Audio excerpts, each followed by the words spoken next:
Chapter 1. The moment Tang Shulan's broom touched the dry cobblestone tiles, a piercing, frustrated scream resounded through the courtyard. A jolt of fear shot up her arms as she clutched the barren wooden handle tighter, her blisters rubbing against its coarse surface, while she pulled up the broom away from the tile. Soon enough, her fright was replaced with confusion. Her eyes locked on the dust-covered bristles that had been the same for the last 3 years. She shook herself out of her stupor and continued to sweep, but instead, another scream erupted once more the very moment the bristle touched the tile. A sharp thud of an object hitting the floor followed it. She lifted the broom up high, inspecting the head. Strange! Did the master change all the brooms to elicit screams and sounds? However, despite her broom's bristles not touching the tiles, another loud noise came out loud and clear. A scream of pain followed it as if someone had fallen on the ground and hit their head hard. Tang Shulan finally located the source of the disturbance. But instead of investigating any further, she decided to keep her head down, sweeping quickly while ignoring the repeated screams of pain and frustration. A few minutes passed, and the screams finally died down until the morning was as silent as ever. Footsteps approached her rapidly from behind, the click-clack of slippers knocking against moldy wooden panels shocking Tang Shulan into alertness. She spun on her heel, her body preparing to lock into a submissive bow when she finally saw who was coming towards her. Tang Shulan relaxed her guard, returning to her usual self while crossing her covered arms in exasperation. The loose pale blue robe accented with silver cranes flapping gently in the wind. What are you doing here, trying to skive off work again? Do you even want to continue working as a maid? She chided the young woman with flabby cheeks that looked barely an adult. What are you talking about? Sister Tang.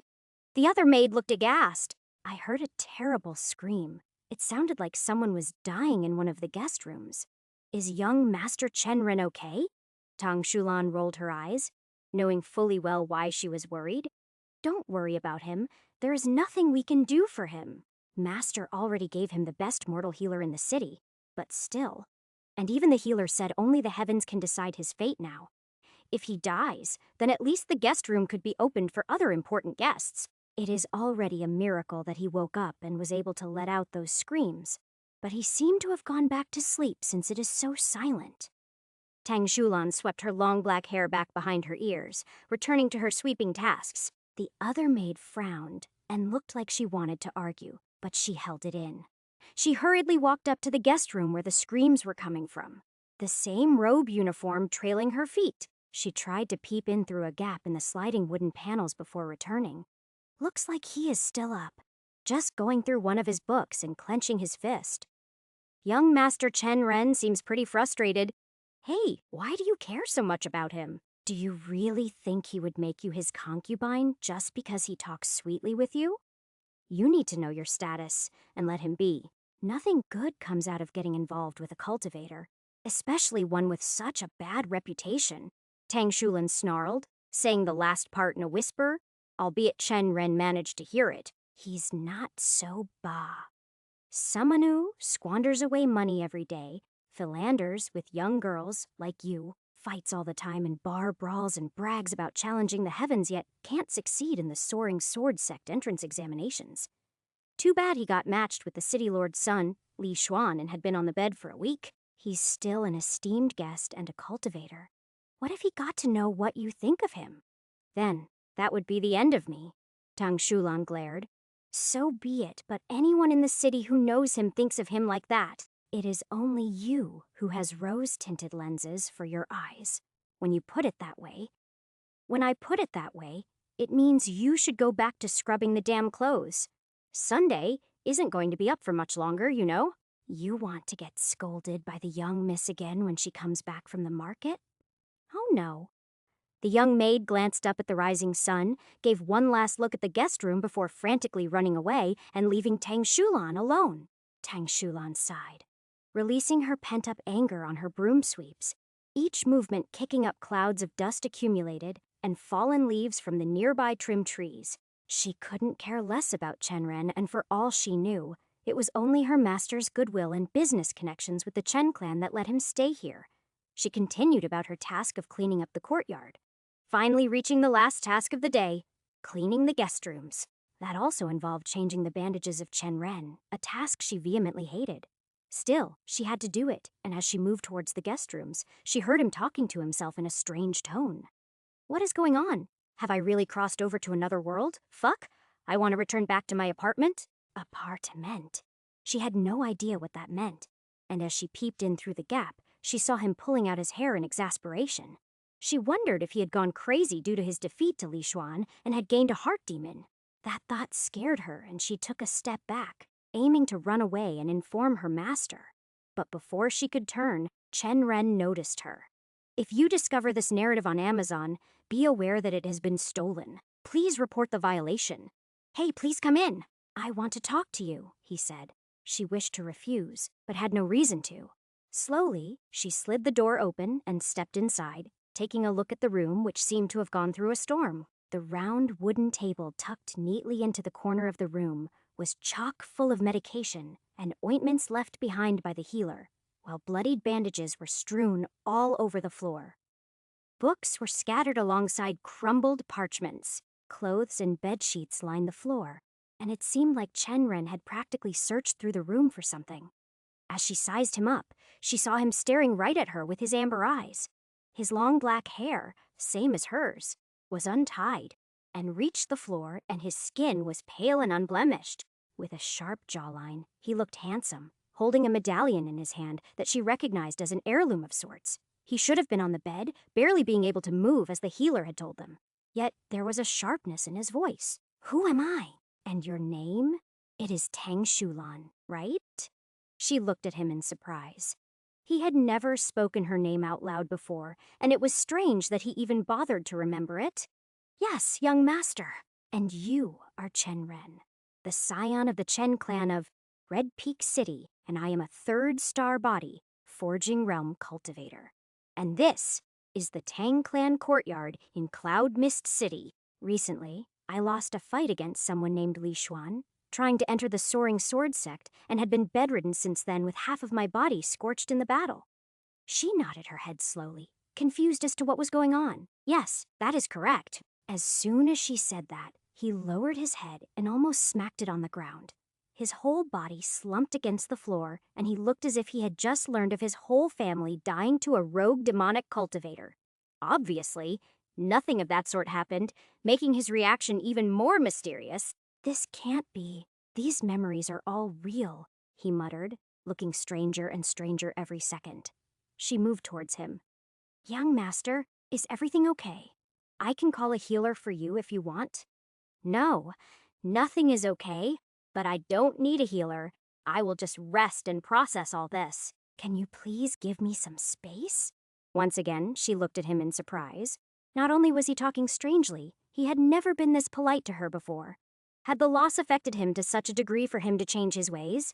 No, she doubted it.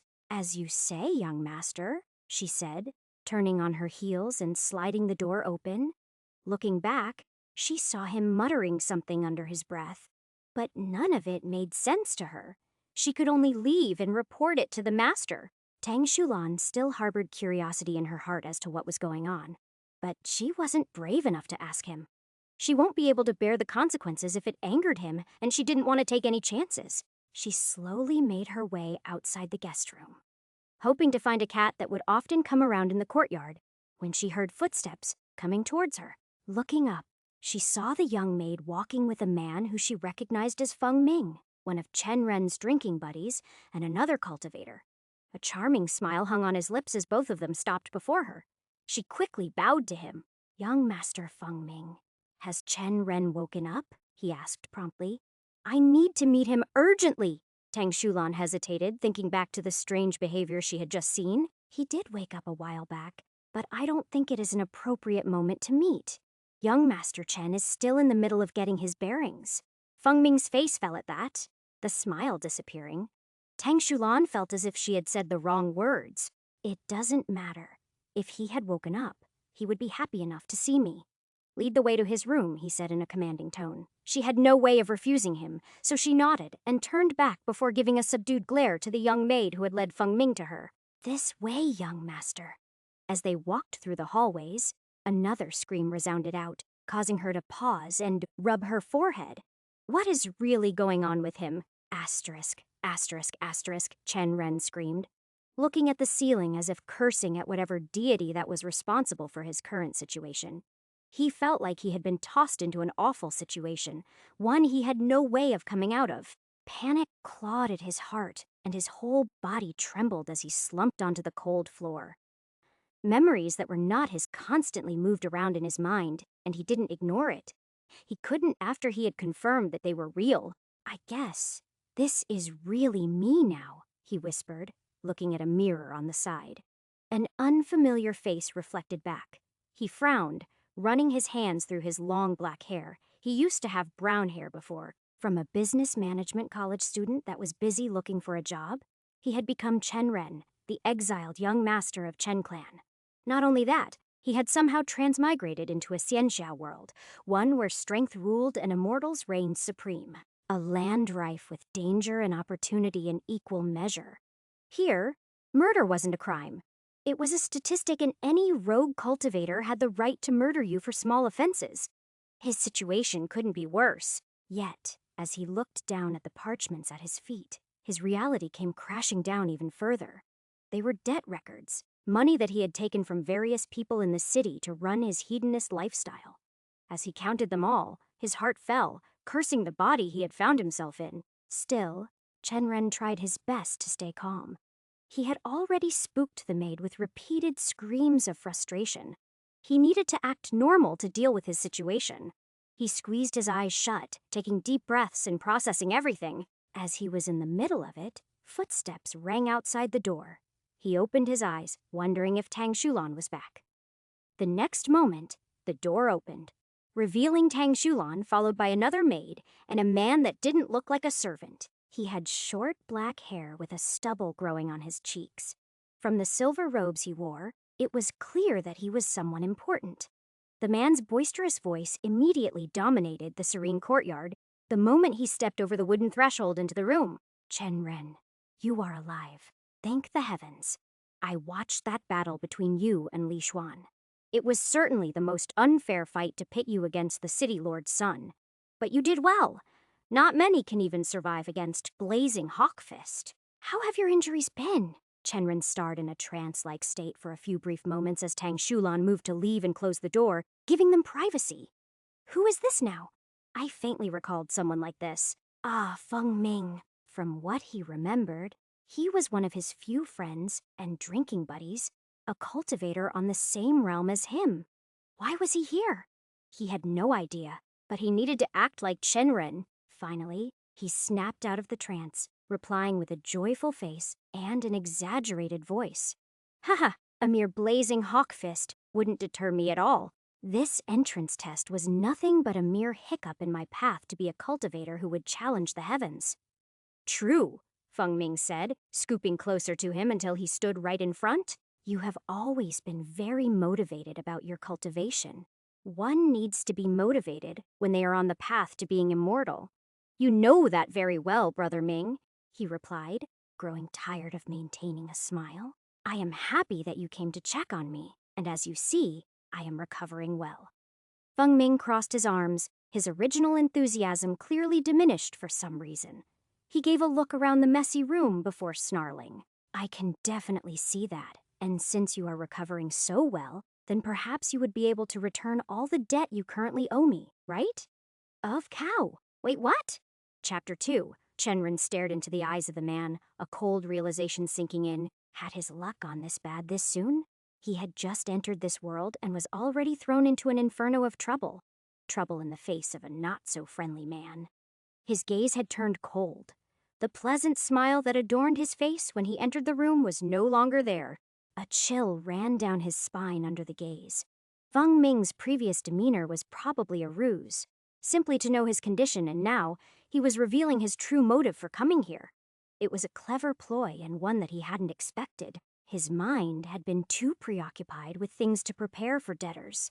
He sifted through some of the memories related to this man, Feng Ming. In those, he witnessed how they would often go drinking together, and it was also Feng Ming who had told him to take a debt from him when Chen Ren's money had run out. Originally, the debt was small, just for drinks and food, but over time, it has accumulated to a good amount. It was almost as if he was trying to get Chen Ren in debt. A little more probing in his mind, and he realized why it was so. Feng Ming's eyes narrowed. "You are not going to back out of this, are you?" The menacing undertone brought him back to reality. Chen Ren met his gaze, his expression unchanged. In his mind, he was still calculating how to act with him with all the memories he had. He didn't want to act out of character or make himself sound more suspicious than he already had. He cleared his throat after a while. "Of course not, Brother Ming," he replied, his tone laced with feigned nonchalance. "I wouldn't dream of it. I was never going to hold back the money from you." The man's eyes flickered with doubt. "And how exactly do you plan to repay me? You have no job, no prospects, and you failed the sect entrance exams. Don't you think you're just fooling me, or yourself, at this point?" "I would never dream of breaking my promise," Chen Ren said, his voice firm. "Even if I am down on my luck, my honor is intact."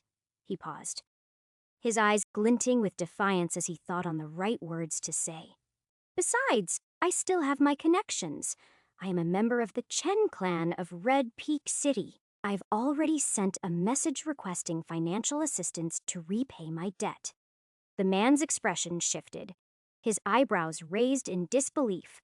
Although Chen Ren had been exiled, most people in Cloud Mist City had no idea about it. Even the merchant family he was staying in was tight-lipped on this matter, and others only knew that he had a great background. They had no idea about the specifics. The original Chen Ren hardly spoke about his family, so this was probably something unexpected for Feng Ming. "You haven't asked them for money in months," he said, his voice laced with doubt. "Why now?" Chen Ren shrugged, affecting a nonchalant air. "I've been trying to make it on my own," he explained. "As you know, a cultivator needs to be brave enough to explore and challenge the world without the help of his family. But circumstances have forced my hand. The Chen clan is an ancient and powerful family. I am sure they will come through for me." As soon as the words left his lips, a new fear crawled through his skin. Will his bluff even work? From how the black eyes bore into him and how the man's lips had formed to a tight, thin line, he couldn't say what was going through Feng Ming's mind. He was fully prepared for a punch to fly and could only rely on his ability to shout to call for help from Tang Shulan. Hopefully, she would be able to come to his aid with guards. At the same time, he faked a confident smile to Feng Ming, who still looked at him with skepticism. Finally, the man spoke. "Even if you get the money, when will it arrive?" "I can't wait indefinitely. It won't take long." "I don't know how long it might take. I don't even know where Red Peak City is. Just tell me how much I would have to wait." The question worsened his worries. Chen Ren knew he had to come up with a solution quickly. He couldn't afford a physical confrontation, as cultivators love to talk with their fist, especially young ones like Feng Ming. The debt was around 500 silver wen, and even if it was a fraction of the total debt he owed to various people, he knew it wasn't a small amount. It was safe to say Chen Ren's body wouldn't handle another bloody punch. But he wasn't going to just die after finding himself in this world. That would be too short of a life. As he looked around for a solution, an idea formed in his mind. He reached into his pocket and pulled out the medallion that he had been looking at before Feng Ming had arrived. "If this works, it'll buy me time. I don't even know what use it is for." "If you are so worried about your money," he said, his voice steady, "you can keep this as collateral until I repay you. But I want a promise from you that you won't sell it. It is an heirloom, and it holds significant sentimental value. It's also ancient, so I don't want to lose it." The medallion had been a gift to Chen Ren from his late father, who had gotten it from his own father, meaning it was fairly old. The former body owner obviously didn't care for it. No emotions were attached to it, and it was nothing that would keep him awake at night, even if it went missing. However, he didn't want it to be sold, especially to this man. For all he knew, it was ancient enough to go for a few thousand silver wen, but it could also be worthless. Ordinary-looking ancient treasures were one of the staples of Xianxia, after all. Chen Ren didn't even have the idea of the metal the medallion was made up of. Feng Ming's eyes lit up with greed as he took the medallion, examining it with a keen eye. "Very well, I'll come for the money in a month," he said, his voice dripping with condescension. 2 months, Chen Ren quickly retorted.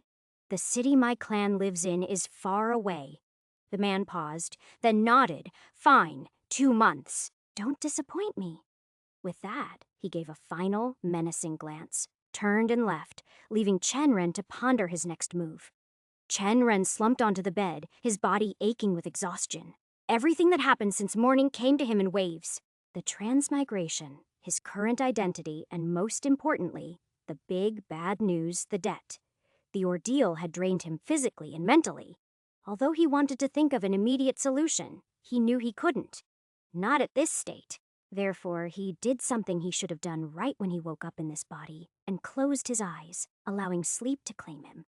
There was a lot to do, and a part of him wondered if this was all a dream and he would wake up in his original body on Earth, going back to sending resumes to every company on LinkedIn.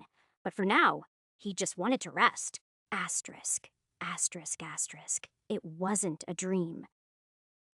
It had been 2 days since he woke up in this world, and no one else came to see him, partly because he instructed Tang Shulan to spread the rumors that he had gone back to being unconscious after waking up once. His memories had assimilated by now, and even his injuries seemed to have been healing at a considerable pace. He had no idea if it was because of his cultivation, the transmigration, or because of the potency of the medicines of this world. Still, the speed of healing was miraculous, and it wouldn't be possible on Earth.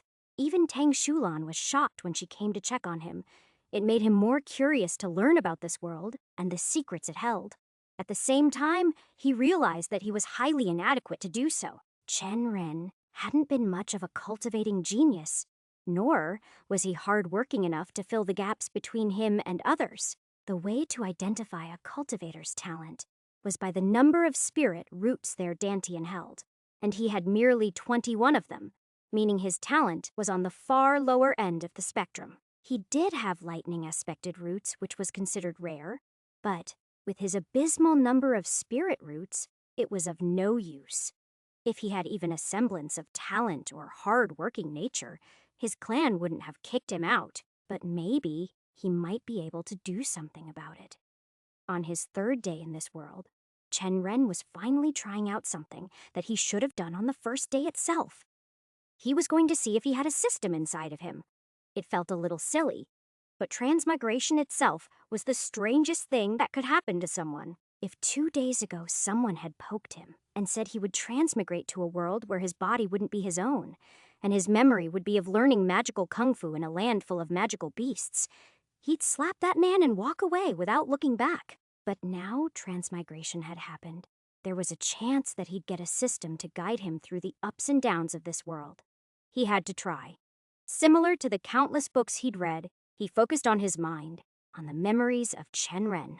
The solution he had in mind was simple. If he could control the memories, he should be able to control the status screen. Open status screen. Chen's voice came loud enough in the empty room, and he hoped that the maid wasn't standing outside. He opened his eyes, expecting a see-through screen with information. Nothing. Maybe if I use different words? System start, Chen Ren commanded again. He squinted his eyes in focus and tried once more. Essence display. Ascendant tracker. Chi monitor. Celestial dashboard. Divine panel, mystical overview. Harem giver, MILF monitor. Young master system, pathway gauge. Enlightenment screen. Aura interface. Chi status. Destiny grid. Heaven's ledger. Immortal ledger. Soul metrics. Fate indicator. Tao interface. Sage summary. Warrior's console. Sect system. And nothing. No holographic menus, no character stats, and no inventory. Just the cold, hard reality of his new world. He couldn't count the amount of alternative words he used, but in the end, he gave up on that. If there was any status prompt to pop up, it would have already. He didn't necessarily expect a system, but he couldn't shake off the feeling that it would help him find his lefts and rights in this world. Without it, he needed to find new ways to gain strength. But before that, he needed money. Over 5,000 silver wen of debt loomed over him, and one look at his memories was enough for him to realize that most people he had taken money from weren't simple folks. They would surely come for him, and he wasn't strong enough to deal with them. Running away wasn't an option either, and he didn't want to contend with the wild lands until he had a semblance of ability and money to hire guards. Chen Ren preferred plans that left room for adaptation, and there were only so many things that could make money in this world. It was fairly easy for a cultivator to make money, but most of that required him to move to dangerous places and fight monstrous beasts. So, he decided on a different way. One which employed his memories from Earth, the knowledge he had gained. He didn't remember everything, but he had a good memory, and it would come in handy here.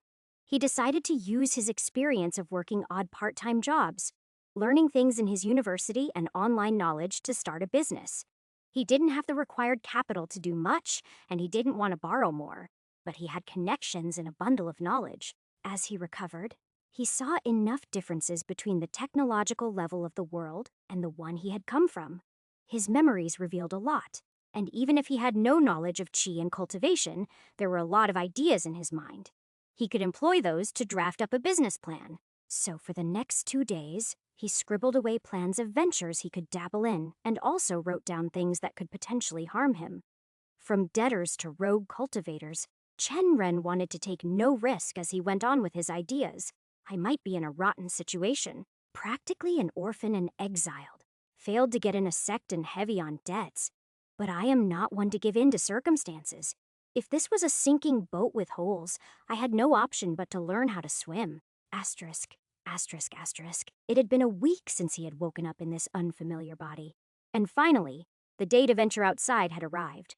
Thanks to Tang Shulan and the kindness of the merchant family, he was able to recover in peace. She had been his only visitor as, per H's request to not allow anyone inside the room, and even if someone came, she would turn them down by saying he hadn't woken up. Unsurprisingly, it worked. No one wanted to visit an unconscious Chen Ren, and it seemed like most of his debtors had decided to leave him be. He could feel that Tang Shulan didn't like him, but she had worked with a quiet efficiency when she brought him medicines to recover and cleaned his room. He was thankful and tried to be polite with her, but her wariness hadn't dropped. The previous occupant of this body hadn't been a pleasant person, and it took time to change perception. Still, he was thankful for her and planned to return the favor once he had some money to spare. First step would be to check out my surroundings and see if my plan is going to work, he thought, as he got up, feeling a surge of energy and excitement on finally being able to venture outside. He slipped on a loose-fitting robe, making sure to cover most of his face. He wasn't sure if his creditors had taken any drastic measures, for instance, planting people outside to wait for him, and he wasn't eager to find out. It was best to keep a low profile for now. He closed the door of the room and walked outside. He took a look around and saw that he was in a wide hallway, and his memories helped him navigate through it. But as he turned around a corner, he was met with a watchful pair of eyes. "Where are you going, young master?" Tang Shulan asked, her voice laced with curiosity. She was holding a tray of food and seemed to be heading towards his room. Chen Ren offered a reassuring smile. "I am going to the market. I need to check out a few things." She hesitated, her eyes scanning his face. "I know you have healed, young master, but the master wanted to see you after lunch," she said, her voice low.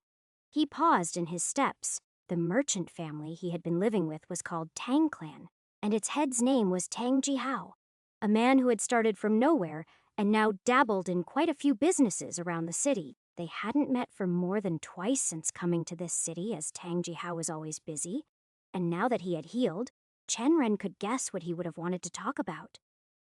"I'll visit him later," he said, delaying the inevitable for the moment. "Right now, I have some errands to run." "May I know what errands?" she asked, her eyes not leaving him. "Just want to check a few things in the market," he replied, then realized that didn't know the way to it. Chen Ren hadn't bothered to explore the city, and he only knew the location of the bars and the brothels. "Do you want to come with me if you are free?" "Me?" Tang Shulan looked surprised. "Yes, I don't know the way to the market. I want to go to the one in the commoners' district." For a few seconds, she seemed to be contemplating, but soon nodded her head. She still looked a bit wary of him and told him to wait as she moved back to one of the rooms which he recognized as the kitchen. When she returned, he saw that her hair was down and her clothes were smoothened. "Let's go," he said, leading the way outside, and Tang Shulan walked next to him. He noticed that she was putting a fair bit of distance between them, and even if her face was blank, her eyes kept glancing at him. "I wonder if she is going to ever warm up to me." He shook his head of the thought, and ignoring her eyes, he looked around him. Cloud Mist City was one of the biggest cities in the region, and as he moved through the crowd, he could see why. The streets were wide and carriages rolled past easily with enough space for the pedestrians. Every street was occupied by a good number of houses, and it was planned well. As he raised his head, he could even see mountains, and at their peaks, he knew the Soaring Sword sect was located. A tang of unease and guilt flowed through him as he thought of the sect. Chen Ren's feelings hadn't completely gone away from his body, so even if he was in control, the memories brought forth more than a few displeasing things, from his guilt to his aspirations. "Young master, can I ask you something?" Tang Shulan's words took his attention as he turned to look at her and nodded. "Why are we going to the market?" "I want to check out the market and see everything that is being sold there," he replied as they rounded a corner. "There is mostly street stalls and small shops there. They won't satisfy you. If you want to buy something, you need to walk a bit more to reach the upper district." He stopped and looked at her. She stiffened. "I am not going there to buy something. I plan to start up a business, and for any business, one needs to scout out the market. You can't enter a lake without knowing what type of fish swims inside of it." "A business?" Tang Shulan looked at him aghast, but he started moving again. She followed after him, taking the lead to take him to the market. But she kept tilting her head and looked confused. Chen Ren knew she wasn't going to believe him. His predecessor wasn't the type to like merchants and businesses, and even look down upon them. He was using Tang Clan as a residency, but he always had an air of superiority about him. He was an idiot, and now it was his job to change that. Soon, they reached the market and found it bustling with activity. The air was thick with the scents of exotic spices and the clamor of merchants hawking their wares. He looked around slowly, taking in the details in broad daylight. Silken fabrics in every imaginable hue fluttered in the breeze, their rich textures on display. On one side, artisans displayed intricate jewelry, each piece shining, catching the attention of multiple women who stood by the stall. He guessed that most of them were fake, if not all, but they were good enough to use in daily lives. They rounded another corner. The scent of freshly baked bread mingled with the aroma of sizzling meats from food stalls made his mouth water and stomach grumble. They didn't linger, but he took in all the items that were selling here. Most of them were meat dishes, especially pork, and he also saw a lot of fish getting grilled. There were also steamed buns getting sold, and quite a few people clamored for them. "There seems to be good demand for the food stalls. I wonder where they get the ingredients from," he muttered, moving to stand across a crowd that was gathered around a steam bun stall.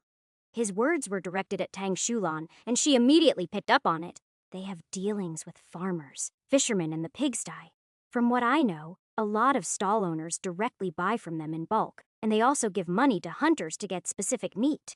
"What about beast meat?" Chen Ren asked, squinting to check out the different types of meat dishes on display. "Do any of them sell that?" Tang Shulan shook her head. "No. Even a tier 1 beast is hard to deal with. And even if a group of hunters sometimes manage to hunt one, it is rare. Only a cultivator could procure beast meat easily, and no sane cultivator would start a food stall or have dealings with one." He felt like that part was aimed at him, but she continued without skipping a beat. "As you know, there are restaurants in Cloud Mist City that serve beast meat, but they have direct dealings with Soaring Sword sect for the meat." Chen Ren recalled that his predecessor dined in one of them and didn't have money to pay, so he had borrowed money from Feng Ming. The majority of debt he owed to him was due to that. He nodded at Tang Shulan as his mind raced with the information. A part of him felt like a beast meat stall would work wonders. But if he actually started selling it, most of the commoners wouldn't be able to afford it.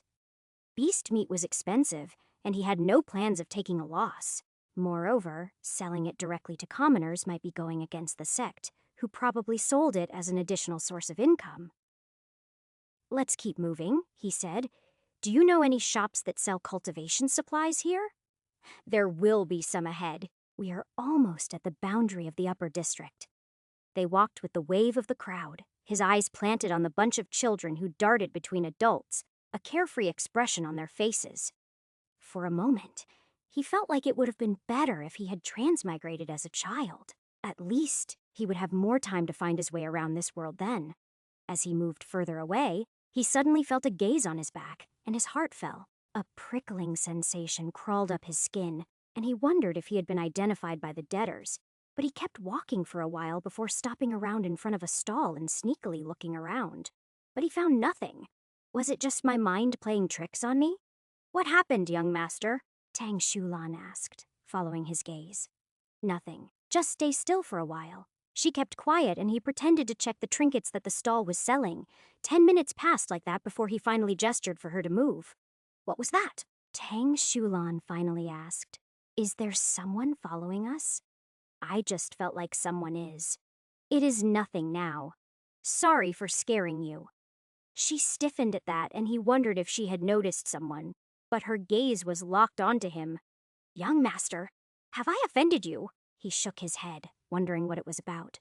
No, you haven't. Then why are you so polite to me? I have never heard you say sorry to anyone before. Chenren didn't reply for a few seconds. He had given up on acting more like his predecessor, mainly because it was too much to act as such, and if he wanted to change his image, he needed to change the way he addressed people. I am just trying to change. My defeat at the hands of Li Xuan gave me a new perspective. He had no idea if she was going to believe him, but if he kept up with his current personality, Tang Shulan had to accept it sooner or later. They eventually reached a corner where an herbalist's stall was booming with activity. Next to it, there was a blacksmith creating different items. A few city guards seemed to be talking to him, and even if Chenren was interested in eavesdropping to find out their relationship with the business owners, he didn't want to attract their attention. There would be ample time to look into the internal structure of the city later. Finally, they found their destination, which was a small shop located in an area beyond the market space. It was called the Upper District, an affluent area in the center of the city, and he had been here before more than once. Still, Chenren had no idea the market was right next to it and had never entered this shop before. Its shelves were lined with an assortment of herbs, pills, and talismans, each item bearing a price tag that made Chenren's eyes widen. A low-grade healing pill, for instance, costs nearly 2 months' worth of a common laborer's wages in this world, which was around 70 silver wen. The more he moved through the shelves, the higher the prices rose. Young master, you looking for something? The shop clerk walked from behind one of the shelves. He was a tall, lean man with baggy eyes. He seemed to be overworked from one glance, and Chenren had no idea why, since the shop didn't seem to have a lot of customers at the moment. Maybe he had simply come at a dull phase. Not really, no. Was just wondering about the prices, that's all. Chen replied faint-heartedly. The clerk smiled at that. They're expensive, I know. The path of cultivation is not for the faint of heart or the empty pocket. These herbs, pills, and talismans you see are not mere commodities. They are the essence of years of research, rare ingredients, and countless hours of refining. And I am pretty sure they would help you out on your journey. Our items are much better than anyone else in the city, directly procured from Soaring Sword Sect. And if you wish, I would like to show you one of our special pills that would help out anyone in the body forging realm to make a breakthrough. Chenren smiled at the clerk's words. He had clearly identified him as a first realm cultivator due to his age, and tried to use it to sell him pills. How much will it cost? Just 100 silver wen. If you want a few of better qualities, it will be 300 silver wen. Do you want to take a look at it? His face fell hearing the prices. I would refrain from doing so, he said as a matter of fact. Like I said, I simply want to take a look around the shop for now. Thank you. The clerk nodded and moved out of his way to talk to someone else who walked through the entrance. Chenren took that time to wander farther inside the shop with Tang Shulan following behind him. His mind calculated prices and noted the names of the items in his mind, just in case, for the future. As he had expected, he could buy none of the items right now. Even the lowest grade pills would cost him a lot, and he could simply not afford it right now. If he actually planned to cultivate, his talent was going to be a big obstacle for him, and for him to go past realms even with his below-average talent, he would need a lot of resources. After more than 15 minutes of staring at them, he decided to take his leave. On his way out, he looked at the clerk and gave a small nod. "May fortune favor you on your journey, young master," the clerk's optimistic voice rang after him. "May fortune favor me? I hope so too." He had no idea if the clerk was being nice to him because of his robes, or if he was just like this to all potential customers. Either way, he decided to remember his face and made his way back towards the streets that housed food stalls. The smell of fresh bread hit his nostrils once again, but this time, his mind reeled. He kept thinking over the prices of cultivation resources and his debt. The world of cultivation was a realm of opulence and exclusivity. He knew that well, but seeing it was different. It was a cold slap of reality that sobered him up. What kind of a mess have I gotten into? Chen Ren winced at that thought. That was followed by another thought, and another, until a train moved in circles inside his mind, and he found himself in front of a vendor selling skewers of grilled pork, the savory scent proving too tempting to resist. "How much for a skewer?" Chen Ren asked, looking at the juicy meat sizzling. 5 copper wen, the man behind the stall replied with urgency, tending to the other customers who had already taken space. "Give me 3. Chen reached into his pocket inside his robe. Pulling out 2 copper coins of 5 and 10 denominations, respectively, he passed one of them to Tang Shulan, who bowed her head in gratitude before giving the rest to the man soon. His taste buds were filled with the enriching proteins. After a few bites, he felt possibilities rising in his mind. In this world, mortal currency was in wen, and it mostly had copper and silver coins, with 100 copper making up 1 silver wen. It was an easy enough system for him to learn, and his goal for today was simply to find out how the economy worked around here, for both cultivators and mortals. His trip had told him that even if he wanted, he couldn't look at the cultivation resources until he got through his debt. Money was the key. With enough of it, he could purchase the resources he needed to cultivate, he could repay his debts, and he could even carve out a comfortable life for himself. As he finished his first skewer, he looked up at the stall owner and the people around him. He slowed down his chewing and simply observed him, noticing that he was selling at least 10 skewers every half an hour. His mind calculated the cost of the supplies, the time and the price of the license to start up a stall. The more he thought, the more it seemed like a stall was the perfect beginning business for him. "Young master, are you okay?" Tang Shulan brought him out of his thoughts, and he looked down at her. "Yes, I am just thinking about something." "Can I ask what?" she asked, her face curious. "You can," he replied. "I'm simply thinking that I should start up a stall. Not for selling beast meat. That would be too luxurious, but to sell food items. I believe I could start one that would sweep through the city and would be very popular." Tang Shulan blinked, her face a shade of disbelief. "Young Master Chen, I am sorry, but most of the stalls around here are old and have a steady set of customers. New stall owners already have a hard time, and this work is far beneath your stature as a cultivator." "No work is beneath anyone, Shulan. In the grand sects, cultivators act as maids to other powerful cultivators. Is that work beneath them? But they are still under cultivators, not mortals. It doesn't matter. Either way, I am starting my own thing and not working under someone else." Chen Ren shook his head. "As for how I would make a difference in the market, it is pretty simple. I am just going to create a product that is unique to me and make it popular. An unique product." Tang Shulan tilted her head. "What type of dish would that be?" Chen Ren smiled. "You will see. It will surely be one that you would enjoy." The more he talked, the more excited he got about what he had in mind. A dish that he had eaten a lot on Earth, and even if he wasn't able to make it exactly the same, he knew a recipe that would work here. A recipe that would take over the city. Chapter 3. His first trip to the market narrowed down the scope for what could be his first business. But there were still quite a few worries swimming freely in his mind. One of them was the constant reminder of debtors. The whole situation was sticky. Sticky enough that it would put him in deep trouble if he didn't start working on the things he had planned. If only Chen Ren hadn't been a hedonistic bastard. Now, he was gone. But the dew hangers remained. Feng Ming, the first taste of the cruelty of the situation, didn't give the kindest of warnings until the collateral was given, but at least it was just one person. If the others who Chen Ren owed had also come, he wouldn't have that many assets to calm them down. In the best case scenario, they might not come find him at all. Though it didn't matter since he would have still needed at least 500 silver wen in the next 2 months to get back his medallion from Feng Ming.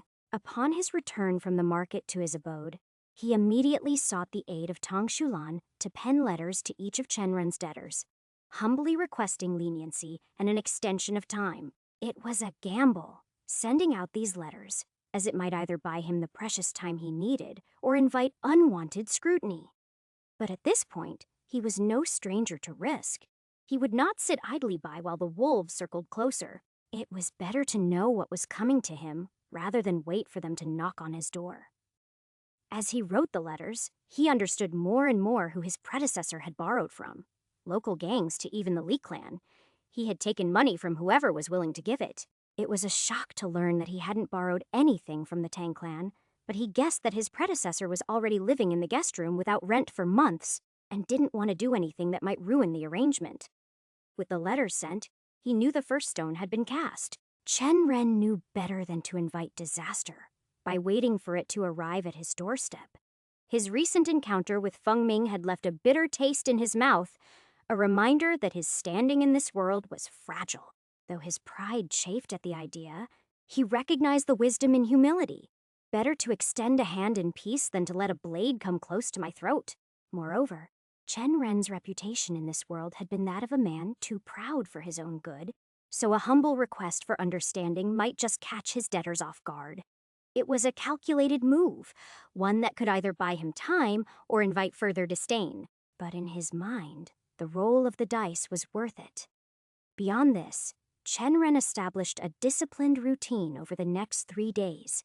Each morning, he would make his way to the marketplace, his eyes sharp as he perused the stalls. He made purchases sometimes, but he was not there to spend money. Instead, he observed learning the intricacies of the marketplace, the competitions between stalls, unspoken rules, the ebb and flow of customers, and the subtle interactions between stall owners. His efforts were not in vain. The stall owners, most of them who were seasoned merchants, were more than willing to share their knowledge. Of course, he had to buy their goods to loosen their tongues, but the information he gathered was invaluable. They didn't see him as a threat, which suited him just fine. After all, the more they underestimated him, the better for him. As he gathered insights, he began to see the marketplace for what it truly was, a battlefield. But unlike other fights, this one required patience, cunning, and a keen understanding of the human heart. That was an economic market, and one couldn't just brute force their way to the top in it, unlike cultivation. Every time he made his rounds through the marketplace, he felt strange eyes on him. He understood why, clad in the fine robes of a young master from a reputable household. His appearance alone made him an oddity among the rougher, more practical traders and common folk. His handsome features, sharp yet softened by the polish of privilege, only made him stand out more.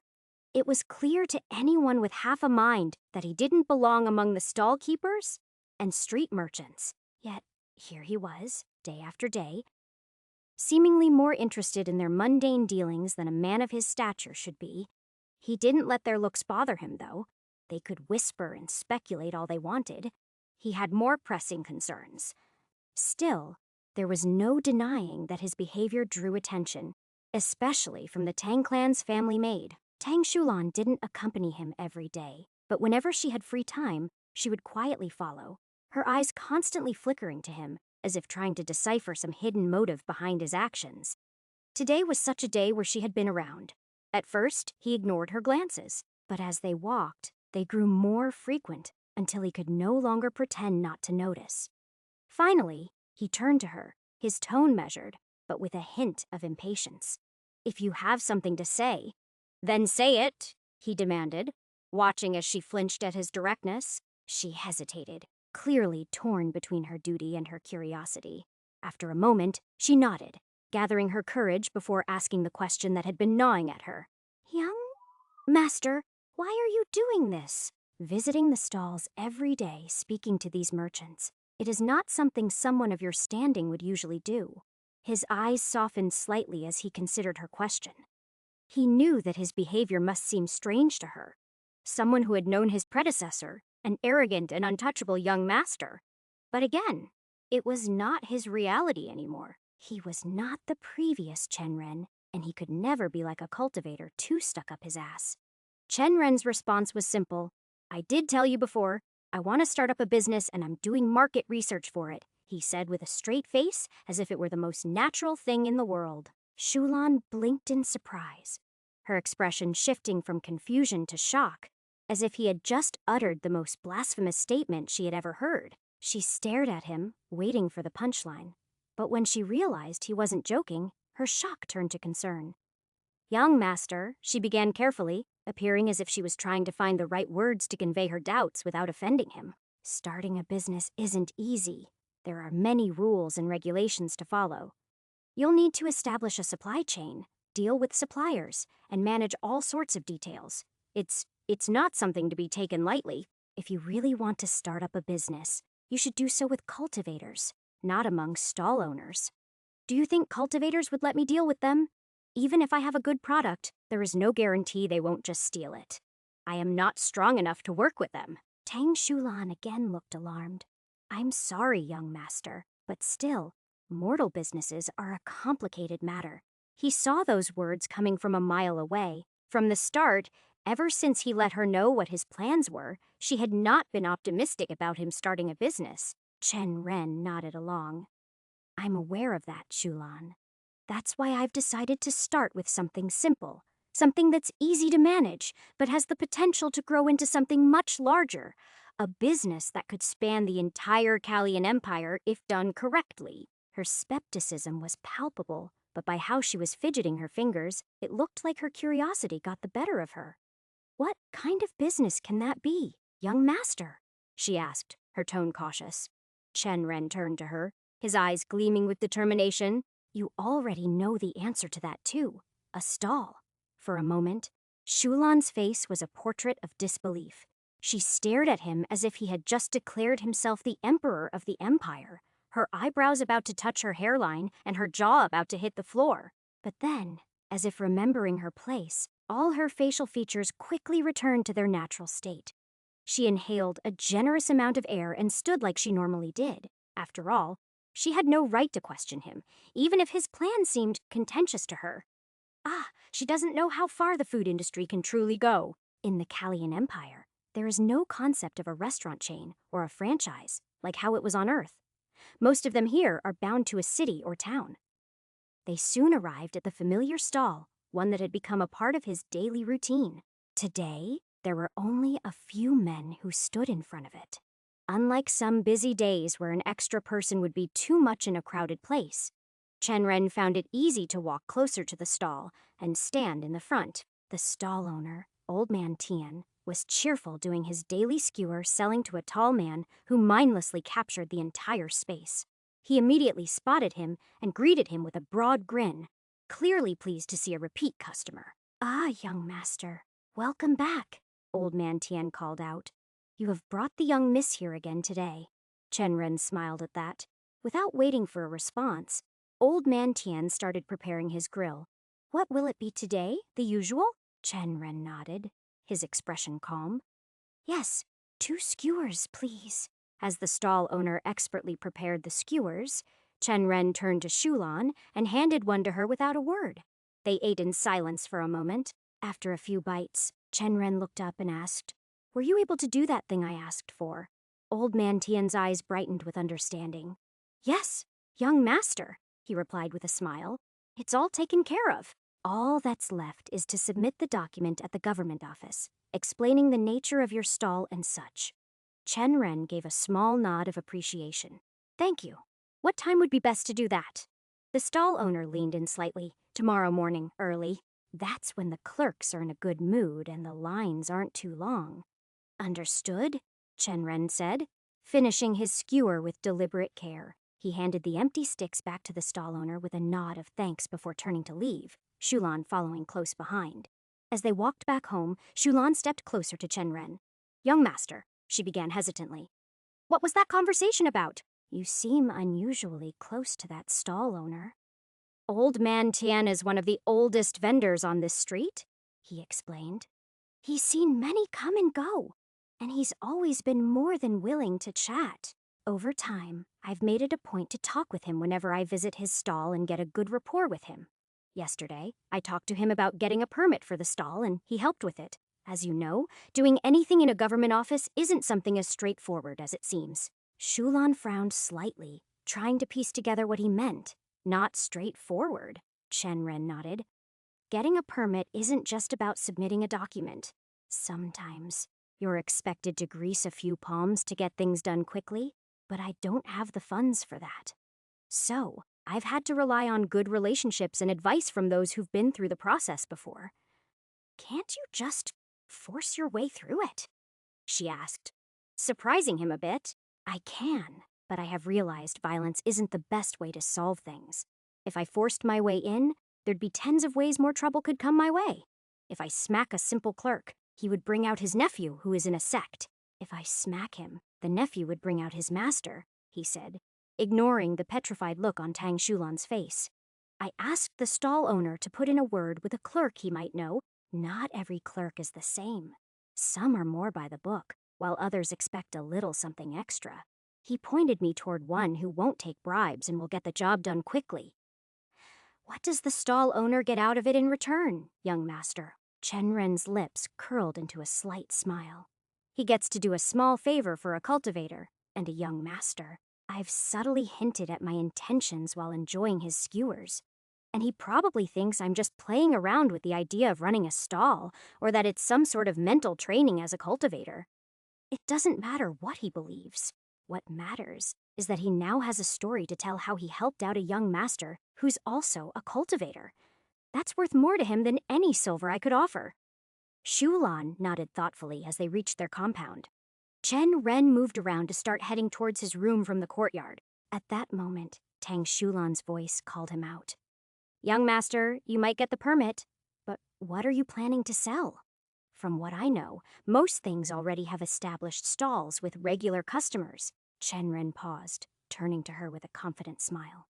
I've thought about that for a while, he said, and I've come up with something that will stand out, a dish that no one here has tried before, something they won't be able to get enough of. Intrigued, Shulan's eyes widened at his words. What dish is that? Chen Ren's smile widened as he replied. How about I make some for you to try? All I need is a bag of rice and a mortar. Shulan blinked in surprise, but quickly understood the intention behind his words. I'll get them right away, young master, she said, hurrying off to gather the requested items. Asterisk, asterisk, asterisk, a pair of sharp, shrewd eyes followed Chen Ren's every move, hidden in the shadows of a nearby alleyway. The figure observing him had been tracking his behavior for days, ever since he had begun his seemingly aimless wanderings through the marketplace. Tang Shulan's flabbergasted expressions and confused questions did nothing to reassure the observer. If anything, they only confirmed what she had already suspected. Chen Ren was dead, and someone else had taken over his body. The observer's thoughts swirled as she recalled the events that had led her to this conclusion. She had already known something was amiss when he had woken up after that fateful defeat. The Chen Ren she knew would have been crushed by the loss, wallowing in despair, perhaps seeking solace in the pleasures of the brothels, or the bottom of a wine jar. But this man, he had done none of that. Instead, he walked around town with a sense of purpose, a glint of determination in his eyes that had never been there before. He seemed almost fascinated by the world around him, as if seeing it for the first time. Her eyes narrowed as she continued to follow him, moving through narrow spaces, windows, and rooftops. Every morning, she watched him converse with Shulan, noting every detail, every shift in his demeanor. This impostor was clever. She had to give him that. But he had made a fatal mistake. He underestimated the power of those who could see beyond the surface. She could see the souls of everyone, and this soul was different. It was stronger and more resilient, and it was slowly merging with the remnants of Chen Ren's original soul. Whoever this person was, he wasn't the defeated young master who had once inhabited this body. Was he a demonic cultivator? Or perhaps a shapeshifter? One skilled enough to take on another's identity so seamlessly? She couldn't be sure, but she was certain of one thing. This man was not Chen Ren. Her gaze hardened as she stepped back further into the shadows, her eyes glinting with a menacing glow. Whoever he was, she would find out soon enough. Their meeting was inevitable, and when it happened, she would uncover the truth behind this strange soul inhabiting Chen Ren's body. As she slipped away, blending into the darkness, a cold smile played on her lips. The imposter might think he was clever, but she was always one step ahead. And when the time came, he would have to answer for whatever game he was playing. That was her duty. Chapter 4. Tang Shulan walked quietly to the kitchen, her gaze fixed on the distant mountains that were visible from outside the chamber halls, but her thoughts were wandering away, wrapped around the figure of a man who only recently was known as one of the most arrogant and hedonistic men in Cloud Mist City. Chen Ren, the young master she temporarily served, had been quite the individual whom she had gotten the chance to observe a few too many times to her liking. He was bold, brash, and full of empty boasts.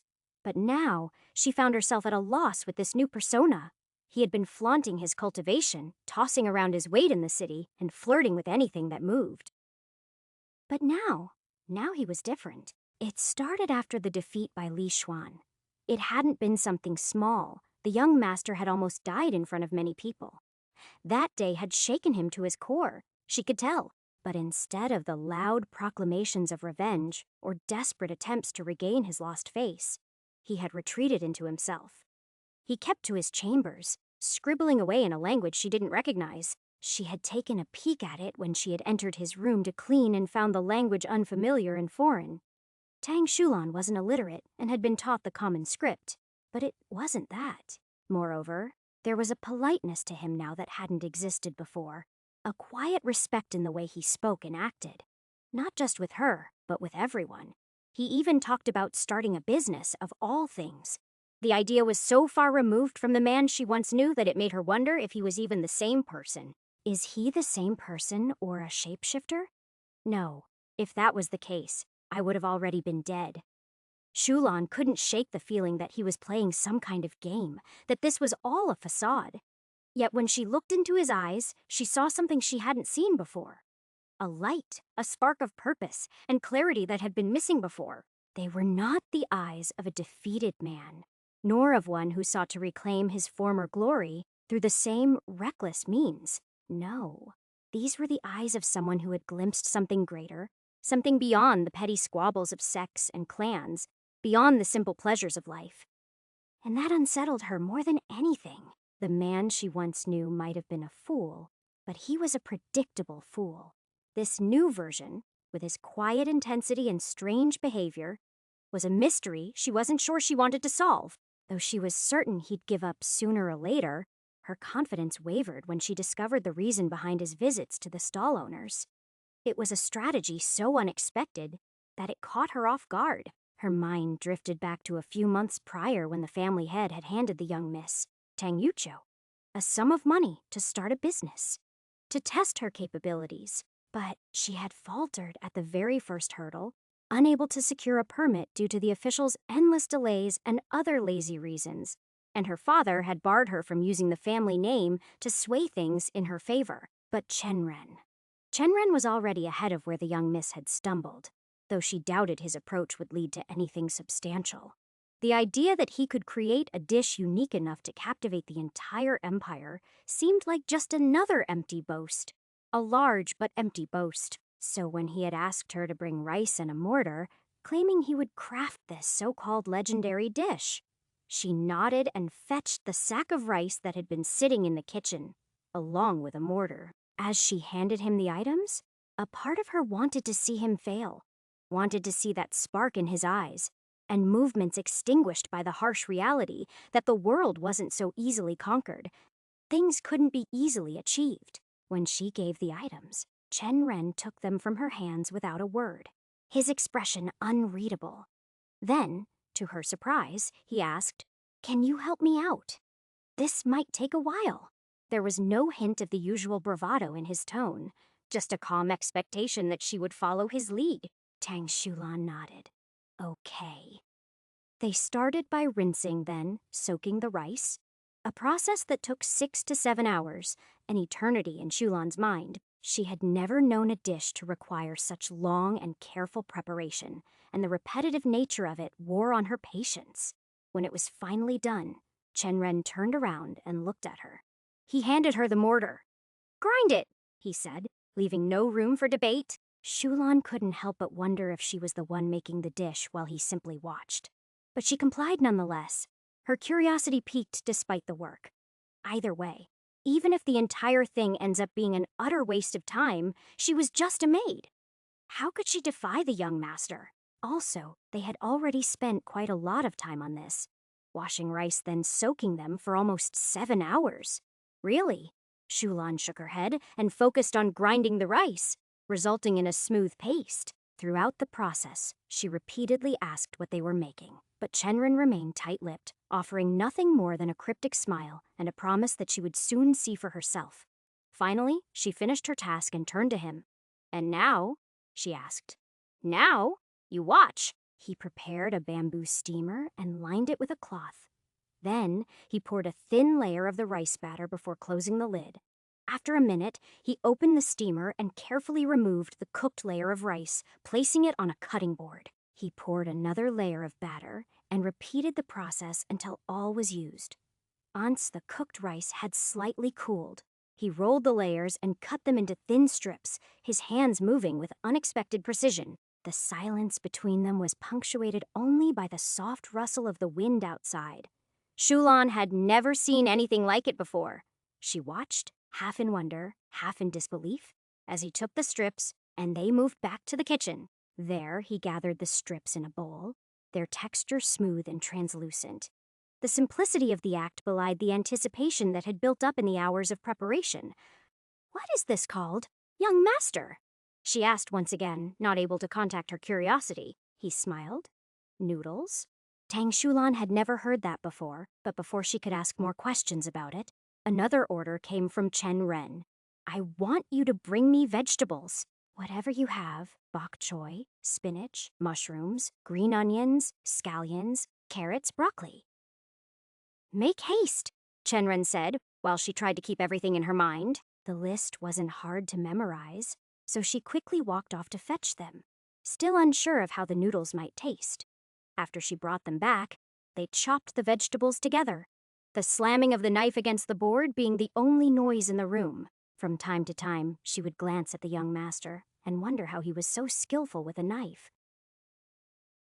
She knew about his skills with the sword due to his boasting, but she had no idea it would also make him proficient in chopping. "What should we do next?" she asked once all the vegetables she managed to bring were cut into small pieces.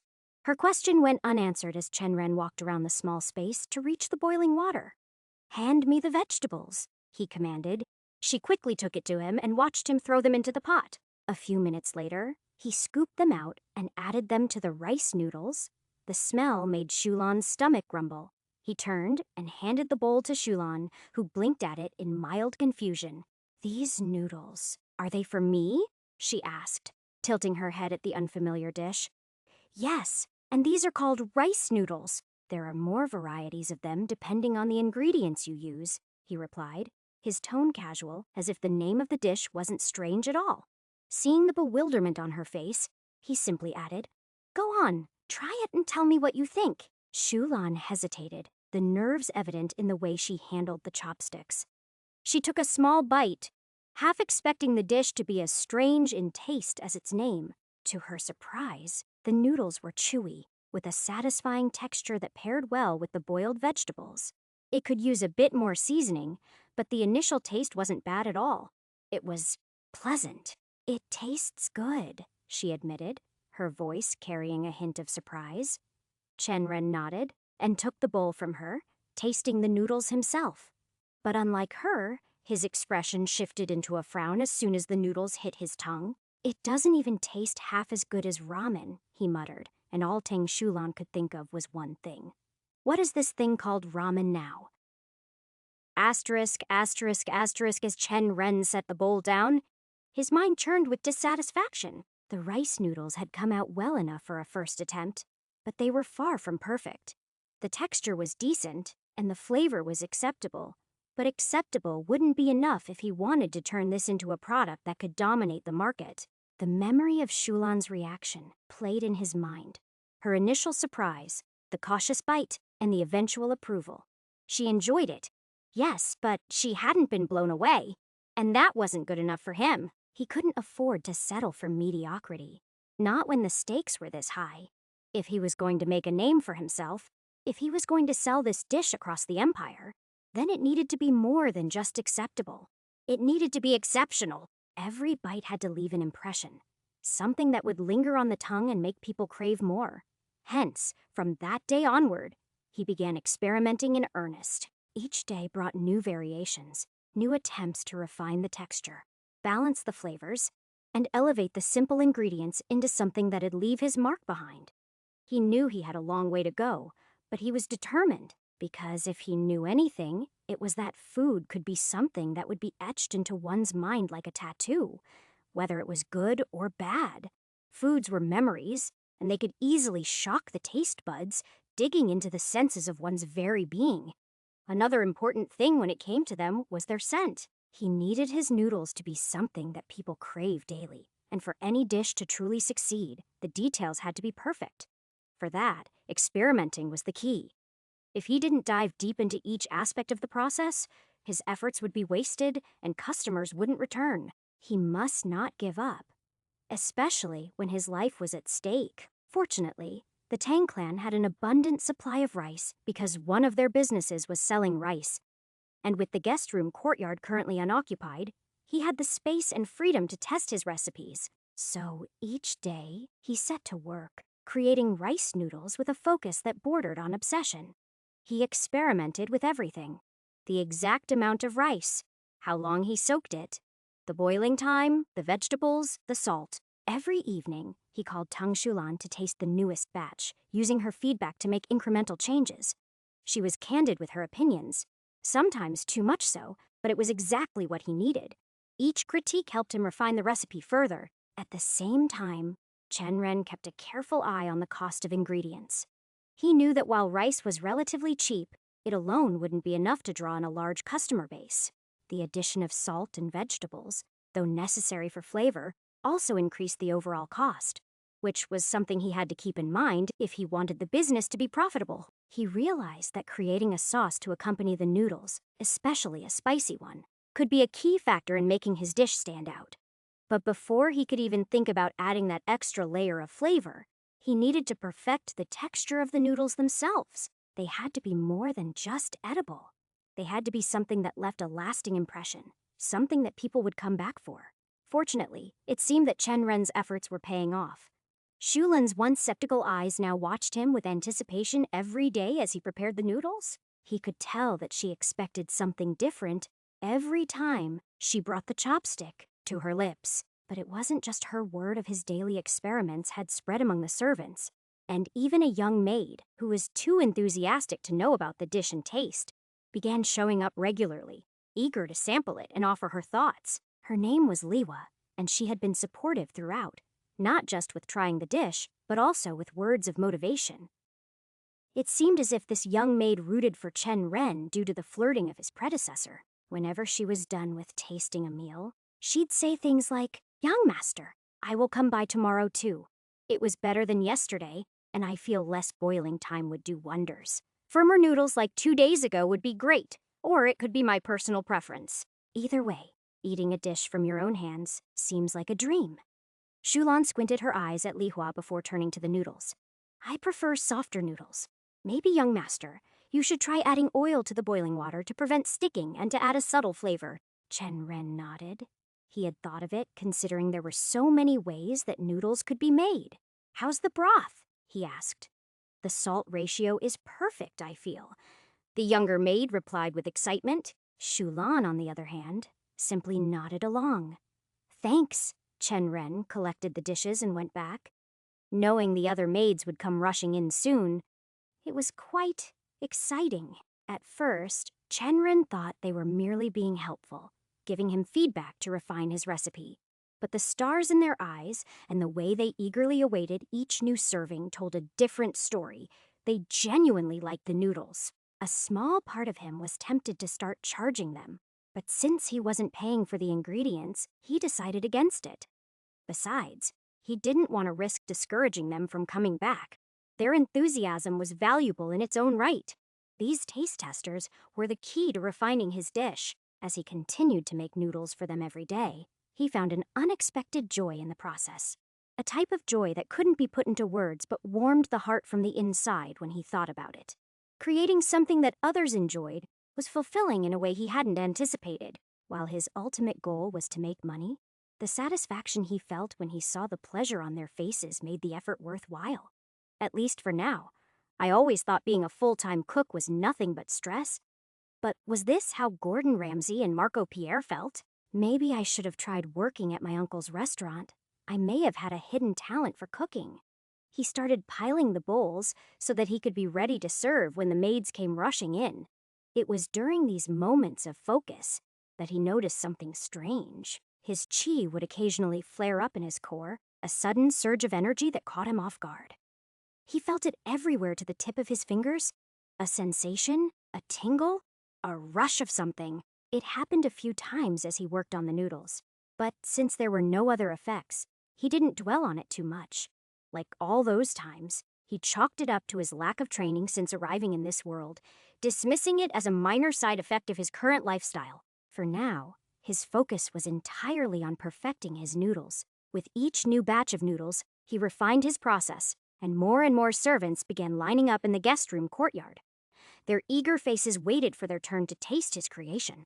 It almost felt like he was already running a stall, and the idea of taking the next step, moving outside and starting a real business, began to take root in his mind. Asterisk. Tang Yuchu, the young miss of the Tang family, returned from overseeing one of the family's businesses. There was no work, but just checking if everything was going right was also a part of running a business.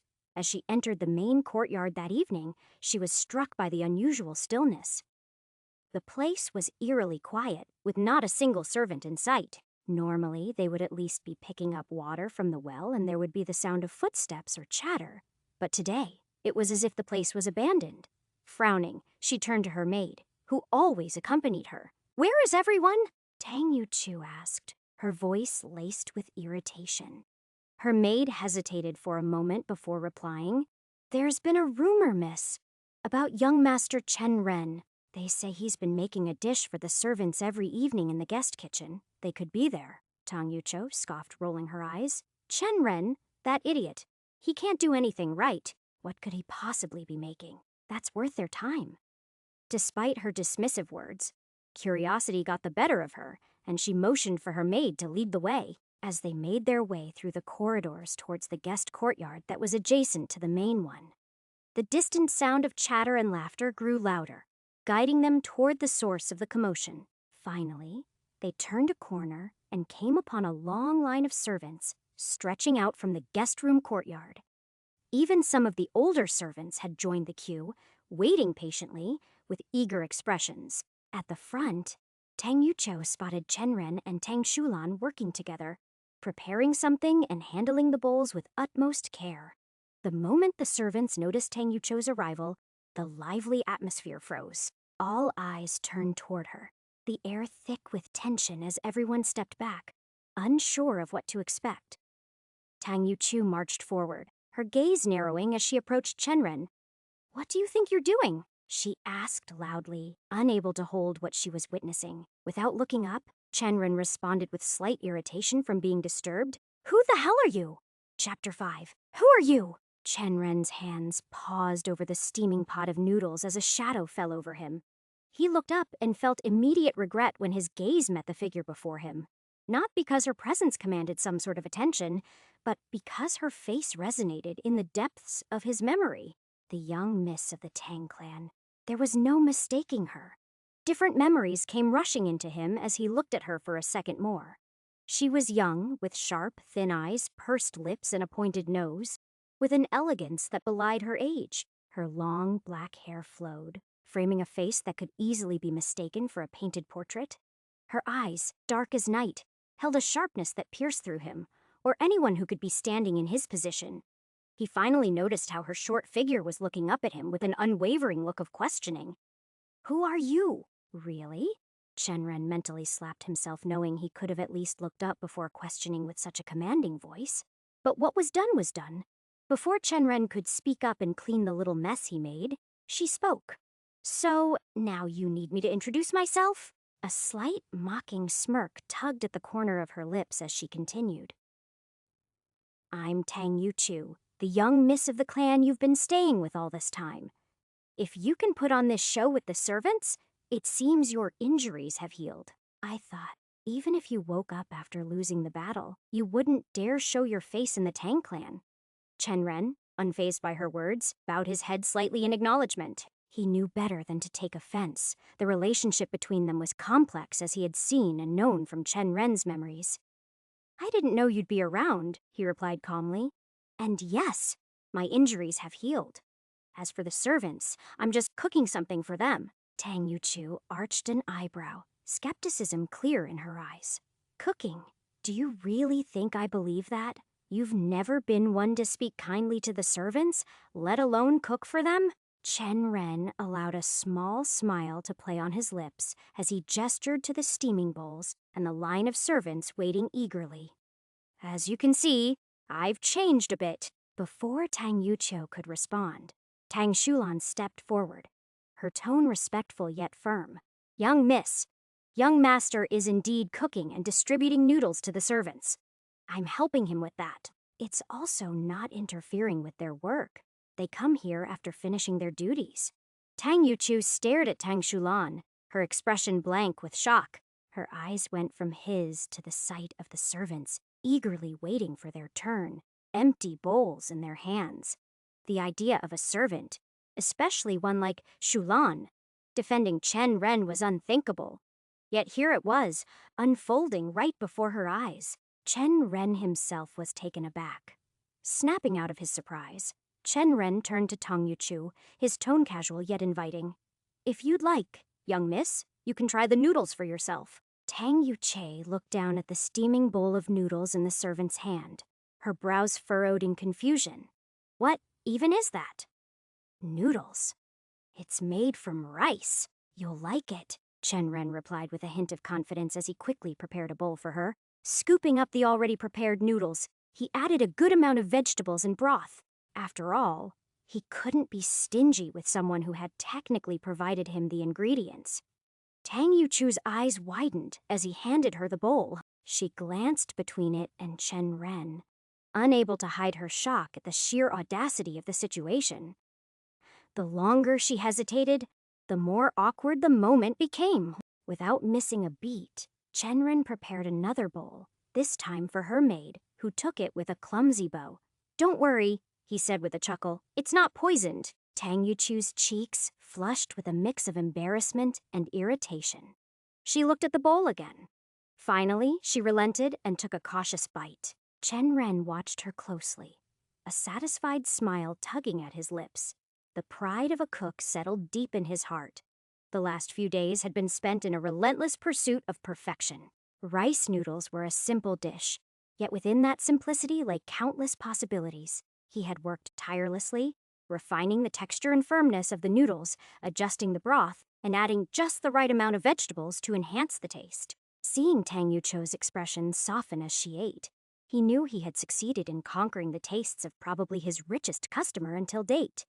He recalled her father was quite the foodie, and because of that, she had eaten quite a lot of different types of dishes. If his noodles could impress her, then he definitely had the required skills to make it big. When she finally finished, Tang Yucho looked at him, her gaze softened by a touch of wonder. "It was good." Chenren's smile widened. "Would you like seconds?" She hesitated, her pride flaring up again. But from how she looked at the noodles, it was clear that the allure of them was undeniable for her. After a moment's pause, she nodded, albeit reluctantly. As he handed her another bowl, he couldn't help but tease, "Mind if I finish distributing the rest to the servants? There's a lot of noodles and you can't eat it all, right?" Tang Yucho glared at him, a mix of irritation and amusement in her eyes. "Obviously not. You can continue. We can't waste food." With a light chuckle, Chenren resumed serving the noodles, the servants smiling appreciatively as they received their portions. As he worked, he could feel Tang Yucho's gaze on him, her curiosity growing with each passing moment. "What are you doing with these noodles anyway?" she finally asked, her tone laced with suspicion. "Are the bars closed? Or have they finally decided to kick you out due to pending tabs? Why are you here cooking these dishes?" "No," Chenren replied, his tone steady, as he finished handing out a bowl of noodles. "I'm not interested in bars anymore." Tang Yucho blinked, clearly taken aback by his response. "You're not?" Chenren shook his head. "No, I'm doing this to test out a business idea." "Are you serious?" Chenren sighed, more to himself than to her. "Why does everyone think I'm not serious?" "Yes, I'm serious. Very serious. That's why I developed these noodles, and I'm going to start selling them tomorrow." Tang Yuchi's expression remained doubtful. "I don't believe it." Chenren's lips curled into a confident smile. "Then come see it for yourself." "Do you really think I'm just giving noodles out here for fun?" She hesitated, clearly torn between disbelief and curiosity. Finally, she nodded. "Sure I will," she said, setting her bowl down and preparing to leave. But before she could step away, Chenren gently reached out and grasped her hand. Tang Yuchu's eyes flared with anger, her posture stiffening as she shot a glare at him. Touching her like that, especially in front of the servants, was a breach of decorum, bordering on something far more intimate. "What do you think you're doing?" she demanded. Chenren quickly released her hand, his expression earnest. "Let me buy 10 pounds of rice from you." "What?" "I really want to sell these noodles," Chenren explained. "Right now, I'm using ingredients from the guest room kitchen, but if I'm going to sell them, I can't keep doing that. There's honor and ethics in business, and I want to do this the right way, unless you have fallen for my noodles and want to donate the ingredients." Tang Yuchu studied him for a long moment, ignoring his last few words before replying. "I won't sell it cheap." Chenren nodded, undeterred. "We can negotiate right now." "I don't need a lot, but if this works, we can talk about a bigger purchase." Tang Yuchu gave a thoughtful nod. "Let's talk tomorrow," she said before, turning to leave, her posture more composed than before. Asterisk, asterisk, asterisk. Early the next morning, Chenren found himself standing with Tang Yucho in a quiet corner of the Tang clan's storage area, the soft light of dawn casting long shadows over the bags of rice stacked neatly along the walls. A few guards stood nearby alongside Tang Yucho's maid, their faces blank as they did nothing more than to add to the background. Ignoring them, he focused on the rice bags. He needed just 10 pounds for now, enough to test his idea and see how the evening crowd would react to them. Tang Yuchu watched him closely as he inspected the rice on his palms, her expression unreadable. The grains were clean and polished to a near-perfect sheen. It was above average, at least definitely not the cheap stuff. Setting the small sample back down, he looked up at her. As 1 pound was priced around 4 to 10 copper wen depending on the quality, Chenren thought for a moment. "I'll give you 5 copper wen per pound," he said, his tone straightforward. Tang Yuchu arched an eyebrow, her voice firm. 10 copper. This rice is worth way more than what you're offering." Chenren resisted the urge to sigh. He knew this wouldn't be easy. It's good quality, but 10 copper is too much. 6 copper per pound, and I'll take 10 pounds. She crossed her arms, clearly not inclined to back down. 9 copper, and that's my final offer. Chenren shook his head, a small smile playing on his lips. 7 copper is fair for both of us. I'm not asking for charity, just a reasonable price. 7 copper, and I'll consider this a done deal. Either way, this is probably not much for you to gather, and I am giving you a good opportunity to make a small profit." Tang Yucho narrowed her eyes, sensing the determination in his voice. After a long moment of silence, she relented with a slight nod. "Fine, 7 copper per pound. But don't expect this kind of generosity next time." Chenren chuckled, pleased with the outcome. "I wouldn't dream of it." With the negotiations settled, Chenren quickly weighed out 10 pounds of rice and handed over the agreed amount of copper coins. As he turned to leave, he noticed the young miss watching him with an expression of mild surprise. "You're good at this," Tang Yuchu remarked, almost as if she couldn't quite believe it. I didn't know your clan birthed merchants too. Chen Ren offered her a modest smile. They don't. At least not anyone I can remember, but they do have cultivators with a silver tongue who strive to get more than what is in their fate. You can think of me as one of them. Either way, I'll see you around, young miss. She nodded, still looking a bit stunned as he walked away, using a guard to carry the rice back to his temporary kitchen in the guest courtyard. Honestly, he didn't need any help, but he was still a guest and a cultivator, and it wouldn't look good for him to carry all that load. Though, he guessed that he was either way going to break a few cultivation conventions by selling noodles on a stall. The rest of the morning was peaceful. As it was going to be his start of the stall, he had to inform the servants he won't be giving out more noodles to them. At the same time, he needed to make sure he had everything before he ventured to the streets. He already got the permit, so he just needed to prepare the ingredients in the stall. Chen Ren soaked the rice carefully, taking his time with every batch he took to wash. He also got a few vegetables. He wasn't going to add them in the regular noodles, but he could always add more variety for more money. As the grain soaked, he turned his attention to setting up his stall. Carpentry wasn't his strong suit, so he scoured the Tang Clan manor until he found an old, unused stall in the old storage room. It wasn't much to look at. Cheap, weathered wood with a few splinters sticking out. But it would do for now. As long as he had space to create noodles, he wouldn't bother to complain. He hauled it back to the guest courtyard and set it up, giving it a quick once-over to ensure it was stable. Next, he paid 4 coppers for a set of cheap bowls. They were plain and unadorned, but they would serve their purpose. Finally, he set to work on a signboard. His drawing skills were decent, and he carefully sketched out a simple image of a steaming bowl of noodles. Below it, he wrote in neat characters, "Rice noodles, 5 copper wen." He knew that most of the population was illiterate, so the drawing would have to do most of the work. The image of the noodles, simple as it was, would hopefully catch the eye of anyone passing by. As the day went on, he felt more and more that he was ready. The stall was there, the rice noodles were prepared, and the signboard was prominently displayed. It was going to be the first evening of his first business venture in this new world. Asterisk. Chen Ren stood in the marketplace, setting up his modest stall in one of the few empty spots that were left. Tang Shulan was by his side, helping him arrange the bowls and make sure everything was in place. It was a simple setup, nothing fancy, but it was all he needed to get started. As they finished arranging everything, Old Man Tian from the skewer stall across the way wandered over, eyeing Chen Ren's stall.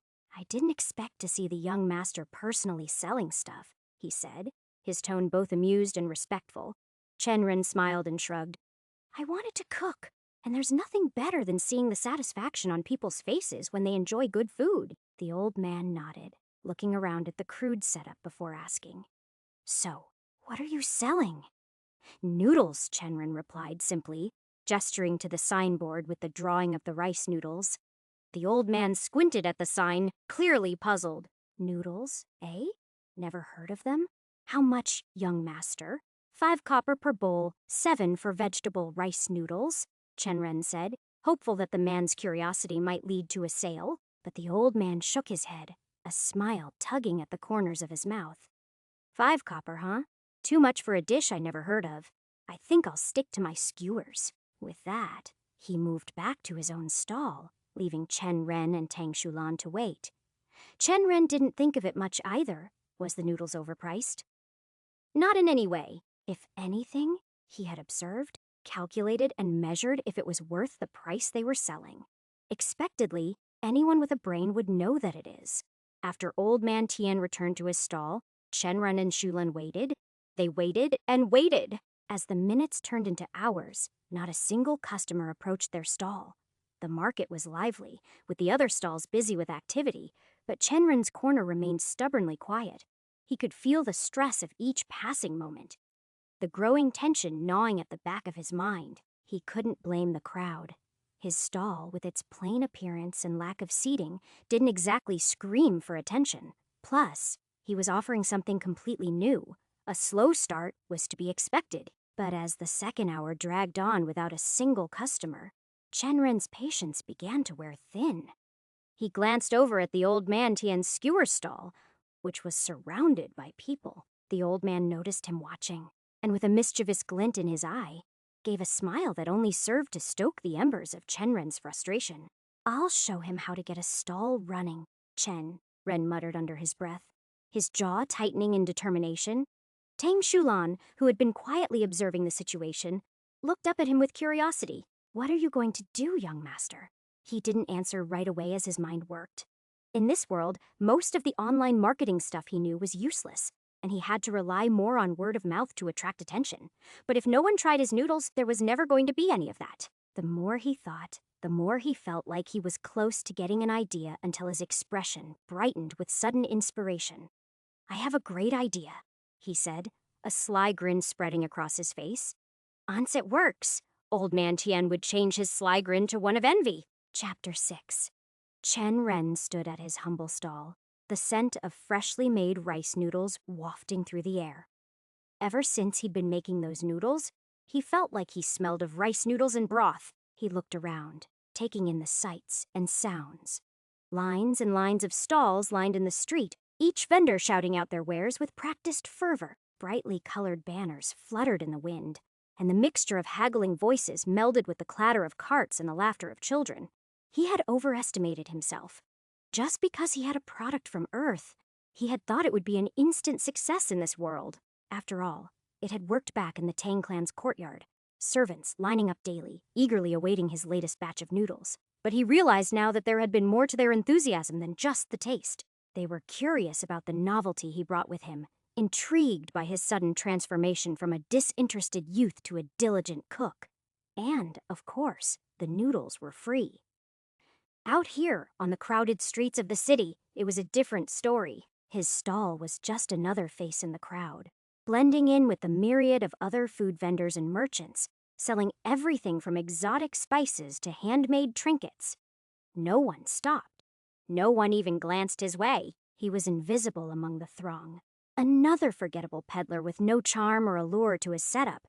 Chen-ren frowned, tapping his finger against the wooden counter. He needed to rethink his approach. Marketing, that was the key. Back on Earth, businesses rose and fell on the strength of word of mouth. He had learned that firsthand during his brief stint working in a noodle shop back in high school. He needed to create a buzz, and he had just the trick to get people talking. All he needed was a little bit of attention, something to draw in the first few customers, and let word of mouth do the rest. His eyes roamed over the crowd, searching for inspiration. There were merchants haggling over prices, nobles in fine silks moving through the market with their retinues, farmers with weather-beaten faces hauling produce, and beggars crouched by the roadside, holding out their hands for alms. He took it all in, letting the chaos wash over him. Then, his gaze fell on a group of children huddled near the entrance of a narrow alley on the other side of the street. They were scruffy and tiny, with eyes wide with hunger and curiosity as they watched the busy stalls and the food being sold. Every now and then, they whispered among themselves, heads ducked low, as if trying not to draw attention to themselves. It was clear to anyone who would look at them to know what they were planning to do. A smile tugged at Chen-ren's lips. They were the ones he was looking for. He walked with a slow, deliberate pace, blending into the sea of people as if he were part of the marketplace's very fabric. His steps were light, like a leaf drifting along a stream. He approached the group of children huddled near the alleyway without them even noticing. "Hello there," he said softly, coming to a stop just a few feet away from the kids. The children jumped at his voice, their eyes going wide with fear. One of the younger boys, his face dirty and hair a matted mess, blurted out, "We haven't stolen anything, I swear." Chen-ren chuckled, shaking his head. "I know you haven't," he replied, his tone gentle but knowing. "But I also know you were just about to." The kids froze, their expressions shifting from fear to sheer panic. Their eyes darted around, looking for an escape route, and he could see them inching backward, ready to bolt at the first sign of trouble. Wait! Chen-ren raised his hands, palms out in a gesture of peace. "I am not here to reprimand you or turn you in. I actually have a job for you, and if you do it well, I'll feed you. How does that sound?" The children hesitated, still on edge, but his words made them pause. Hunger and curiosity roared in their eyes. and they glanced at each other's uncertainty. Finally, one of the older boys, who looked to be around 12, asked, "What kind of job?" Before Chen Ren could answer, a girl with sharp eyes and roughly chopped hair stepped forward, her arms crossed over her chest. "We shouldn't listen to him," she said to the others.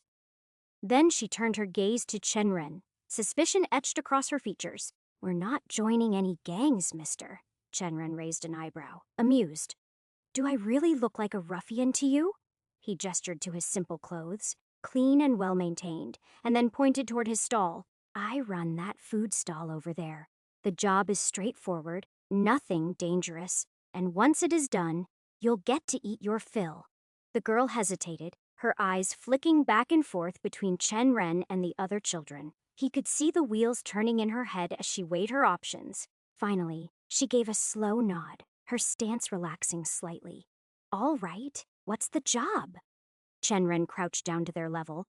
"All you need to do is spread a little word around the marketplace, and in a few specific places. Tell them what exactly I tell you. Simple, right? Don't worry about the details. I will let you know about that." The kids exchanged glances, still not sure of Chen Ren, but the job seemed simple enough. Taking a final glance at the food stall, the girl nodded, staring right at him. "We can do that. Just don't go back on your words. Asterisk, asterisk, asterisk." After a long, exhausting day of crunching numbers and balancing ledgers at the city lord's palace, Scholar Lu Wen emerged from the building, his mind still buzzing with calculations. The sun hung low in the sky, reminding him how long it had been since he walked inside the building.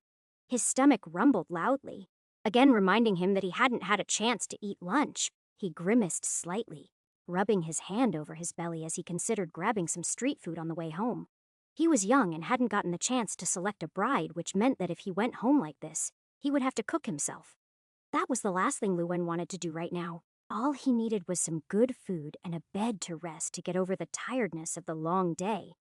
As he stepped onto the cobblestone street, a shrill voice cut through the crowd. "Free noodles? Free noodles on Market Street? Try it out today only. Special noodles from the Eastern tribes, now available right here in Cloud Mist City. For free." Lu Wen turned his head toward the source of the noise and spotted a young boy, his face streaked with dirt and his clothes worn and threadbare. The boy was standing on a crate, shouting with all his might. Despite his apparent shyness, he was doing his best to advertise, his eyes darting nervously over the growing crowd around him. The scholar adjusted his robes, glancing around at the people who had gathered to watch. Most of them were locals, their curiosity piqued by the promise of free food. The boy's proclamation had even caught the attention of a few wealthier passers-by, their eyes narrowed with interest.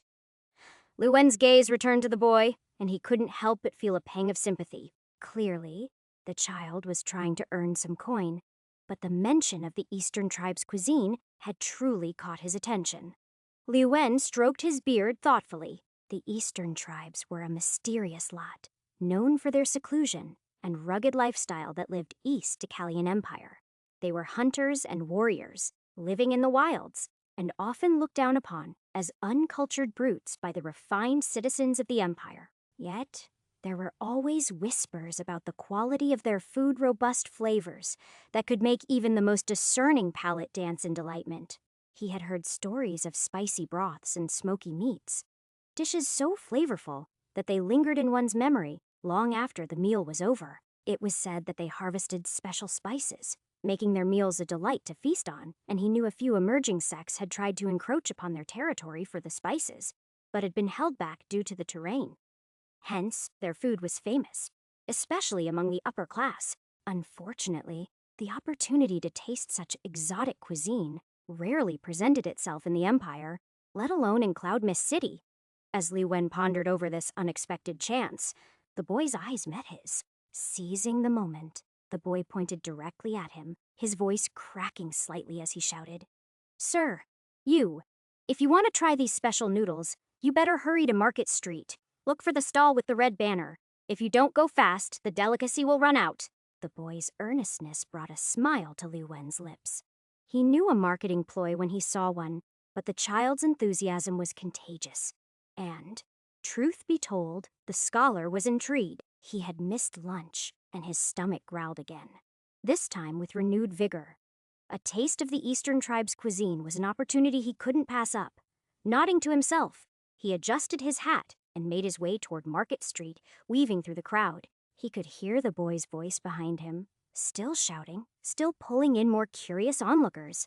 As he walked, Lu Wen couldn't help but chuckle to himself. Today had been a trying day, but perhaps, just perhaps, it would end on a high note with a belly-full exotic dish noodles. The child said. As he approached the center of Market Street, it didn't take long for him to spot the noodle stand. It was right opposite to the usual spot where he bought skewers from Old Man Tian. A man stood on a small wooden crate in front of a stall, his voice being the loudest of the noise of the crowd. Free noodles! Free noodles!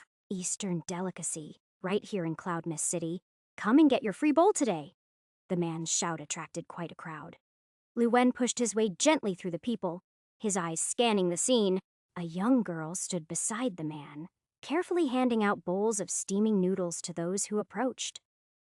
The man looked oddly out of place among the typical street vendors. His clothes, while not extravagant, were far too fine for a commoner, giving him an air that contrasted sharply with the usual rough-and-tumble sellers that lined Market Street. Even his face held a certain charm, rare for the place. As Lu Wen moved closer, his eyes landed on a small sign propped up on the side of the stall, listing the prices. 5 coppers per bowl. Confused, he turned to the man standing on the crate. Are the noodles free? Or are they 5 coppers, Wen? He asked, pointing to the sign. The man smiled warmly, hopping down from his perch. They're free today, he said cheerfully. Would you like a bowl? Lu Wen glanced around, observing the expressions of those already eating. The faces of the customers were filled with surprise and pleasure, and the aroma wafting from the stall was tantalizing. His gaze met with a woman who was savoring the dish as if it was her last meal. He almost gasped when she drank the broth in one go. He quickly withdrew his gaze and looked at the delicacy called noodles that he had never heard of before. They were long, thin strands swimming in a rich, fragrant broth that sizzled. His stomach grumbled once again, and he nodded. Yes, I'll take a bowl. With a swift, practiced motion, the girl beside the man ladled a generous portion of noodles into a bowl and handed it over. Here you go, she chirped, her eyes lit up. As Lu Wen accepted the bowl, the man behind the stall leaned forward slightly, his gaze friendly and curious. I couldn't help but notice you read the sign. Are you a scholar or a learned man, by chance? Lu Wen raised an eyebrow, caught slightly off guard by the question. Yes, I am a scholar, he replied. Do I look like one? The man chuckled, nodding. Indeed, you do. You have the air of a distinguished gentleman, someone well-versed in the ways of the world. His words were smooth, his tone sincere, and Lu Wen couldn't help but feel a small swell of pride at the compliment. Thank you, he said, a slight smile tugging at his lips. It wasn't every day that his scholarly status was acknowledged outside of the palace. He took a moment to study the man again, still puzzled by his refined demeanor. Well, please enjoy, the man continued, gesturing to the bowl in Lu Wen's hands. If you like the noodles, please mention them to your colleagues at the City Lord's palace, he suggested. I am sure they would love to try it too. Lu Wen nodded, wiping his mouth with the back of his hand. I will, if I like it, he replied, taking his first proper bite of the noodles. As the soft, chewy strands melted in his mouth, his eyebrows shot up in surprise. The noodles had a delightful texture, with just the right amount of firmness, and the broth. Oh, the broth. It was rich and full of complex flavors that danced on his tongue. If he didn't know better, he'd be tearing up for how good the noodles were. There were a few vegetables in it, and they were cooked to perfection, just tender enough to bite through but still retaining a satisfying crunch. They provided a refreshing contrast to the rich, savory broth that soaked into the noodles. He quickly dug in for another bite and another, finding each mouthful better than the last. In what felt like no time at all, he had finished the entire bowl, but his hunger was far from satiated. Without a second thought, he looked up at the vendor and said, "Give me one more." It was excellent. The vendor, still smiling, shook his head. I am afraid each person can only have one free bowl. However, if you'd like another, you can purchase it for 5 coppers. Also, You actually tried our vegetable rice noodles that come at 7 coppers per bowl. Liu Wen glanced around, considering his options. He could see other food stalls nearby with skewers and buns, but the lingering taste of the noodles on his tongue made his decision for him. He felt a craving that wouldn't be satisfied by anything else. With a small sigh of defeat, he reached into his pouch and tossed the coins onto the counter. "Sure, take it," he said, unable to hide his eagerness. The vendor's smile widened. "Thank you. I'll make this bowl myself," he said, turning to prepare another serving. Liu Wen watched as the man skillfully scooped the noodles and broth into a fresh bowl. The way he moved spoke of someone who knew exactly what they were doing. In moments, another steaming bowl was placed in front of him, and Liu Wen wasted no time digging in. Asterisk, asterisk, asterisk. After turning away the last group of customers that had arrived too late to try the free noodles, Chen Ren turned and walked over to a small group, huddled around a wooden bench. The children who had been shouting in the streets earlier were now seated, each with a bowl of noodles in hand, eagerly slurping down their meal. The young girl who had been the most suspicious of him before looked at the noodles with glinting eyes, her face bright as she ate. He crouched down beside them and gently patted the girl on the head. "You all did well today," he said warmly. "Keep up the good work." "Thank you," the young girl yelled in happiness. She slurped the last bit of the broth. Chen Ren stood up, looking down at the children with a satisfied nod. As he turned back toward his stall, he felt a sense of fulfillment wash over him. Not only had his plan to attract more customers worked, but he had also been able to provide a little kindness to those who needed it most. For him, that was a reward far greater than any amount of silver or gold. But still, business is business. Thanks to his clever scheme, most of the noodles he had prepared for the day were sold out, drawing in a steady stream of curious customers. The promise of free noodles had lured them in, and as expected, a fair number had come just to try something new without spending a coin. However, 6 of them had been so impressed that they purchased a second bowl, earning him a modest 34 copper coins. He was still at a loss with how much the pounds of rice had cost, but he didn't care about it. As the day wound down and the crowd thinned, Chen Ren assessed the stall's remaining supplies, realizing they were nearly out of everything. It was a good problem to have, he thought. Given this was only the first day, he had hoped to create a buzz, and it seemed like his plan was working. As he instructed Tang Shulan to pack up the stall, he saw a shadow fall over him, though he'd like it if it was a customer. It was Old Man Ten, one of the longtime street vendors who had seen many young and hopeful food vendors come and go.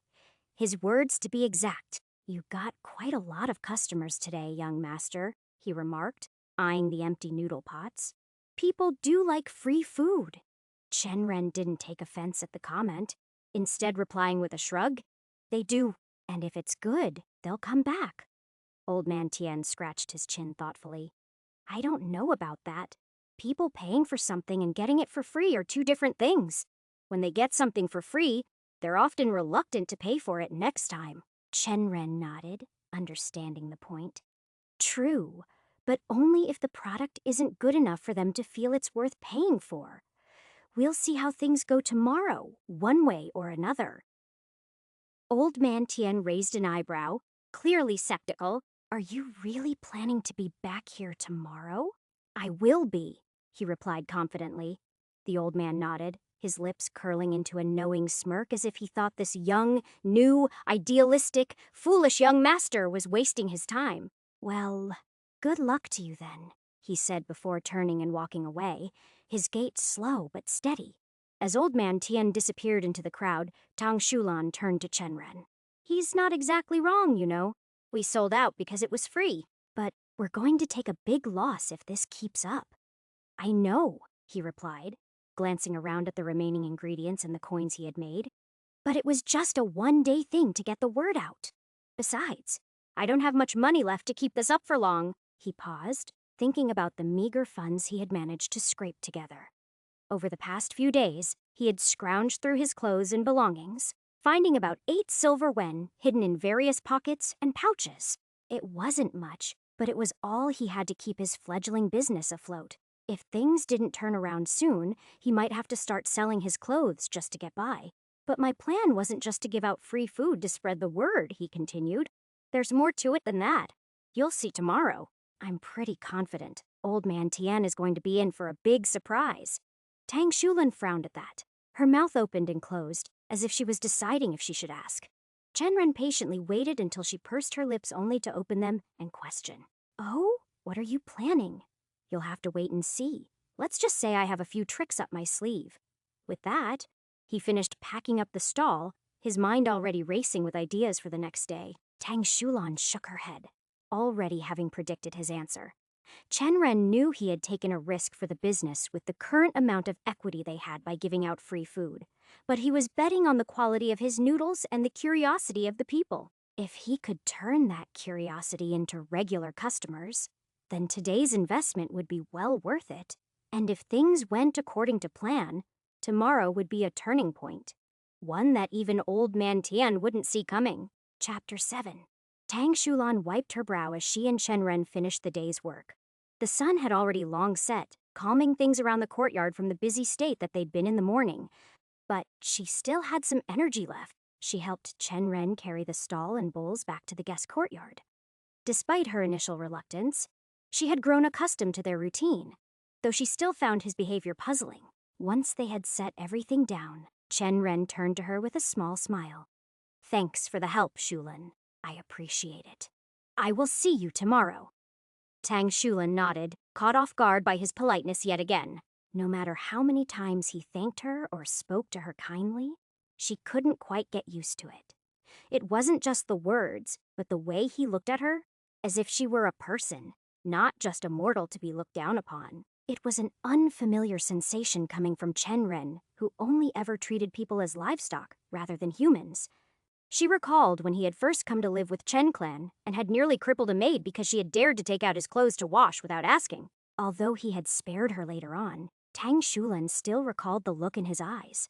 But now he was different. Like always, she wondered upon the reason for this transformation. There were only a few times in her life when she had seen people changing to this degree. Most of those moments revolved around the other maids or young girls from Tang Clan who would change drastically after getting their hearts broken by guys who never wanted to take responsibilities. They would then grow bitter, becoming shadows of their real selves. Maybe Chenren was like that too. Maybe his own heartbreak was the fight he lost, the one that seemed to have changed him so completely. She didn't know all the details, but she could see it in his eyes. Whatever pride or arrogance he once had seemed to have been stripped away, replaced by a quiet grit that was hard to ignore. The only difference was that, rather than growing bitter, he had gained humanity and humility, things she never expected him to ever possess. As these thoughts ran through her mind, Tang Shulan began her walk towards the main manor. Her feet moved almost automatically along the familiar path, the stone walkway worn smooth by weather and years of use. The manor was right ahead, a grand structure of carefully done woodwork and stone walls that seemed imposing. Carvings of dragons and phoenixes covered the eaves, their fierce gazes seeming to watch over the clan and protect them from calamities. The roof tiles were a deep, dark blue, catching the last light of the sun and reflecting it in a soft glow. She passed through a smaller gate that led to the inner courtyard. It wasn't her quarters, but she had business here today. As she approached the gate to the main building, she saw two guards standing at attention. They nodded to her as she came closer, their expressions neutral. Wait here for a minute, one of them said, already familiar with her visits. Tang Shulan waited patiently, her thoughts still on Chenren and the peculiar path his life seemed to be taking. A minute later, the guard returned and motioned for her to enter. Taking a deep breath, she stepped through the gate and into the main hall. The room had just a few candles flickering in the corners. The air was thick with the scent of incense, a constant in the Tang Manor. In the center of the room sat an older man, his hair gray and thinning, his cheeks sunken and pale. A neatly trimmed mustache framed his thin lips, giving him an appearance that was hard to read. This was the head of the Tang clan, the young Mrs. Father Tang Jihao. He looked up as Tang Shulan entered, his eyes sharp despite his frail appearance. Tang Shulan bowed deeply and tried her best to keep her voice steady as she spoke. I am here to report. Tang Shulan kept her head bowed for a moment longer before speaking. Young Master Chenren started his stall today, she began, her voice clear but respectful. he managed to sell all the noodles he had prepared. The old man's eyes widened slightly, his gaze sharpening as he looked at her. All of them? He asked, his tone incredulous. How? Tang Shulan nodded, and then gave a brief summary of Chen Ren's marketing techniques. She started by saying how he didn't get a lot of customers at first, but used the slum-dwelling kids to advertise free noodles in exchange for feeding them. He also attached the label of it being a delicacy from the eastern tribes. Once people heard about free food, quite a lot of them came to try, and according to Chen Ren, they were going to spread word of mouth, and the noodles will start to do better and better. It was a surprise to me, she admitted, but he seemed to think it would help with the sales starting tomorrow. Tang Jihao listened carefully, nodding as she spoke. When she finished, he leaned back in his chair and asked, "These noodles, are they actually from the tribes?" "I did ask him," Tang Shulan replied, but the young master said, "It doesn't matter if they are or not. People just need to believe they're an exotic delicacy. It's not like the tribes are going to come to Cloud Mist City to do anything about it." At that, a small smile appeared on the old man's lips. "Chen Ren is more brazen than I expected," he mused, "but also smart." His expression grew thoughtful. "Is he still acting strange?" Tang Shulan nodded again. "Yes, master. His personality has changed. I don't think it's a facade. If it were, he would have let it slip by now. But he hasn't." Tang Jihao's eyes narrowed. His sunken eyes seemed to look scarier, but Tang Shulan didn't let it show it on her face. That's interesting. If his personality truly has changed, then perhaps it's worth not kicking him out just yet. Tang Shulan hesitated for a moment before speaking up. "Master, may I ask something?" He glanced at her, curious. "Go ahead." "Why don't you just kick him out?" she asked. "Is it because of the young miss?" Tang Jihao's smile returned, a hint of amusement in his eyes. He didn't answer immediately, letting the silence stretch just long enough to make Tang Shulan wonder if she had overstepped. Then, finally, he spoke. "Partly, yes. At least that was the case when Chen Ren first walked in. It seemed like a golden opportunity to tie my daughter to a cultivator. As you know, she didn't have the gift of immortality in her body, and with her marrying a cultivator, at least the future generations will have a better chance. But with Chen Ren's personality back then, I threw that idea away. He was arrogant, reckless, definitely not the kind of person I wanted to associate with my daughter." He paused, rubbing his beard. "Even now, with his new personality, I'm not rushing into anything. It's not been long enough to see if the change is permanent. But I have to admit, it's the first time I've seen a cultivator take an interest in business, especially one like a street stall. Most cultivators don't see beyond selling pills or beast parts, and they usually keep to their sex or clan. So, I really want to see what Chen Ren aims to achieve with this. Even if the man is or was a wastrel, he's still a cultivator. It's quite unusual for someone like that to end up selling something as simple as these noodles. It suggests something major has happened to him. I know of his clan, and they are an aggressive bunch. So him being a merchant is just going against everything his clan stands for." Tang Shulan slowly took in those words. Her master wasn't wrong. Since Cloud Mist City was the closest place to Soaring Sword Sect, a guardian sect, there were a good number of cultivators in the city, and out of all of them, Chen Ren had slowly turned the strangest. "I'll keep being with him and keep an eye out. Master." The old man gave a small smile and nodded. "Good. But tell me, are the noodles actually good? I've heard from the servants that they are, but it wouldn't be proper for the head of the Tang clan to line up at a stall to eat." He chuckled softly. Tang Shulan suppressed a smile, a bit of amusement flickering in her eyes. Of course, she thought to herself, the master was a gourmet. She bowed again, hiding her amusement. "I'll make sure to bring some for you, master." Tang Jihao nodded, satisfied. "Good. I look forward to trying them. Now, go on, and let me know if you notice anything else strange with Chen Ren."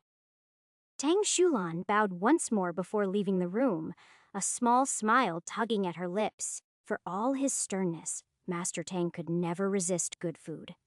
Asterisk, asterisk, asterisk, the next day, Chen Ren was up early, ready to start the stall once again. Thanks to the foresight of soaking the additional rice he had brought from Tangyucho yesterday, he was able to open earlier than yesterday.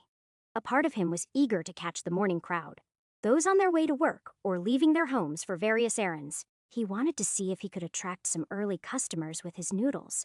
As always, Old Man Tian was already there, a constant presence in the early hours. He gave a short bow to Chen Ren when he saw him strolling up with Tang Shulan by his side. Chen Ren returned the gesture with a nod but didn't say much. Instead, he busied himself setting up the stall, arranging the bowls and preparing the ingredients for the day. Once everything was ready, Chen Ren sat down, waiting with calm patience. Occasionally, he would call out to people rushing by who cast curious glances at his stall. His voice was friendly but firm, a gentle nudge to consider stopping for a bowl of noodles. Despite his efforts, the morning was slow. Throughout the early hours, he managed to sell only 2 bowls, far fewer than the other stalls nearby. Still, a smile lingered on Chen Ren's face as he waited, his eyes occasionally drifting to the street, watching the flow of people. Tang Shulan noticed this and tilted her head, puzzled. "Why do you look so happy, young master?" she asked, getting more casual with him by the day. Chen Ren turned to her, his smile widening slightly. "I'm just anticipating lunchtime," he replied. "Things should start to change then, if I'm right. From what I know, a lot of people go out to eat at local restaurants and stalls during lunch, at least those who don't own their own shops in their homes.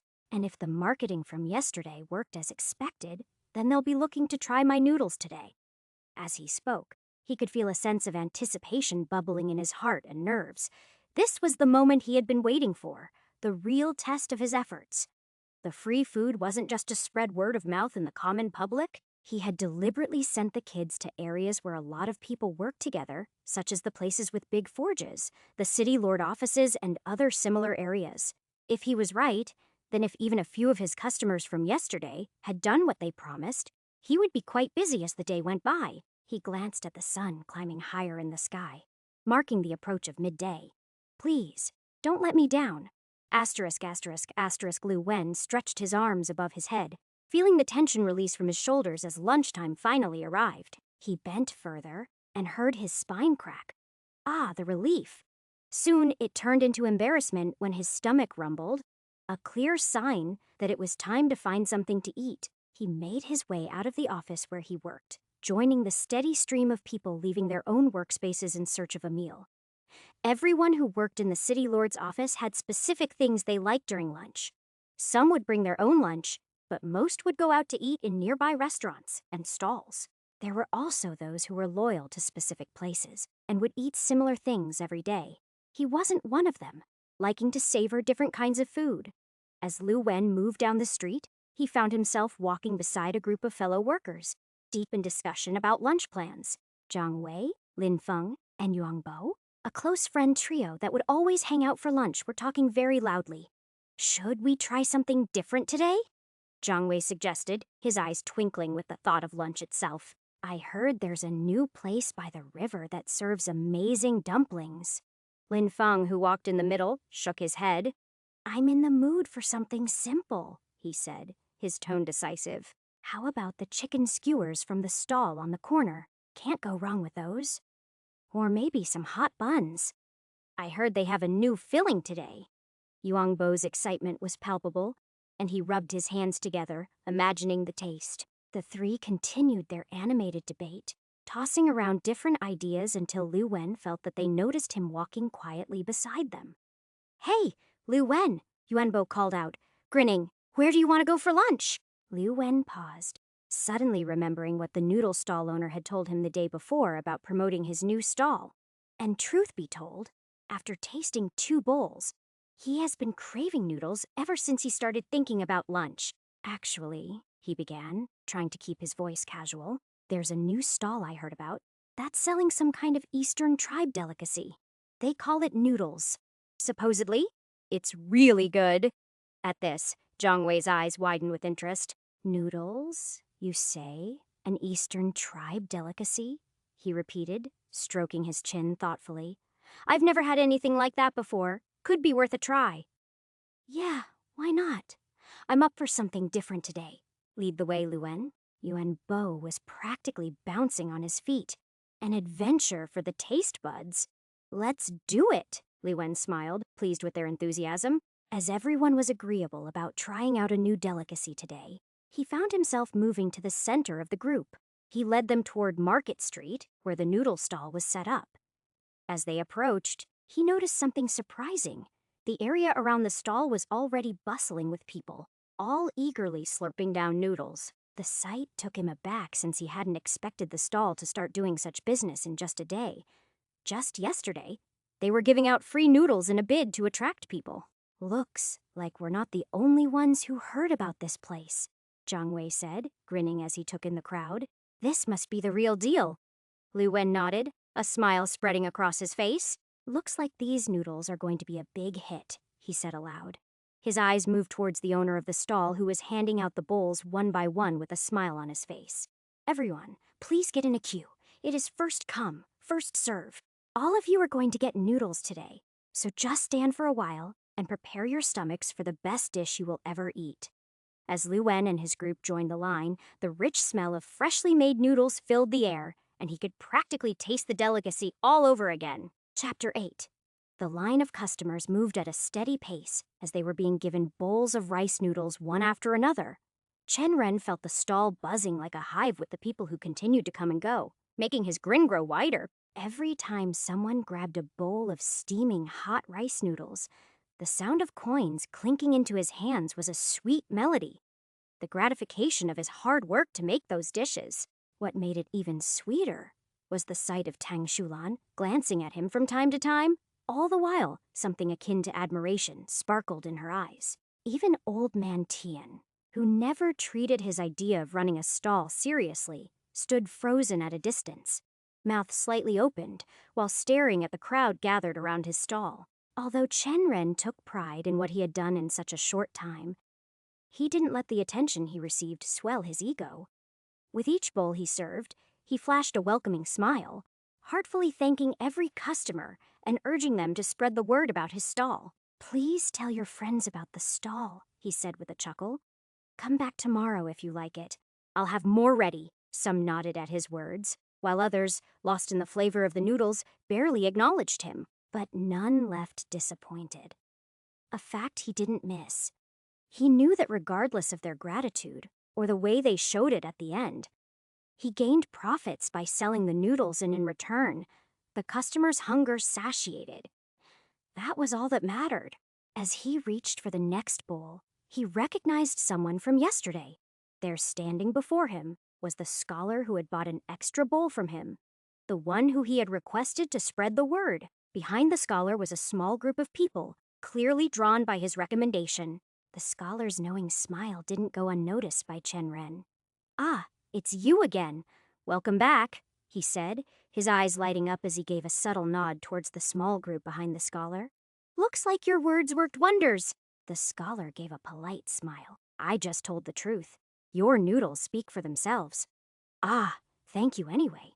So, one bowl of rice noodles today. Yes, here's 5 coppers. He pulled 5 coppers from his pocket and handed them over. As Chen Ren handed the scholar a bowl and collected the money, a strange warmth flooded in his chest. It wasn't just any warmth. He felt his qi stirred, pulsing within his dantian in a way he hadn't felt before.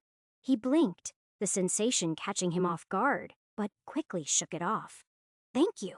The scholar's voice pulled him out of his thought process. Chen Ren nodded with equal enthusiasm and focused on the rest of the crowd. Soon after, he found himself back to distributing bowls one after another. As the lunch crowd thinned, more satisfied customers left the stall with full bellies and content laughter. Each time Chen accepted their payment, the surges in his qi became more frequent, swirling stronger with every interaction. The energy in his core felt alive, almost reacting to the success of his little business. It was an odd feeling altogether because he didn't know why it was happening and what triggered his qi to swirl inside him like that. But there wasn't time to dwell on whatever was happening. By the time the rush ended, Chen Ren had sold nearly 24 bowls. Wiping his brow, he turned to Tang Shulan, who was covered in sweat, brows raised, but he didn't miss the satisfied smile on her face. Good job today, he said, patting her on the shoulder. We've got a bit of a break now before the evening crowd rolls in. Let's take it easy until then. Your trick worked better than I expected, young master. Chen Ren laughed. If it didn't, I would have had to try something else. But this is only the beginning. We've got to keep it up. As he spoke, movement caught the corner of his eye. A few kids stood nearby, watching the stall with wide eyes from an alley. They seemed hesitant to approach him, but they were firmly fixated on him. Those were the same kids whom he had asked for help before, the ones who agreed to spread the word in return for free food. He waved them over with a grin. Hey, you all up for helping out again today? Same deal as tomorrow. Their eager nods were all the answer he needed. Asterisk, asterisk, asterisk. As the evening rolled in, the crowd grew larger than the day before. Please give me a bowl. Is this the noodle stall I heard about? Some kids had been shouting about it all over town, talking about how it is an Eastern delicacy. Let's try and see how it is. People gathered around Chenren's stall, eager to try his noodles. Some were new faces, while others had returned for a second helping. Word of mouth was spreading like water ripples in a still pond. Touching everyone in the path, and the kids he had recruited earlier were doing a great job promoting his business. Their lively voices rang through the city, calling out praises for his noodles, bringing in even more customers. He felt relieved as he watched the growing line. If things continued like this, he'd be able to chip away at his debts sooner than he thought.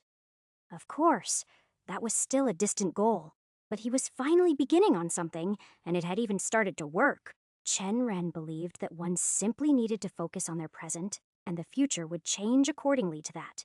With that belief in mind, he kept at the stall. By the moment they reached evening, they had sold an additional 40 bowls, far exceeding his expectation. In fact, they ran out of noodles much earlier than planned, forcing them to close the stall and heavy-heartedly, rejecting a few customers who had been waiting in line. It couldn't be helped since he hadn't bought the rice in bulk, not wanting to make such a big investment when the stall was still new, though now he could finally consider it. As Chen Ren began packing up, his eyes wandered around Old Man Tan's stall across the way. Except it wasn't Old Man Tan manning it. A younger man who shared similar features with the skewer stall owner was tending to the customers, probably his grandson. Curious, Chen called out. Hello, he said. Where's the old man today? The young man glanced up, rubbing the back of his neck. Ah, he's sick. Told me to cover for him. Chen Ren smiled, wondering if Old Man Tian had run away out of dejection from doubting him, but it wasn't a big deal. He would return tomorrow, and at that time he wondered what sort of expression the old man would wear on his face. For now, there was nothing more to be done besides this small talk. He returned to his stall, making sure to feed the kids who had helped with the advertising. Their eager faces lit up as they slurped the leftover noodles, and he was glad to share this with them. They had been the most helpful, aside from the customers, who were so pleased with the noodles that they spread the word on their own, without Chen Ren having to ask. After cleaning up, he finally left the market alongside Tang Shulan. The sky was already darkening, and the air had cooled considerably. Other than a slightly sore throat from yelling all day, Chen Ren couldn't feel any sort of tiredness. His body still felt as energized as new, and he even had the energy to take a lap or two around the city. Undoubtedly, this was all due to him being a cultivator, and by this point, he was glad that he had been transmigrated in the body of one. It was the only good point about being Chen Ren after all. If he had been a normal person, he would have been like Tang Shulan, who looked tired and walked slowly, probably because of her aching feet after standing in one position all day. He would have loved to lower her workload, but that would only happen if the stall got more customers. We're gonna need way more rice to soak now, Chen Ren said, breaking the silence and glancing over at her. The demand's only going up. Shulan nodded, a thoughtful look on her face. She waited for a few beats before she replied. I could talk to the young miss about it, see if we can get more supplies. Are you sure about that? He asked, a bit surprised. You've been following my orders all this time, but never asked to help out proactively? Don't tell me you fell in love with me? A faint blush crept onto her cheeks, but she didn't look away. Shulan hesitated for a moment, her head dipping slightly as she spoke. It is not that. Young master, I wasn't sure of your plans at first, she admitted softly. I thought it was all just an act or ruse. But when I saw you making noodles day after day, using every trick to market and sell them, I realized you're serious about building a business. I want to help. If you'll let me. Chen Ren looked at her silently for a moment, then shifted his gaze toward the horizon, where the sun was setting in colors of red and orange. Then, in a calm voice, he asked, "Is it because you genuinely want to help? Or is it to win my trust so you can report back to the Tang clan head?" Tang Shulan flinched, her eyes widening in surprise. Chen Ren's expression remained unreadable, but inside, he debated whether he should have asked her that question or not. No, it is better to reveal to her that I know it. There is no point hiding it. He already knew Tang Shulan acted as an informant for Tang Jihao since she had started following him around. It wasn't hard to figure out. He was living under someone else's roof, surrounded by servants that didn't work for him. Of course, everything he did would reach the ears of the Tang clan's head. And Shulan, being the closest to him, was the obvious informant. Honestly, he didn't like it, but Tang Shulan was extremely helpful, and he would simply struggle more if he didn't ask for any help and tried to do everything himself. Either way, spying on him wasn't a hard thing, and until now, Tang clan had done nothing more to make them his enemies. Instead, they had been helpful by giving him a place to stay. But if he wanted to bring Tang Shulan closer to him, he needed to know her intentions better. Chen Ren waited patiently, watching her as she grappled with his accusation. After a long pause, she finally spoke, her voice shaky as she replied. I won't lie, I do report to the master, but I genuinely wish to work for you. Since I am a maid working for the Tang clan, it is inevitable that I can't hide anything from him, but I do enjoy making noodles and helping with the stall. If you let me, I want to be a part of its success, young master. Chen Ren nodded slowly, satisfied with her answer. At least she was being honest. If she didn't report to Tang Jihao, they'd just replace her with someone else, someone less trustworthy. He didn't want that. That's good enough, he said at last. From now on, you're my employee. Shulan blinked, clearly taken aback. Employee? Chen Ren chuckled. It means you'll be working for me, in my stall, and whatever other businesses I end up running.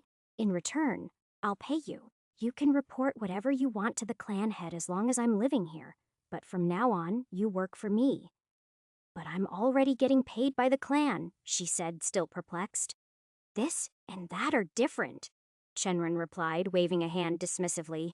I can't pay you much since I'm still in debt, but I'll give you 5 silver wen a month. I'll raise it once I've cleared what I owe. Deal. Shulan stared at him for a moment, clearly not expecting him to offer payment. Her expression softened, and she nodded slowly. Yes, that's acceptable. Chen Ren gave her a satisfied nod. Good now, go get more rice. I'll be sitting in the courtyard for a while. Without another word, Tang Shulan bowed her head slightly and headed off, leaving Chen Ren standing alone as the last light of the day faded into dark. Asterisk, asterisk, asterisk. Chen Ren sat down on the stone bench in the courtyard, stretching his muscles as he looked up at the night sky. He took a few breaths, regulating his breathing and then loosening his hands. They had been working tirelessly all day. Although he was fine physically, he was still mentally drained. He let his legs fall to the sides and relaxed them forward. I feel like I am progressing every day with my goal of making money. Today had been tougher than expected, but the sales had gone well, and he'd even managed to promote Shulan as his official employee. If he kept it going this way, he might be able to run the stall from day to night and even establish more branches. Cloud Mist City was big, and Market Street wasn't the only place with street stalls. A small grin tugged at the corners of his lips as he thought about that. Still, now that the day was over, he had something else weighing on his mind. Something he had pushed aside since arriving in this strange new world. He had been preoccupied with setting up the noodle stall, adjusting to his new life, and figuring out how things worked around here. But each night, he found himself poring over the cultivation manuals he'd stumbled upon while searching Chen Ren's belongings, trying to make sense of the realms and the challenges that came with them. Fighting had never been his thing. He wasn't the type who sought out conflict, but in this world, Strength wasn't just a luxury, it was a necessity. Sure, he was confident in his ability to amass wealth, but cultivation strength. That was an entirely different game. His talent for cultivation was abysmal, yet he knew he needed to give it a shot. At least, especially with the strange chi surges he'd been feeling throughout the day. It wasn't painful, but it was certainly odd. He wasn't even supposed to be able to sense chi at this level. The 9 realms of cultivation, as the manuals explained, were body forging, chi refinement, foundation establishment, meridian expansion, core formation, domain manifestation, nascent soul, deity transformation, and transcendence. Only at the 2nd realm, chi refinement, were cultivators typically able to sense chi. For most cultivators at his level body forging, it wasn't possible to sense chi until they reached the 9th star, which was known as the chi perception stage. Until then, the focus was on strengthening the body, sharpening the mind, and chanting mantras to align with the cultivation path. But here he was, at the 3rd star of body forging, already able to sense chi like it was second nature. It made him wonder if his body had somehow gained a better talent through transmigration. He wasn't sure how that worked, but it was a theory that seemed increasingly likely. He closed his eyes, focusing inward, trying to peer into his own body to understand what was happening with the chi surges. But before he could delve too deeply, a sharp voice rang out, cutting through the quiet of the night. "Imposter! I have come to judge you." Chenren's entire body tensed, his deep focus disturbed, and he heard the thrum of his raging heartbeat in his ears. His eyes darted around the courtyard, scanning for the source of the unfamiliar voice. But there was no one in sight, yet he could hear the sound of footsteps on the floor. His gaze dropped to the ground, wondering if one of the debtors had hired a cultivator with a technique to turn invisible to deal with him before he noticed someone on the floor. His eyes widened in shock. "Aren't you?" Chapter 9. Chenren paused, his eyes narrowing as he wondered if what he was seeing and hearing was a reality or just something his mind was making up. He had memories of witnessing strange things that he would have regarded as breaking every law of physics and biology in his past life. But he never minded them, as they should be considered normal in this world. Now that it happened before him, his brain needed a good minute to register it. His eyes stared at the feline perched elegantly on the courtyard ground before finally speaking. "Aren't you the cat that Shulan feeds occasionally?" The cat turned its head slowly, regarding him with piercing, intelligent eyes. Its fur was a pristine white, thick and luxurious, flowing down like a waterfall down its broad frame. It was large for a cat, easily the size of a small dog. What were these cats called? Right? Maine Coon. Chenren remembered them as a majestic breed in every way possible. The cat's ears were tufted, the tips flicked ever so slightly, and its bushy tail stood high in the air, fluffy and imposing the surrounding area as if it regarded it all its own. The fur there seemed even more voluminous, curling in thick waves that almost appeared alive. The creature blinked at him. Again, its slitted eyes narrowed as the tail whipped sharply, an unmistakable tension taking place between them. Chenren couldn't help but let his eyes wander over it under the moonlit sky. But it wasn't the color, imposing size, immaculate coat, or piercing eyes that caught his attention the most. It was the flames. They danced and curled around its tail, licking the air in a slow, deliberate burn. They were subtle, more like embers of a dying fire, yet they crackled with life. Its eyes, a molten ember, glowed with an eerie light, not just bright, but almost sentient. They locked onto him with a gaze that felt far too human. Chenren didn't know how or why, just that it spooked a part of him. Because despite the elegance in its posture, there was an air of menace. The tension in its raised tail wasn't just for a show. This feline wasn't here for food, or a casual encounter if it wasn't obvious by now. His breathing slowed as he realized that in his memories, he had seen powerful cultivators unleash elemental techniques. But this was different. The cat's mouth parted, and a voice, smooth like honey, but sharp as a sword, cut through the thickened air. Unsurprisingly, as he guessed, it was a female cat. "I've been watching you ever since you took over Chenren's body." and I'm here for answers." Chenren's eyes widened, and his breath caught in his throat. The first surprise was his realizing that she knew he had taken over Chenren's body. But before he could process it, another shock hit him as he noticed that the constant presence he had felt trailing him wasn't one of the debtor's men, but the cat. Everything suddenly made sense as his mind raced. "I am Yalen," she continued, her flames flaring briefly as she spoke her name. "Now, tell me, who are you?" He blinked, disbelief flooding him.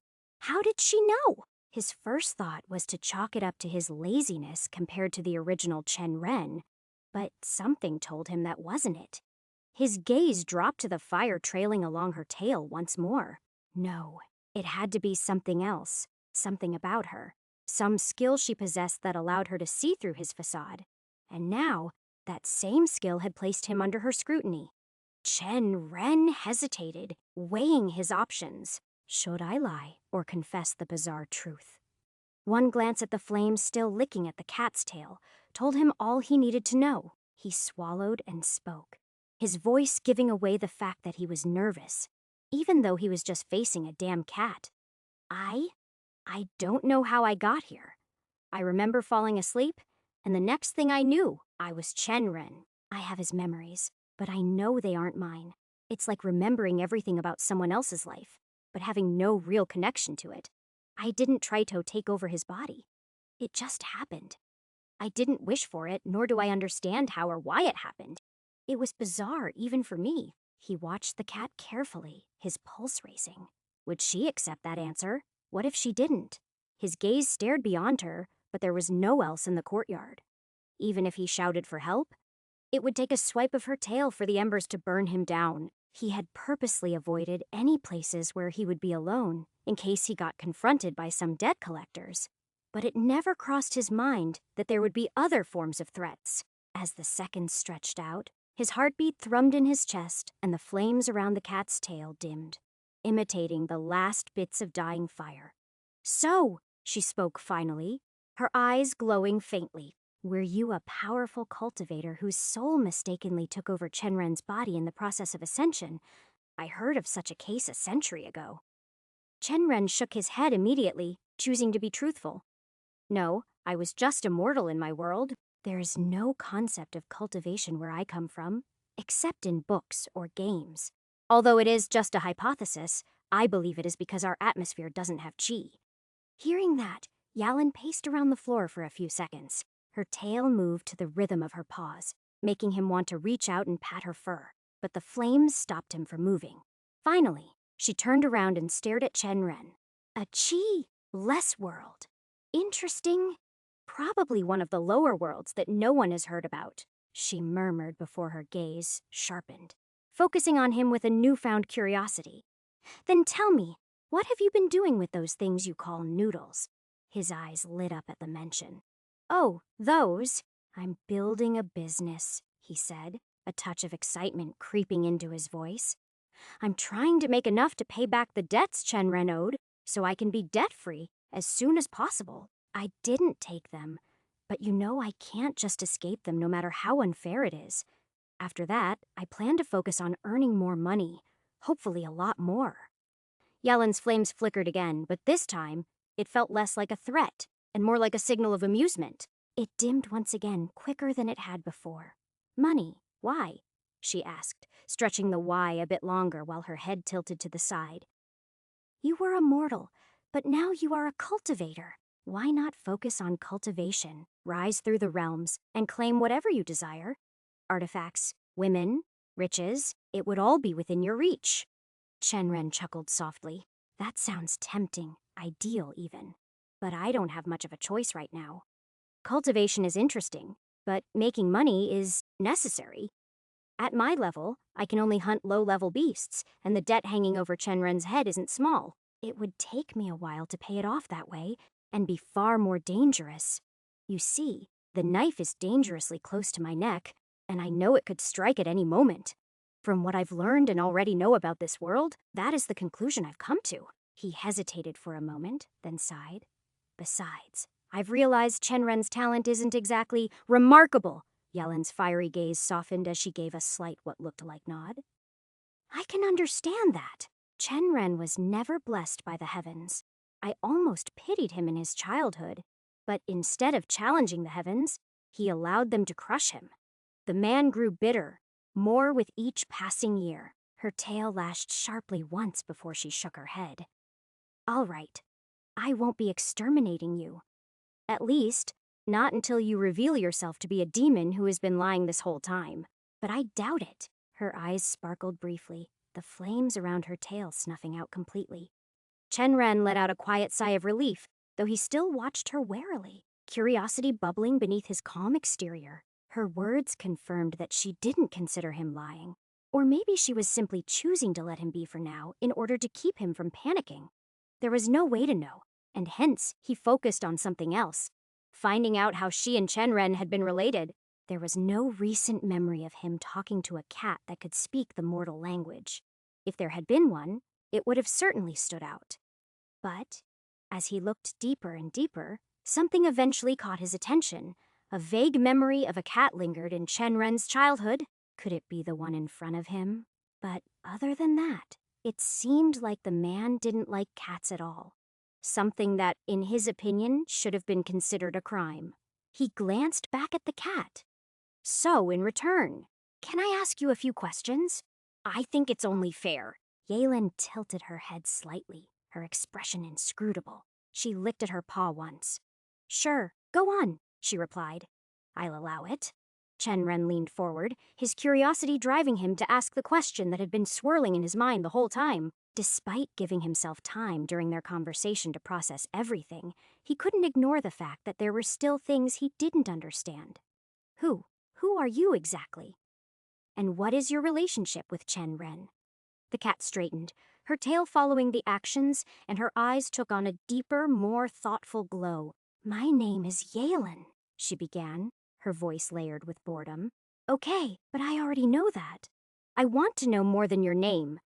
I am bound by a pact made with Chen Ren's ancestors. For hundreds of years, I have been tasked with watching over their descendants, acting as a protector of sorts.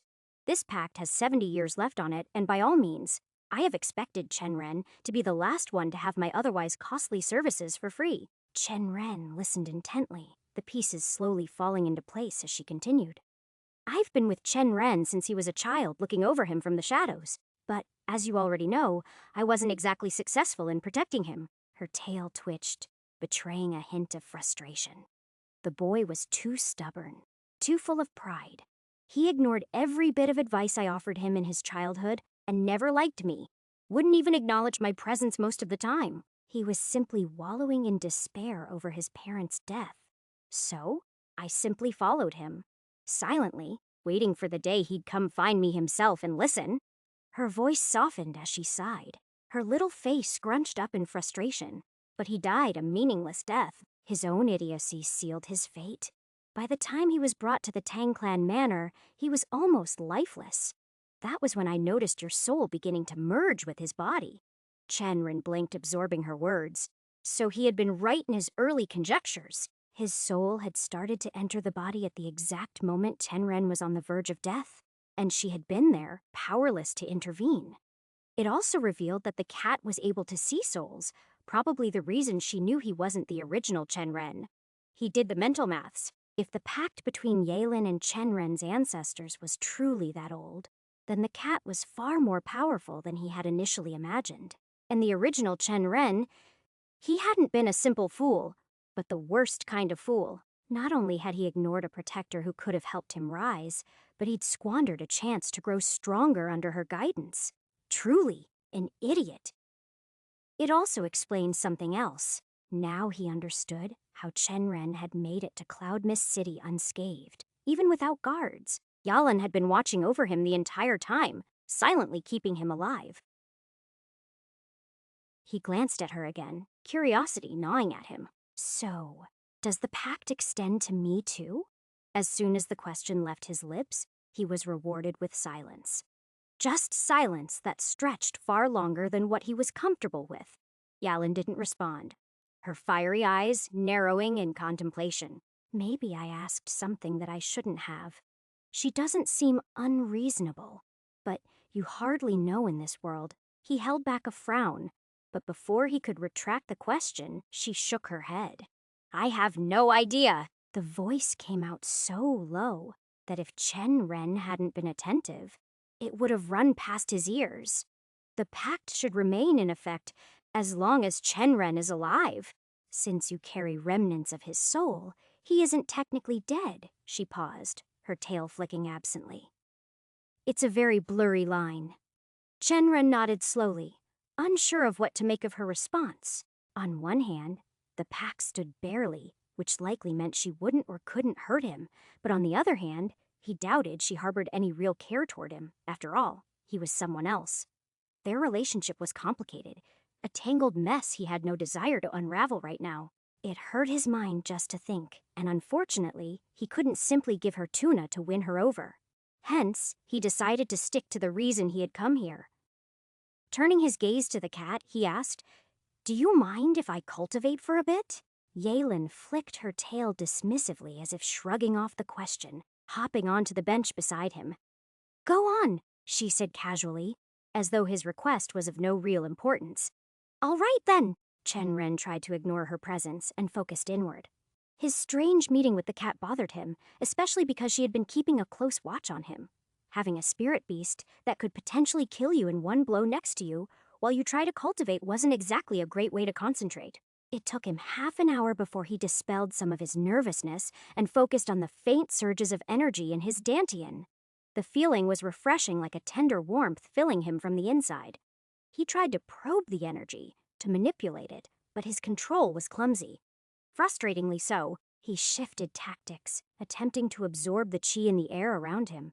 He could sense it faintly, like a whisper just out of reach. But no matter what he did, the energy refused to respond. Even when he chanted Thunderstorm Sutra, the Chen family's cultivation technique, it was like trying to catch smoke with his bare hands.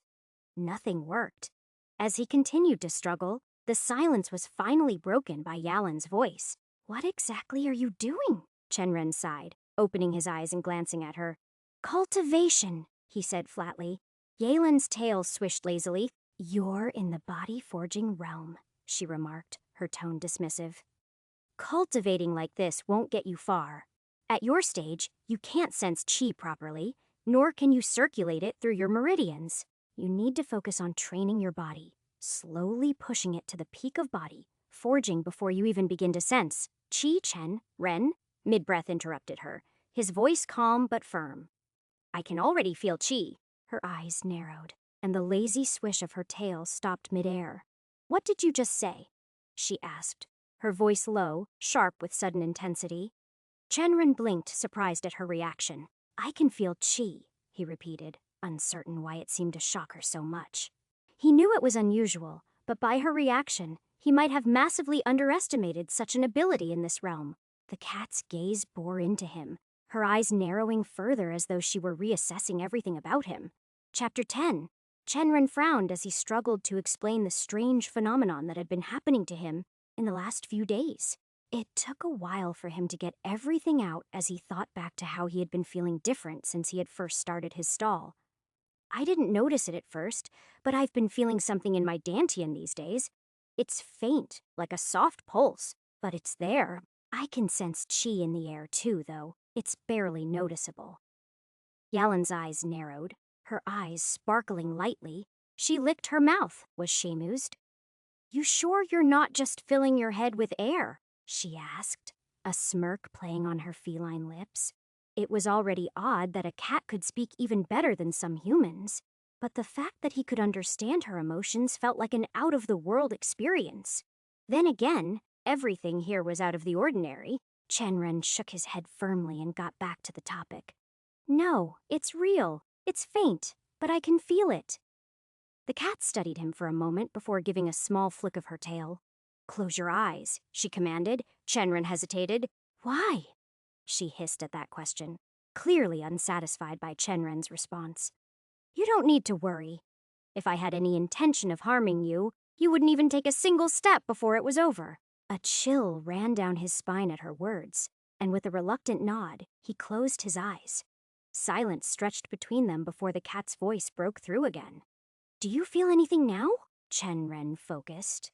But behind his closed eyelids, there was only a vast emptiness. He could hear the faint rustle of the wind, smell the damp earth beneath him, and feel the breeze brush past him.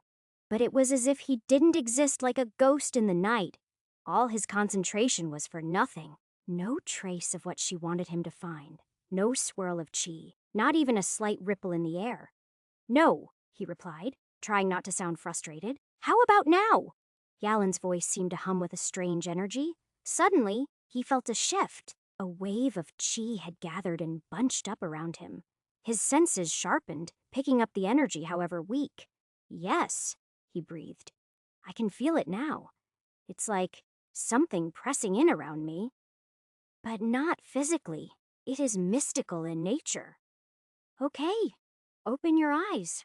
When he opened his eyes, he found the cat watching him with an intensity that erased her usual demeanor. Her tail stood straight, completely still, as if she were a guard on high alert. "It seems like you really can sense it," she said very slowly. Chen Ren exhaled, a smirk tugging at the corner of his mouth. "I told you," he said, before taking a pause, rethinking the words she told him a while ago.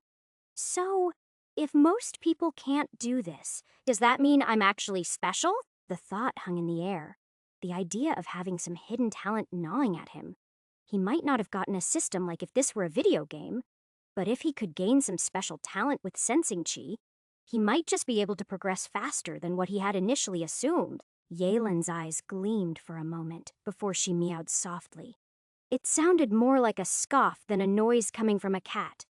"Special. Don't get ahead of yourself," she said, but there was a flicker of something else in her gaze. A quiet acknowledgement that maybe, just maybe, there was more to him than she had first believed.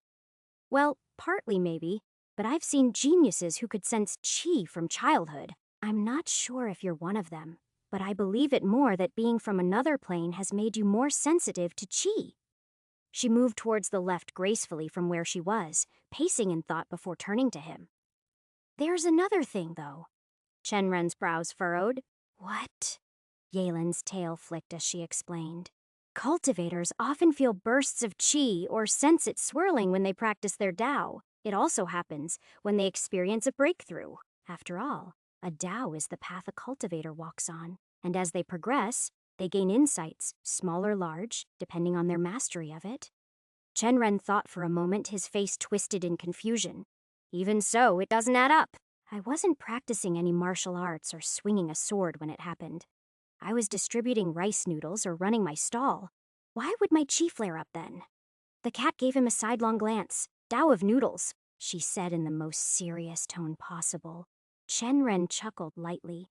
"I doubt that's it," he said. "Whatever it is, I just hope I don't end up with a Tao that I have no interest in." Yalin shook her head, her tone returning to seriousness. "That won't happen. A Tao is a path you walk upon yourself. No one else can choose it for you. After all, it is a long journey, and it is yours, not anyone else's. You should meditate and reflect on your Tao. Think about the path you are meant to follow." "But I don't even know what Tao I have."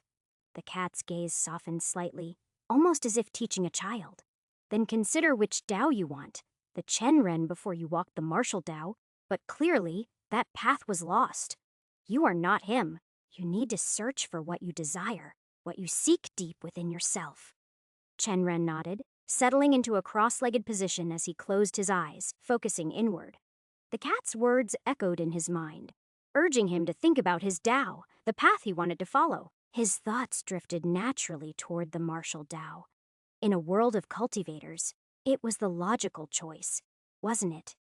The quickest route to power in a dog-eat-dog world. Yet, the more he considered it, the more he realized how ill-fitting that path was for him. He adapted well, so given time, he might be able to come around the martial Tao, but would winning in fights make him happy?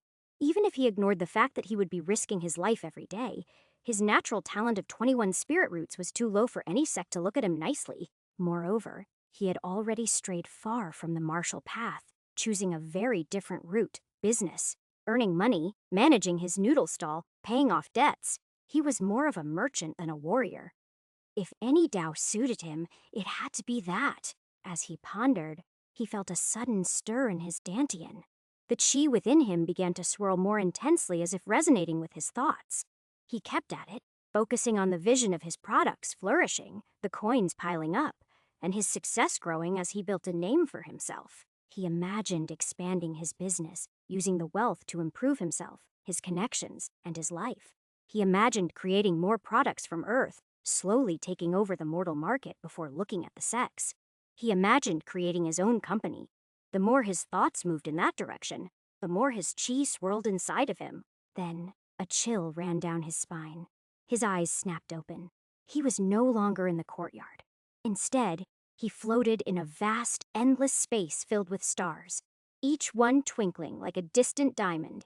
He hovered, weightless, in this unfamiliar realm. The silence was profound, and for a moment, he was entranced by the beauty of it all. "What is this place?" Chenren whispered, his voice swallowed by the void, as if in response to his question. The stars around him began to move slowly at first, then faster, shifting in strange patterns. The energy within him swirled violently, and as he looked up, the stars coalesced into a shape, a massive serpentine figure. His breath caught in his throat. A dragon, its enormous form twisted through the starry expanse, vibrating with power. Its eyes locked onto him, and Chenren felt an overwhelming wave of fear wash over him. This wasn't just an illusion. This was something else. Something greater. Fear, cold and raw, clawed at his insides. This wasn't a dream. It was a reality more terrifying than anything he'd ever known. The dragon let out a deafening roar, a sound that shook the very fabric of existence. Its celestial form lunged towards him, the stars scattering like startled fireflies. Chenren's body froze in terror. His blood ran cold. He was trapped, a helpless speck in the dragon's cosmic maw. Panic surged through him, but his body refused to move.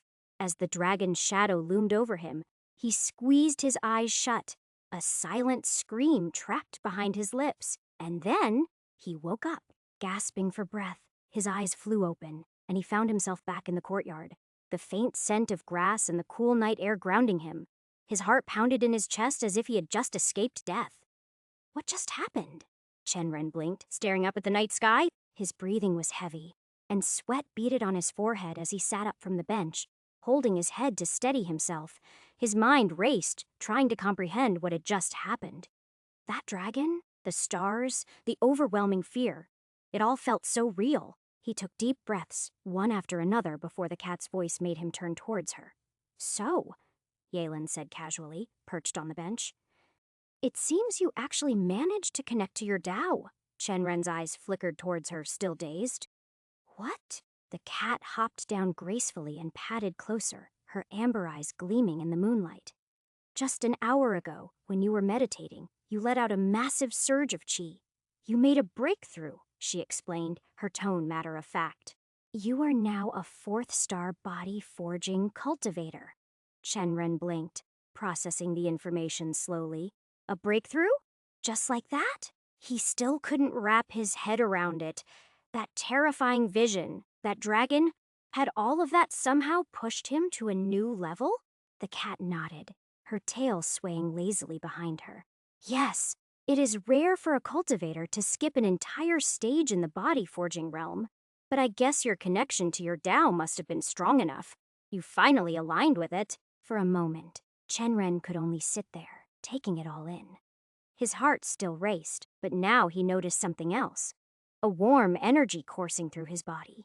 It was subtle at first, but then it hit him all at once. His body felt brimming with vitality, like he could take on the world. His muscles twitched and flexed with energy.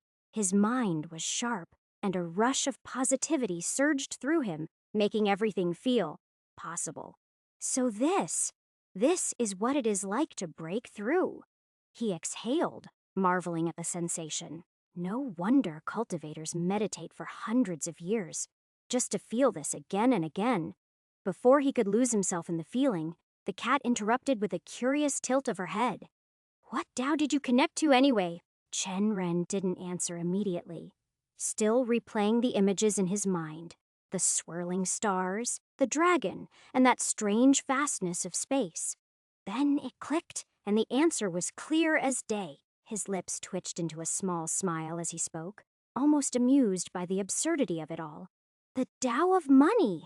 Yalen stared at him, her eyes narrowing slightly. Tao of money! Asterisk, asterisk, asterisk. The morning sun stretched its golden arms across the horizon over Cloud Mist City as Chen Ren and Tang Shulan set up the noodle stall. The familiar clatter of pots and wooden stools echoed through the quiet street, and the air was already carrying the faint scent of noodles as Chen Ren arranged his ingredients with practiced hands. His energy felt vibrant today, surging through him in waves, a direct result of the breakthrough from last night. He could hardly contain the bounce in his steps. Tang Shulan paused, her sharp eyes catching his unusually light movements. Young master, you seem to be in a happy mood today, she remarked, tying her apron as she helped set up the stall. Chen Ren chuckled, shaking his head as he adjusted the display. It is because I had some cultivation games yesterday, he said, his voice filled with pride. And also, our stall is picking up steam. I have a feeling with the amount of noodles we have today, we'll be working nonstop until night. Shulan nodded, a glint of approval in her gaze. It'll be good then. More customers, more coins. Chen Ren nodded and continued setting up the stall, and just then, a sudden movement caught his eye. The white cat Yalen, sleek and graceful as ever, leaped onto the counter, landing lightly next to him. Her eyes flicked over the setup before she curled up, sitting calmly beside him as if claiming her territory. Chen Ren leaned down, whispering, "What are you doing here?" The cat didn't bother looking at him. Instead, a voice echoed in his mind, startling him. "I came to observe you." Her tone was as calm and haughty as ever. "Although I don't think you are some demonic cultivator or a shapeshifter who needs to be eradicated. The pact still binds me to watch over you. And what better place than here?" Chen Ren blinked, momentarily taken aback by the fact that she could speak directly into his mind. Cultivation shenanigans, he thought to himself. Then he merely shrugged and said, "You are free to stay. Besides, having a cat around might attract customers who would want to pat you." The cat shot him a withering glare, her ears twitching in irritation. "I am a very accommodating and generous creature, but even I have my limits. Certain acts tempt me to burn down an entire city." Chen Ren felt his mouth widen in surprise, but he quickly gathered himself and raised an eyebrow, amused. "What type of acts?" "Like the act of patting me." The cat's mental voice was sharp, like a dagger, her eyes narrowing as if daring him to test her words. Chen Ren stifled a laugh. "Noted." He gave her a sideways glance, grateful he hadn't given in to his instincts last night, and tried to pat her as he would any other street cat. "Well, maybe in the future I might be able to," he thought, smiling. Chapter 11. When Chen Ren first found himself in the cultivation world, he'd entertained a few fantasies about what his path might look like.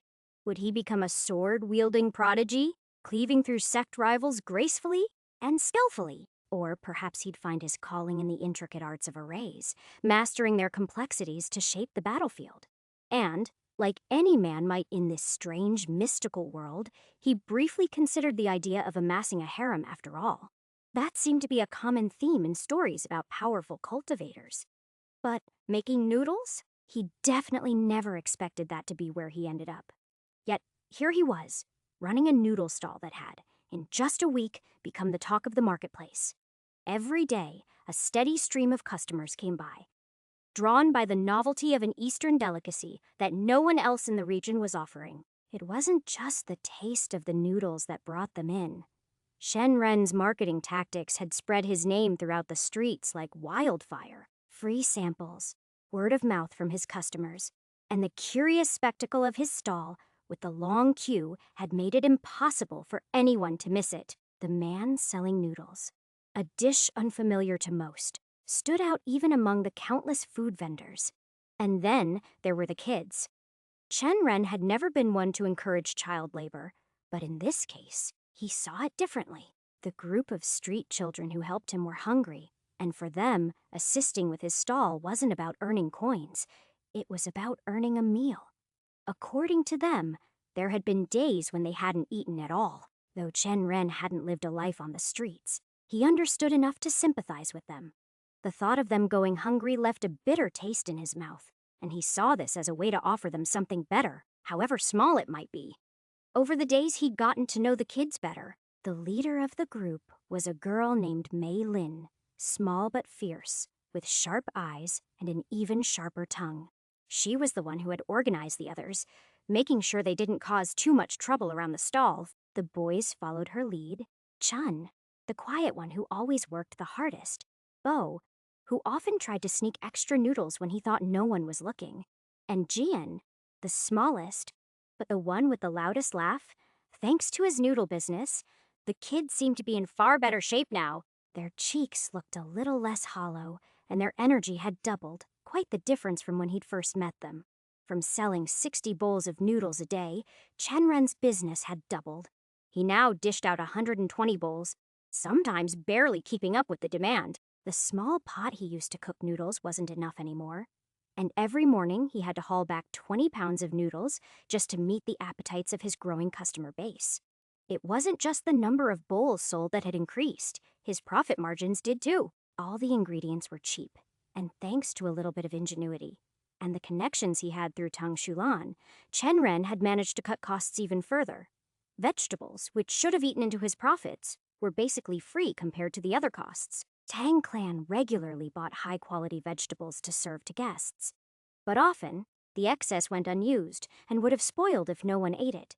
He figured he was doing them a favor by taking the leftovers off their hands. With the vegetables thrown into the mix, the noodles appealed more, and even when they cost more, there was a steady base of customers who were willing to pay for them. Still, despite his booming business, the road to clearing his debts was long. Feng Ming's threat had not disappeared. And even if Chenren managed to sell 120 bowls every single day for the next 2 months and save every last copper coin, he still wouldn't be able to pay off everything. But that wasn't the point. The fact that he'd gotten this far at all was something worth celebrating. It was a start. A damn good one at that. His noodle stall was only going to get bigger and better, proving that his earthly knowledge could, in fact, give him an edge in this world. This world wasn't just about swords and chi, he thought to himself with a small smirk. Sometimes noodles could prove to be effective too. There was something else too. Despite being busy from dawn until dusk with the noodle stall, Chenren couldn't help but notice that his cultivation had improved. Just a week had passed since his breakthrough, but it felt like he had already made progress. It wasn't much, but the flow of chi in his core was smoother, more natural. It was as if, somehow, the act of running his business was feeding into his cultivation. As I said before, progressing in one's Tao helps advance one's cultivation. The familiar voice of the cat echoed in his mind, a sly purr lacing her words. Since you're working on your stall, making money every day, you're progressing your Tao, and that's why you're seeing these changes in your cultivation.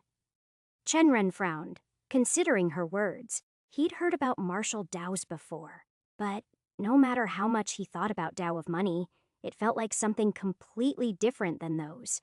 Far more powerful even. So, you're saying my cultivation's improving because I'm selling noodles?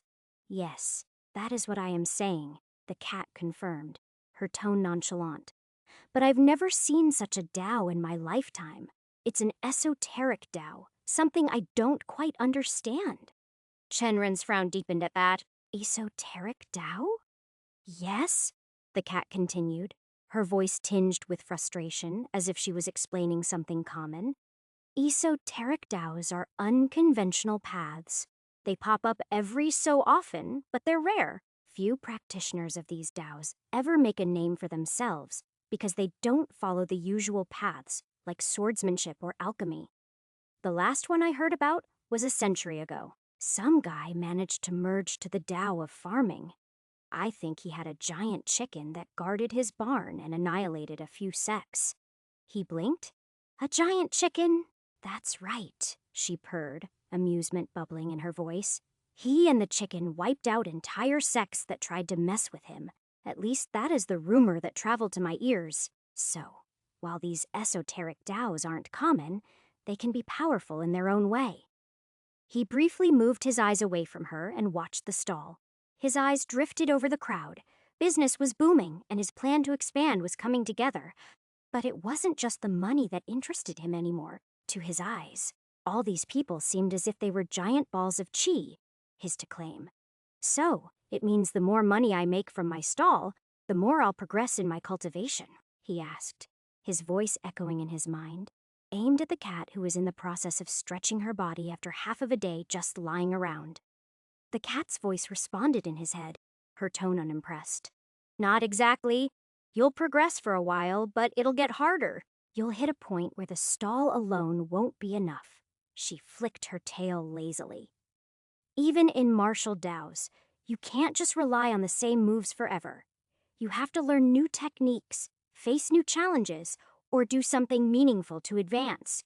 It's the same for you, whatever you're calling this Tao. Money Tao, business Tao, noodle Tao. She chuckled softly in his head. Either way, just selling noodles won't be enough in the long run. So, you're saying I'll need more businesses than just this noodle stall to keep progressing? That's exactly what I'm saying, Yalin purred, her voice amused. It gets harder, not easier. Eventually, the stall won't cut it and you'll have to find new ways to challenge yourself. Even the best cooks can't give the same dish to their master every day. They will lose their heads if they do so. Chenren's eyes flicked to Shulan, who was handing out bowls of noodles to another satisfied customer. She was running things smoothly, which was good because it gave him time to think. The cat's words made sense. He had already been considering expanding beyond the stall. While it was fun to grow his little operation from nothing into something more substantial, like a business empire, McDonald's of the cultivation world, he knew it wouldn't be enough. He had no intention of making his entire life revolve around selling noodles, even if it was turning out to be a surprising success. I was anyway thinking about making new things. Despite having magical kung fu, the common population severely lacks things that could make life easier. Chenren thought to himself. The idea of having multiple ventures appealed to him. There were too many opportunities in this world to ignore. Plus, if his cultivation was tied to his business success, why not expand? He wasn't going to limit himself. As his thoughts shifted, another nagging memory came to the surface, the dragon. He hadn't asked Yalen about it yet, not since the day the dragon first appeared. It had vanished just as quickly as it had come, leaving him with questions that had been clawing at him for a week now. The dragon hadn't reappeared, but he couldn't get it out of his head. I should probably ask about the dragon, he thought. But just as the question was about to form in his mind, movement at the front of the stall caught his attention. The line was moving up, but instead of another customer, a man in a guard's uniform stepped forward. Disregarding the long line completely, Chenren's eyes looked over the man, taking in the details. He was broad-shouldered, standing a little taller than most, with a rough stubble covering his square jaw. His uniform was well worn, the kind of attire that had seen its fair share of dirty work. His eyes were sharp, but there was something off in the way he looked down at Chenren, like he was sizing him up. Chenren stepped forward, his voice light.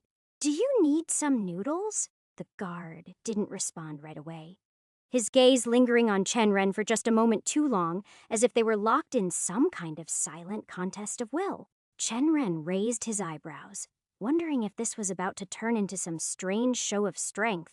But before he could speak again, the guard's voice rumbled low. "I've gotten a tip that you don't have the license to open a stall here," the guard said, looking around at the people whose attention slowly started to shift towards them.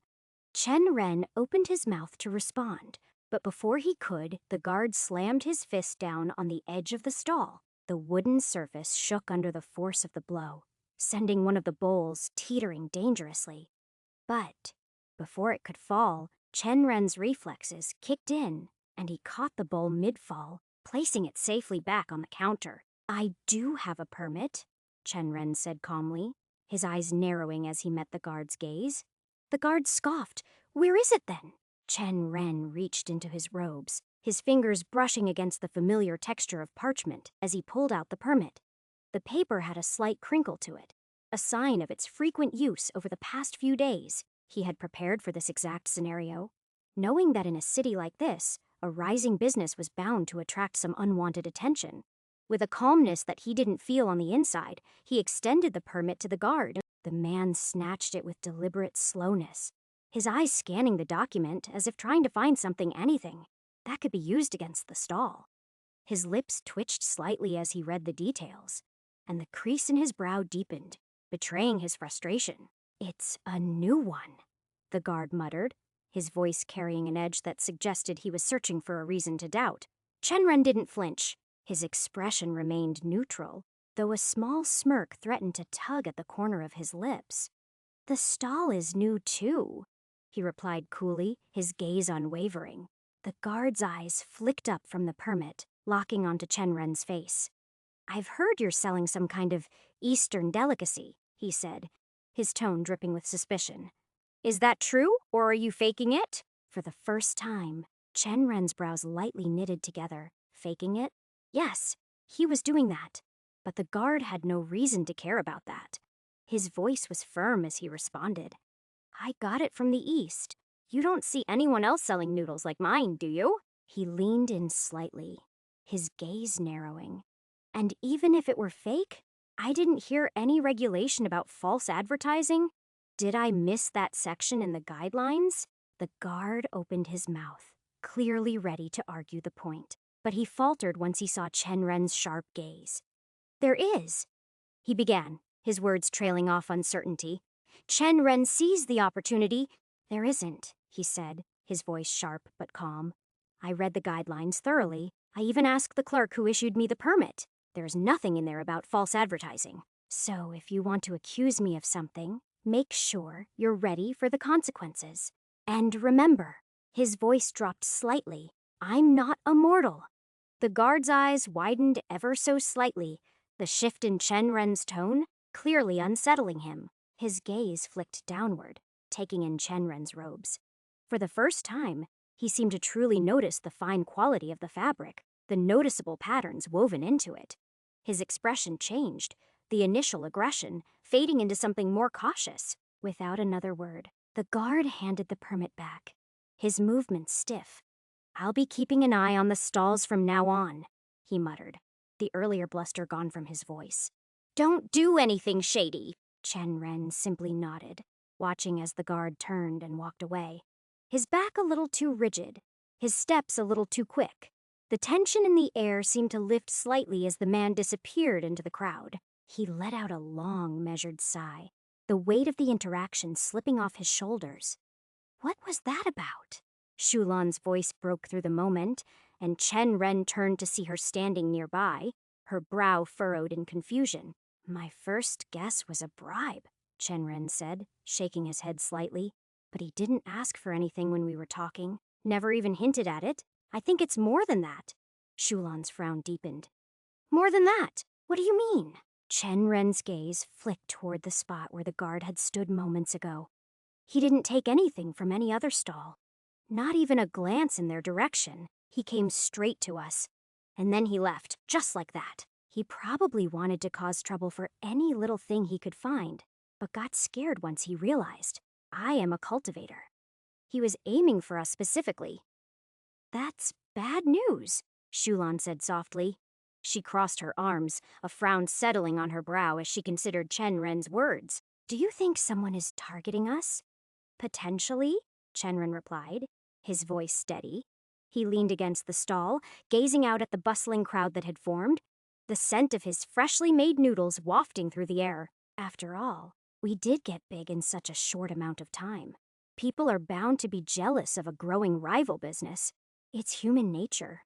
Now, we need to think about who might be out there trying to get us and prepare for whatever comes our way." Shulan nodded, something akin to caution glinting in her eyes as she returned to her tasks, deftly arranging bowls and garnishing the noodles with fresh herbs. But before Chenren could delve further into his thoughts, a familiar voice piped up from his mind. "This seems annoying, but I've seen it a lot before." He knotted his hands together and stared at the dissolving crowd, thinking of what Yalin had just said. "Where have you seen this?" The cat's voice was almost nonchalant. As always, yet there was an undercurrent of seriousness. "I was part of a sect once. You wouldn't believe how much infighting there was whenever a talented individual rose to prominence. People who felt threatened by that talent would either try to pull them into their camp or eliminate them entirely. It was fairly straightforward." Chenren felt a chill run down his spine at her words. The life of a cultivator was often harsh, but hearing it from someone who had lived through it made it all the more real, Yalin continued. And if anyone tries to kill you, well, guards are mortals anyway. Chen Ren shook his head slightly, then stopped doing it, noticing how he might look to the outsiders. I don't want to kill anyone, especially not over a noodle shop conflict. There are better ways to resolve this. Like what? The cat pressed, her curiosity piqued. He fell silent for a moment, considering his options. Then, after a pause filled with contemplation, he finally spoke. I might have a few plans. But first, we need to find out who we're standing against. Chapter 12. Chenren's thoughts flowed like the river before a storm, the calm before inevitable trouble. Like any plan of his, starting a noodle business would never be smooth. It wasn't just the rice, the vegetables, or the mortar that demanded attention. Oh no, where there was meat, the wild animals came. Trouble, in any form, seemed drawn to him like moths to flame. After all, the path of a cultivator never allowed peace for long. And now, even this humble noodle stall had become a stage for confrontation. His hand tightened around the spoon as he remembered how the guard had approached him. All swagger and false bravado. The man's eyes spoke of arrogance, the kind born from ignorance. His words were aimed at attacking him and finding any reason to crumble the name Chen Ren had been creating around the marketplace. Whoever sent him had no idea of him, no idea of who they were trying to bully. No idea that Chen Ren was a cultivator. That was a minus point for whoever was behind. Not doing enough research. But that was what made things interesting, wasn't it? Most wouldn't dare cross someone who could split stones with a finger, let alone simmer broth with a flicker of qi. The guard's ignorance had saved his skin just barely. However, Chenren doubted they'd just give up and not try something more to accomplish whatever goal they had in mind. He sighed, stirring the broth with deliberate slowness as all these questions and confusions came to his mind one after another. Where there's meat, the beasts gather, he muttered under his breath. Being a cultivator had saved his stall this time, but Cloud Mist City nestled so close to a guardian sect and was home to more cultivators than he could count. He knew better than to rely on his status alone to protect him. A cultivator here was like a drop of water in the ocean, easy to blend in, easy to get swallowed by something bigger.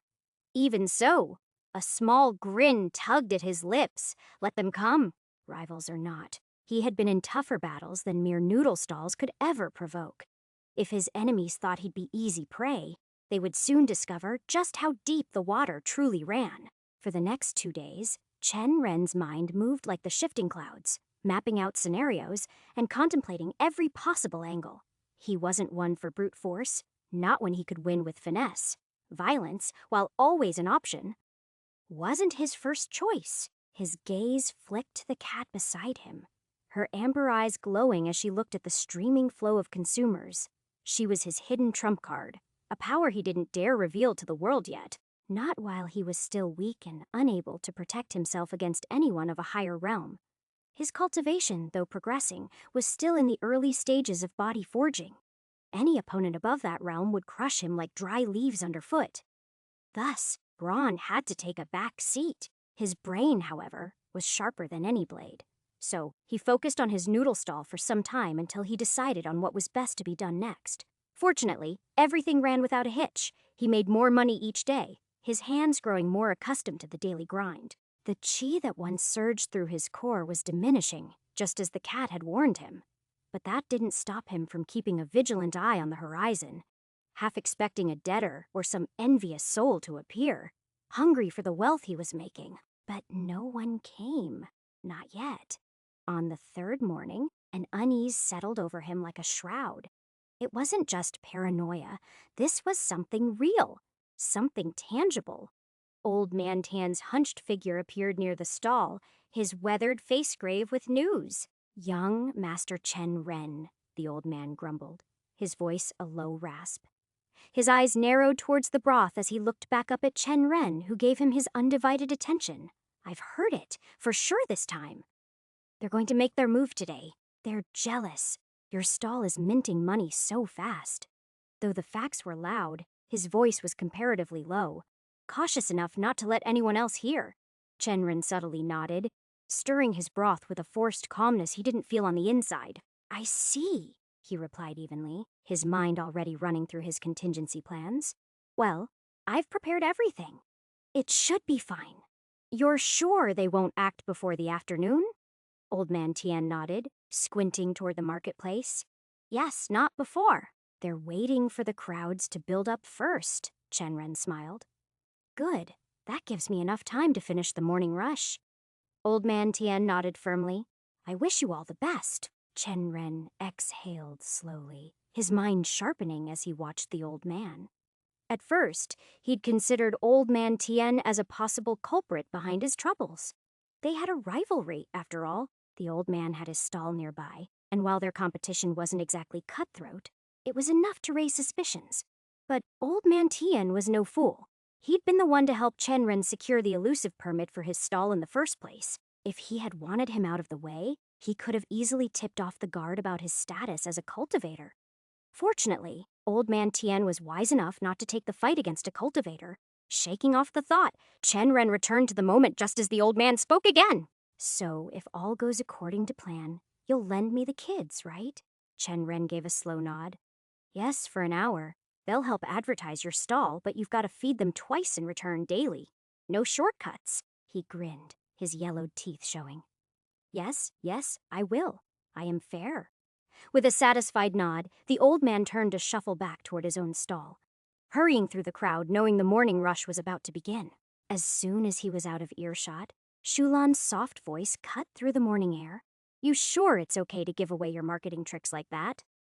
Chenren smirked, his gaze still fixed on the swirling broth before him. It'll spread no matter what. At least this way. The kids get more food. The only reason Old Man Tien's even asking through me is because his breath scared them all away. Chenren snickered at his own words, while Shulan let out a small chuckle, her amusement clear as they moved toward the bustling stall, which started getting busier, considering more people were coming. The line of customers, waiting for noodles, stretched longer with each passing minute as he and Tang Shulan got to work. The clatter of bowls and the murmur of conversation filled the air as Chenren worked in rhythm with the growing demand, dishing out one bowl after another in almost mechanical movements as his muscles grew accustomed to the motion. Hours passed by, and soon the sun was halfway through setting. Afternoon was here, and with it, the crowd doubled, adding in the workers who were here to grab lunch. Here you go. Chenren handed a bowl of vegetable noodles to an older woman. She grabbed it with both her hands and then balanced it in one hand to pay 7 copper wen. Chenren retrieved the money with a small smile and focused on the next customer. Everything was moving, just as planned, but he knew this peace wouldn't last. Yelan, who had been lounging lazily in the sun, suddenly opened one of her flared amber eyes. I see some movement up ahead, she told Chenren, her voice smooth as silk. Chenren's gaze swept across the bustling crowd before locking onto 2 men moving purposefully through the throng. Unlike the leisurely pace of the other customers, browsing stalls and sampling goods, these 2 stood out immediately. He squinted his eyes to take a good look at both of them, to clearly know what he was going to be dealing with. The first man who stormed forward was a tall, skinny figure with broad shoulders. His dark hair fell in disarray around his forehead, and his brows were knitted together in a fierce scowl. His black eyes burned with indignation, radiating a palpable intensity that made those around him instinctively step back as he walked, pushing past them and clenching his fists. In a pronounced difference, the second man trailed behind him, frail and gaunt, as if he had not gotten a proper meal in days. His skin was a sickly shade of pale, and beads of sweat dotted his forehead, betraying his distress. Dark circles under his bloodshot eyes hinted at exhaustion, while his trembling hands grasped the edge of the tall man for support. Each unsteady step he took seemed to echo his nausea, and his thin lips were drawn tight, a silent plea for respite from the situation he found himself in. Here it comes, Chenren muttered under his breath, bracing himself. The 2 men barged through the line, causing a stir among the waiting customers. The angry one, face flushed with indignation, wasted no time before raising his voice. Everyone, stop eating those noodles, he shouted, pointing a trembling finger at Chenren's stall. They'll make you sick. You might even get poisoned. This man is vile, feeding low-quality food to innocent people.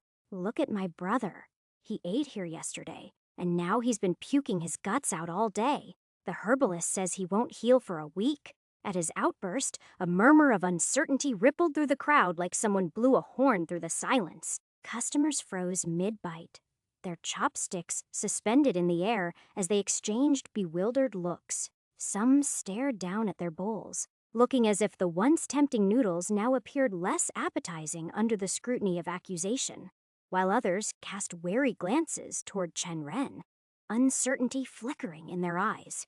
A few patrons instinctively backed away from the stall, their movements hesitant and cautious, as if they were retreating from a looming threat. Whispers flitted through the air, weaving a line of doubt among the onlookers. "Did you hear what he said?" one woman murmured, her voice barely above a whisper. "Sick from the noodles. Is it true?" The atmosphere thickened with suspicion, as the aroma of the freshly cooked noodles, once enticing, was now tainted by the accusation. Chen Ren could feel the daggers of doubt piercing through the air, and trying to stab him, he looked to his left, ignoring the whispers for a second. A child near the front of the line clutched his mother's hand tightly, his wide eyes darting between the angry man and the noodles, trying to comprehend the sudden shift in mood. "Now, how can I let you ruin a nice meal and my reputation?" Chen Ren narrowed his eyes and stepped forward. "What nonsense are you spouting?" His words cut through the growing commotion, but the angry man wasn't finished. "Spouting lies, am I?" The man's face twisted into an exaggerated mask of righteous fury. He jabbed a finger toward his pale, nauseous companion. "Look at my brother. He's practically on his deathbed, and all because of your noodles." Chen Ren's gaze flicked to the sickly-looking guy, then back to the accuser. "You decided to bring your brother who's on his deathbed to sprout bullshit? Seems like you care about accusing me more than your brother. Tell me, what proof do you have that my noodles caused this?" His voice was steady, but his chi simmered in his dantian, ready to rise at a moment's notice. The man seized the opportunity, launching into a dramatic tale. "My brother here is an apprentice scribe. We're so poor we can only afford one meal a day, and yesterday, he spent it on your wretched noodles." He spat the words one after another in extreme slowness to emphasize his point. "Now he's so ill he can't even stand properly. You can't deflect responsibility this time, return my money tenfold, and publicly apologize for poisoning him." A sharp anger flared in Chen Ren, but his expression remained straight. He let just a flicker of his chi surface, his eyes gleaming with a subtle, icy chill. It wasn't much, but enough to send a ripple of unease through the man in front of him. The accuser faltered, taking a nervous step back as if an unseen force had brushed against him. But before Chen Ren could press further, a voice rang out from the edge of the marketplace. "What's going on here?" A guard, tall with broad shoulders, made his way through the crowd. His face was rugged, framed by a jawline that could have been carved from stone, and his dark hair was cropped short, highlighting the sharp angles of his features. His eyes swept over the scene with an air of authority, hand resting casually on his hips. His armor bore the crest of the City Watch, gleaming in the sunlight as he stepped closer, his presence instantly silencing the gathering commotion. Chen Ren's eyes flicked to the guard, and his thoughts shifted. This wasn't the same one from before. He guessed that the previous guard must have gotten spooked and backed out. This new one had a different air. He wasn't just here to intimidate, he was part of the plan, a second pawn set in motion. Chen Ren's jaw tightened, but he forced himself to remain calm. Whatever scheme was unfolding, he was ready for it. The angry man immediately moved towards the guard, telling his fake story, face strained with rage. After hearing the man's story, the guard took a deep breath and turned toward Chen Ren, his expression serious. "Is it true? You fed this man's brother noodles, and now he's sick? You need to come with us to the guard station so we can solve this problem once and for all." So they planned to drag him through the city's bureaucracy to ruin him, and the guard was playing along. The air around Chen Ren seemed to still as his annoyance built. "There's no proof he even ate my noodles," Chen Ren said, his voice steady yet sharp. The guard crossed his arms, unimpressed. "It doesn't matter. Someone's accusing you of making them sick, and the law is the law. We'll solve this at the guardhouse. Now, come quietly." Number Chenren's voice dropped an octave, and the edge of his patience showed. "You can't take me based on nothing but hearsay." The guard's eyes hardened as he ran a hard hand through his jaw. "I heard you are a cultivator, but you still have to follow the city's laws, and don't think you're above them. There are cultivators among the city guards as well. So, comply." Chenren frowned. The man didn't look like the type to bulge if he only used his words, but he wasn't going to let them ruin his reputation so easily. If he really went to the station, rumors would spread that his noodles actually made people sick, no matter if he came out innocent or not. He glanced at the crowd, dozens of eyes fixed on him, waiting for what he would do next. "Wait," Chenren said, voice rising just enough to capture everyone's attention. He turned to the sickly man and his accuser. "You're not just claiming my noodles made him sick. You're tarnishing the reputation of my stall. I can't let that stand." Before the guard could respond, Chenren strode to his stall, scooping up a bowl of freshly made noodles. He held it out toward the guard. "Here, try it." The guard eyed the bowl, suspicion thick in his gaze. "I won't eat bad noodles." Chenren shrugged, calm and composed. "Fine, I'll eat it myself." Without hesitation, he took a generous bite, chewing slowly as if savoring the flavor. Then he turned, facing the crowd now gathered around the scene. "You see that?" Chenren's voice rang out over the murmurs. "If my noodles were bad, why would I eat them myself?" The tension in the air shifted as people began to exchange uncertain glances, and the unease that had crept into the crowd started to dissipate. Chenren met their gazes one by one, making sure they saw his calm and certainty. "My reputation and my stall's reputation are on the line. If my food was dangerous, I wouldn't serve it, and I definitely wouldn't eat it." The guard faltered for a moment, and the crowd's whispering grew louder as they started to reconsider the accusation. Chenren wiped his mouth with the back of his hand and stood tall. The crowd had begun to sway in Chenren's favor when a voice cut through the rising murmurs. "Just accept that your noodles made someone sick." A deep, grating voice came from across the street. All the eyes, including Chenren's own, turned towards where the voice came from. The speaker was an older man with a broad chest, a grizzled beard, and a sneer that never quite left his face. He looked like he could fight with two men at the same time and end up winning for how his physique was built. But again, looks could be deceiving. His name was Zhang Wu, a stall owner who sold steamed buns. Behind him stood his two burly sons, arms crossed, their expressions mirroring their father's contempt. "You're just trying to save face. But everyone here knows that when there is smoke, there's fire." Zhang Wu's words struck a chord with some of the onlookers, their uncertainty flickering back to life as they glanced between Chenren and the sickly man. The balance was delicate. Too delicate. Chenren's fingers twitched at his side, the glint in his eyes sharpening as he regarded Zhang Wu with a cool gaze. Before Chenren could respond, the guard stepped forward again, voice firm. "Enough of this. You need to come with me, cultivator or not. We can settle this at the guardhouse." Chenren's stance remained unyielding, his voice calm but resolute. "I won't go with you. If you want to move me, you can try." The guard bristled, hand moving toward his baton as if testing Chenren's words. But just as tension threatened to break, a voice, clear and commanding, echoed over the crowd. "What's going on here?"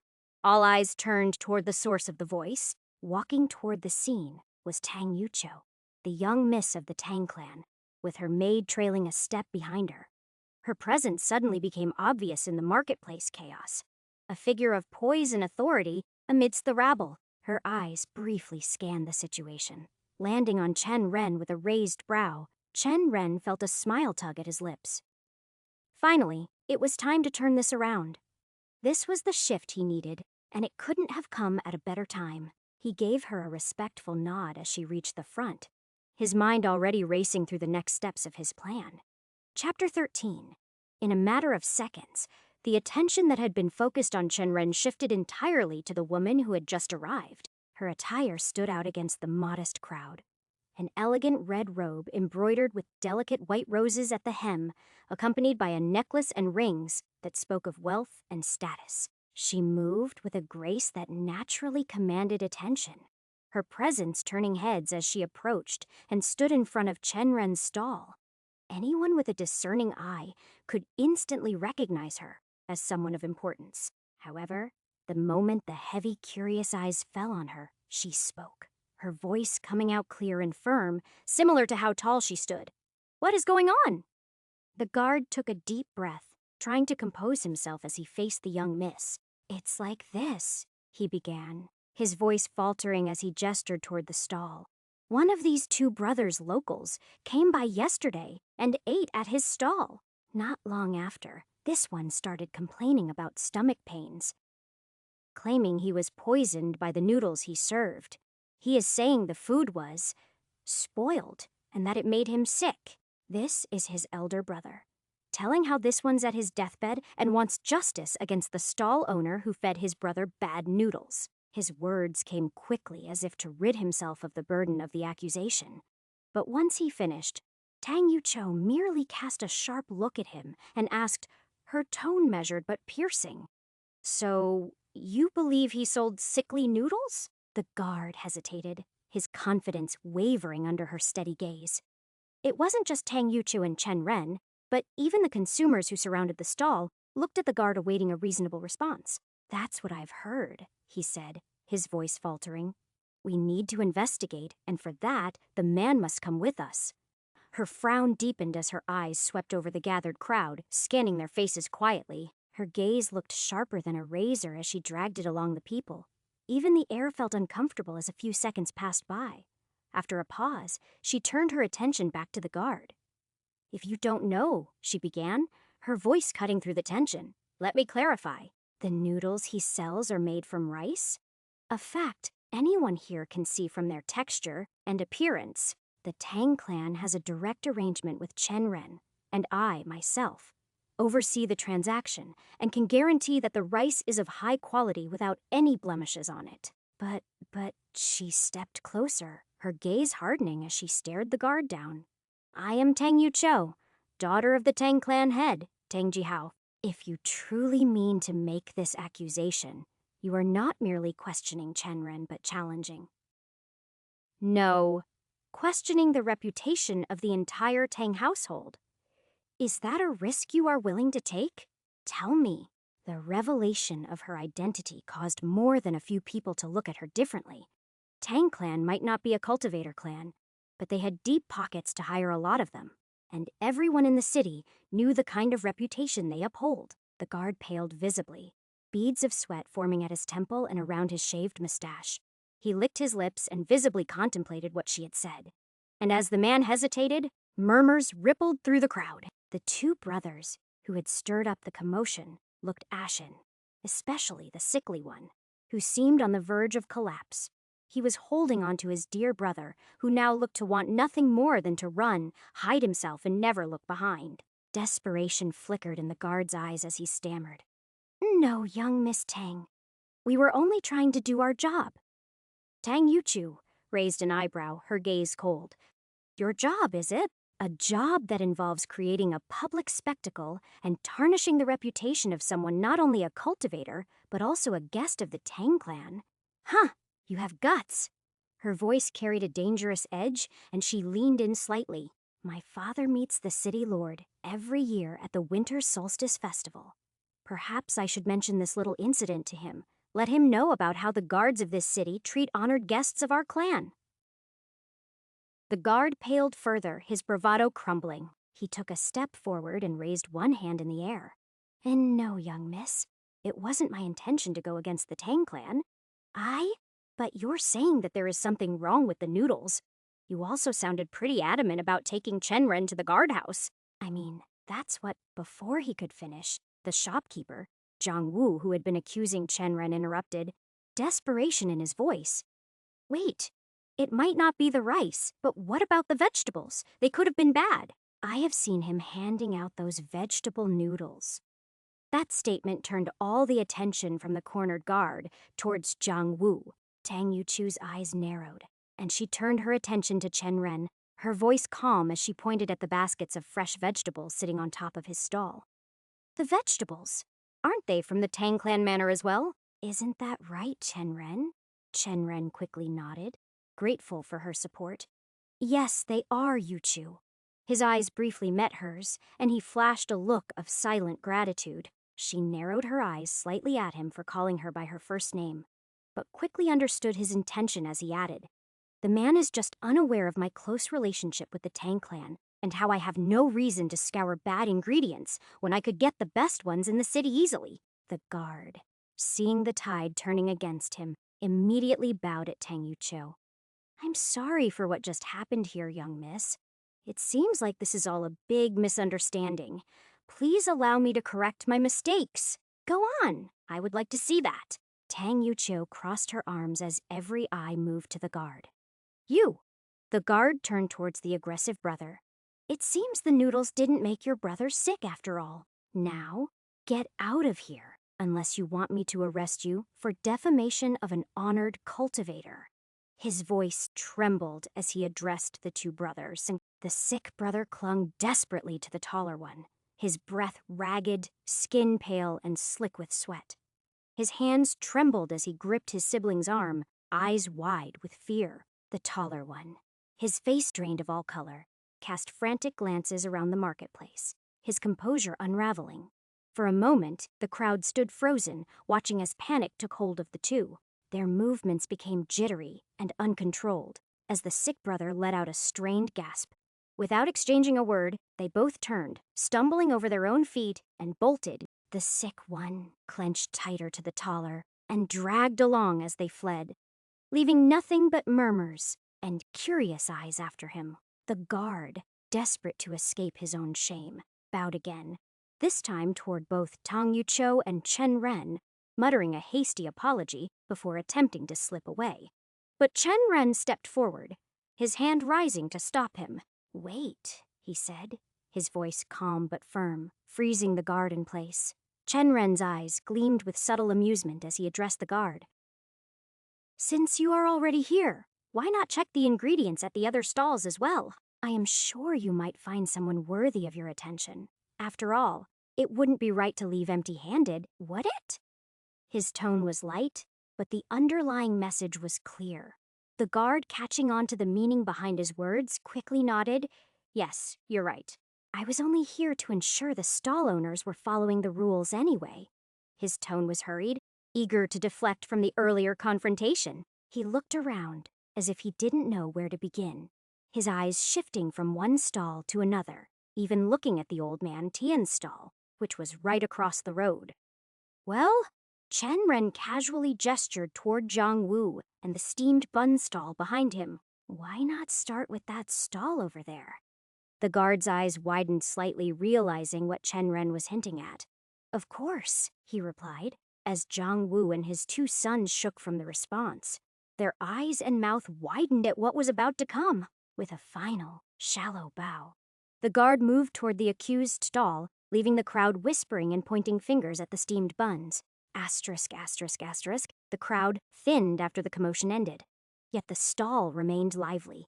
Steam curled upward from the large pot, carrying the scent of savory broth and freshly cooked noodles. Chen Ren stood beside the stall, watching as Tang Yuqiu elegantly lifted a bowl of vegetable noodles to her lips, her expression unreadable as she took a delicate bite. Her maid stood nearby, eating in silence, the soft clink of their chopsticks the only sound between them. Shulan effortlessly managed the stall, handing bowls to waiting customers with the same precision one might expect from a master swordsman, her movement swift yet graceful and well-practiced.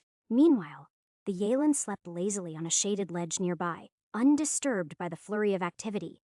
The scene felt peaceful in a way Chen Ren hadn't expected after the earlier confrontation. Just as he glanced over at Tang Yuqiu, she tilted her head, her gaze fixed on a distant scene. Following her line of sight, Chen Ren saw Zhang Wu being dragged away by the same guard who moments before tried to arrest him. The shopkeeper's son stumbled behind, crying loudly as the crowd murmured, staring at the spectacle of the family being hauled off for selling expired ingredients. It was a sight to behold justice served in the most public ways. You know, Tang Yucho spoke softly between bites, her eyes never leaving the scene. They'll likely be back on the street within a week. Stall owners often have good connections with the guards or others in the market. They're the first to be disturbed if anything happens after all. Chenren smirked slightly, nodding as he wiped his hands on a cloth. I know. Zhang Wu has ties with the captain of the guard who patrols this area. It is how he managed to pull off this entire setup against me in the first place. He glanced over his shoulder at the crowd, still gossiping about the incident. He'll definitely return, but his reputation, that is over. Tang Yucho raised a brow, curious. And you're fine with that? He dared to go frame a cultivator. I thought you'd go straight to killing, or at least beat them up, Chenren nodded. I could have tried to flip the entire incident back on him earlier, but it would have been his word against mine. Even with proof, he could have dismissed it as baseless accusations. But now, he motioned toward him, who was still being dragged through the market. Now everyone will know he's the one who sold faulty food. It's not just a rumor anymore. It's fact. Also, I don't want to break any laws of the city, even if cultivators are hot-headed. Any confrontation within the city would get you a trip down the pits, cultivator or not, and it is beneath me to challenge them to a public duel. Tang Yuchu paused, her lips curling into a faint smile as she took another bite. Chen Ren leaned against the stall, his eyes scanning the bustling market. Moreover, he said, a hint of calculation in his voice, I used this whole situation to make my connection to you and the Tang clan known. Now, none of these people will dare bother me. I don't want to deal with nonsense like this again. You've got more brains than I expected. I haven't put them to proper use in a long time, but when I do, they work just fine. Her eyes narrowed in curiosity. Planning to use them more often from now on? Yeah, that's the plan, he said, turning to her with an appreciative nod. And thank you for helping me out this time. I couldn't have pulled this off without you. Yuchu's chopsticks froze midair as she blinked, taken aback by his sincerity. Her lips parted, but she quickly regained her composure, giving him a short nod. So, should I consider it a favor? Chen Ren rubbed the back of his neck, his expression thoughtful. Sure. Just don't ask for anything outrageous. I'm already in debt as it is. Yuchu laughed softly, a sound more genuine than before. I'm not planning to. But her tone shifted, a mischievous glint in her eyes. It might not be as easy as you think. Chenren could only smile wryly, knowing full well that with someone like Tang Yucho, favors were rarely ever simple. Asterisk. Asterisk asterisk an. If you are liking it, please consider following it. It really helps on Rising Stars. Chapter 14. Chenren leaned against the wooden frame of his stall, arms crossed, eyes watching the flow of people on Market Street. It had been a week since Zhangwu's little stunt had been decimated by him, trying to sabotage him with rumors about his noodles. And now, like clockwork, every vendor kept their distance from him and no one dared to go against him. As expected, Zhangwu's steamed bun stall had seen fewer and fewer customers each day. In a business where word of mouth ruled like a tyrant, faulty ingredients were a death sentence. The foolish man had cursed his own livelihood. Meanwhile, Chen Ren's fortunes were a rising tide. More customers came daily, their numbers swelling as though drawn by an invisible current. A bowl of noodles had become a staple of the market crowd, bringing him more business than he could have anticipated. 120 to 130 bowls a day, he murmured, running the numbers in his head. At 5 to 7 copper wen per bowl, that meant he could earn between 600 and 910 copper wen daily. Over the course of a month, the numbers compounded further. After deducting costs for ingredients, wood for the fire, and other essentials, he was left with a profit margin that hovered around 150 silver wen every month. It was more money than he had ever held in his hands in this world. And even after paying Tang Shulan for her help, there was still a respectable sum left for himself. Yet when he considered the mountain of debt he owed, the price for his medallion, this new fortune was more like a drop in the ocean. He would be able to reclaim the medallion, yes, but it would be tight, perhaps just barely, by the end of the set time. He also had to remember the fact that Feng Ming wasn't his only debtor, but Chen Ren didn't worry too much. Why should he? His first business venture was thriving, and along the way, he had unknowingly connected to the Tao of money. It was esoteric in nature, something most cultivators overlooked in their pursuit of power, but Chen Ren had felt its pull, its hidden current. Money flowed like qi, always moving, always circulating, with its own momentum, and momentum, Chen Ren knew, was everything. With the idea swirling in his mind like a vortex, he felt certain he would conquer his debts sooner than expected. His thoughts were already moving beyond the simple act of selling noodles, but for now, he pushed those ambitions aside. There were other things to focus on. His first goal, stabilizing the stall, had been met. It was time to shift his focus inward. He should begin to devote more time to learning about cultivation techniques, something he had neglected in his pursuit of profit. A balance needed to be struck. After all, the Tao was not just about silver and copper. Asterisk, asterisk, asterisk in the quiet, secluded garden of the Tang clan. Chen Ren stood before a wooden training dummy. The air was still, disturbed only by the soft rustling of leaves, and the warmth of the afternoon sun kissed his skin. His hands flexed in front of him, muscles tensing as he focused on his next move. "Thundering fist!" he yelled, thrusting his fists forward with force. A spark of lightning arced out from his knuckles, crackling faintly in the air before dissipating.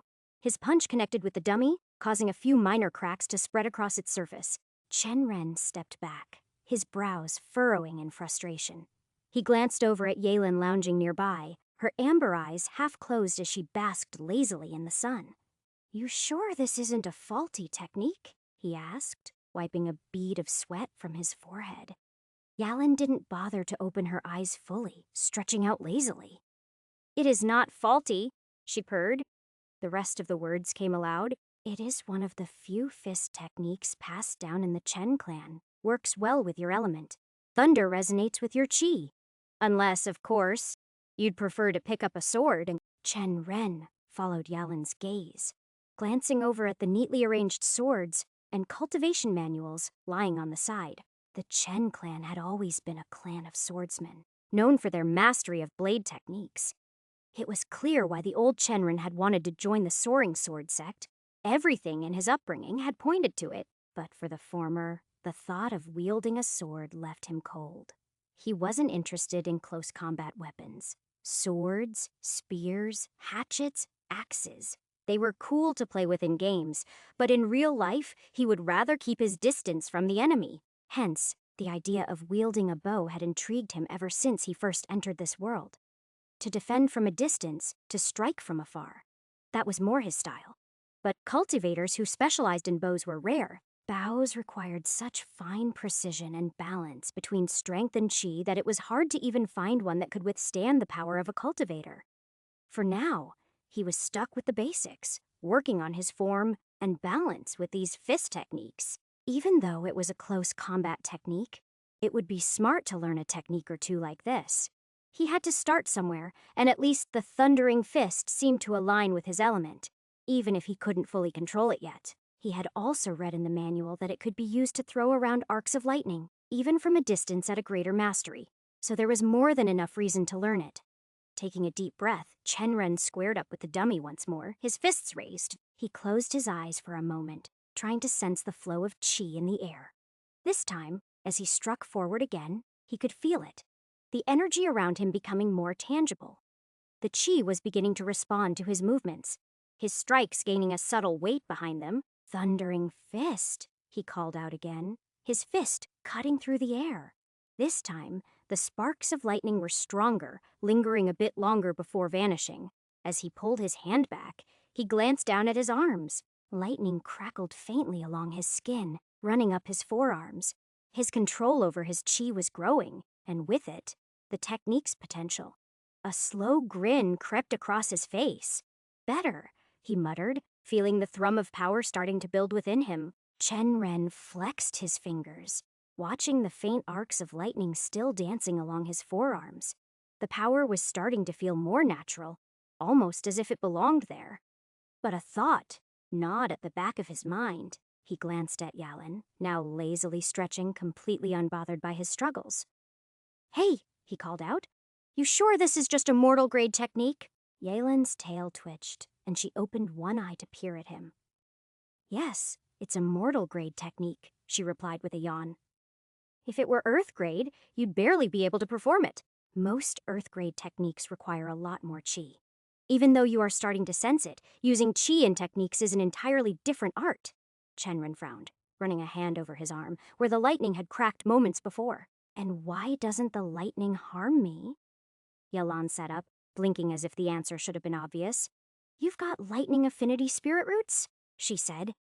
Your affinity gives you a natural resistance. The technique won't harm you unless you push yourself too far. Chenren nodded, absorbing the information. It still felt strange to him, being able to wield lightning without burning himself, but he supposed there was logic to it. At least Xianxia logic. If his spirit roots were tied to the element, it made sense that his body would be more in tune with it. He stepped back to the wooden dummy, his focus sharpening. His strikes came faster now, each punch laced with more chi from the last. Thundering fist, he roared, his fist crashing into the dummy. Cracks began to spiderweb across its surface as arcs of lightning danced around the impact site. His control was improving. He could feel the chi more distinctly, his strikes more powerful, the lightning sharper. As he worked through another series of punches, Yelan's voice broke through his concentration. What are you going to do about your Tao? Chenren paused mid-strike, turning to face Yelan with a puzzled expression. What do you mean? Yelan tilted its head, giving him a scrutinizing look that ended up being cute due to her being a cat. Your growth has slowed. You've been earning a decent amount from the stall, sure. But if you want to grow more, you'll need to improve it, or expand into other businesses. You can't just stay at one level forever. Chenren wiped his brow, his thoughts briefly drifting back to the noodle stall. Tang Shulan was handling things at the market today, managing the customers, and keeping everything running smoothly. She was reliable, which allowed him the freedom to focus on cultivation. But Yelan wasn't wrong. If he wanted to expand, the stall needed more. More customers, better products, and maybe even more locations. I've thought about it, he said, his voice contemplative. But I'm waiting for the right opportunity. Yelan narrowed its eyes. What kind of opportunity? Before Chenren could respond, the loud sound of footsteps echoed through the garden.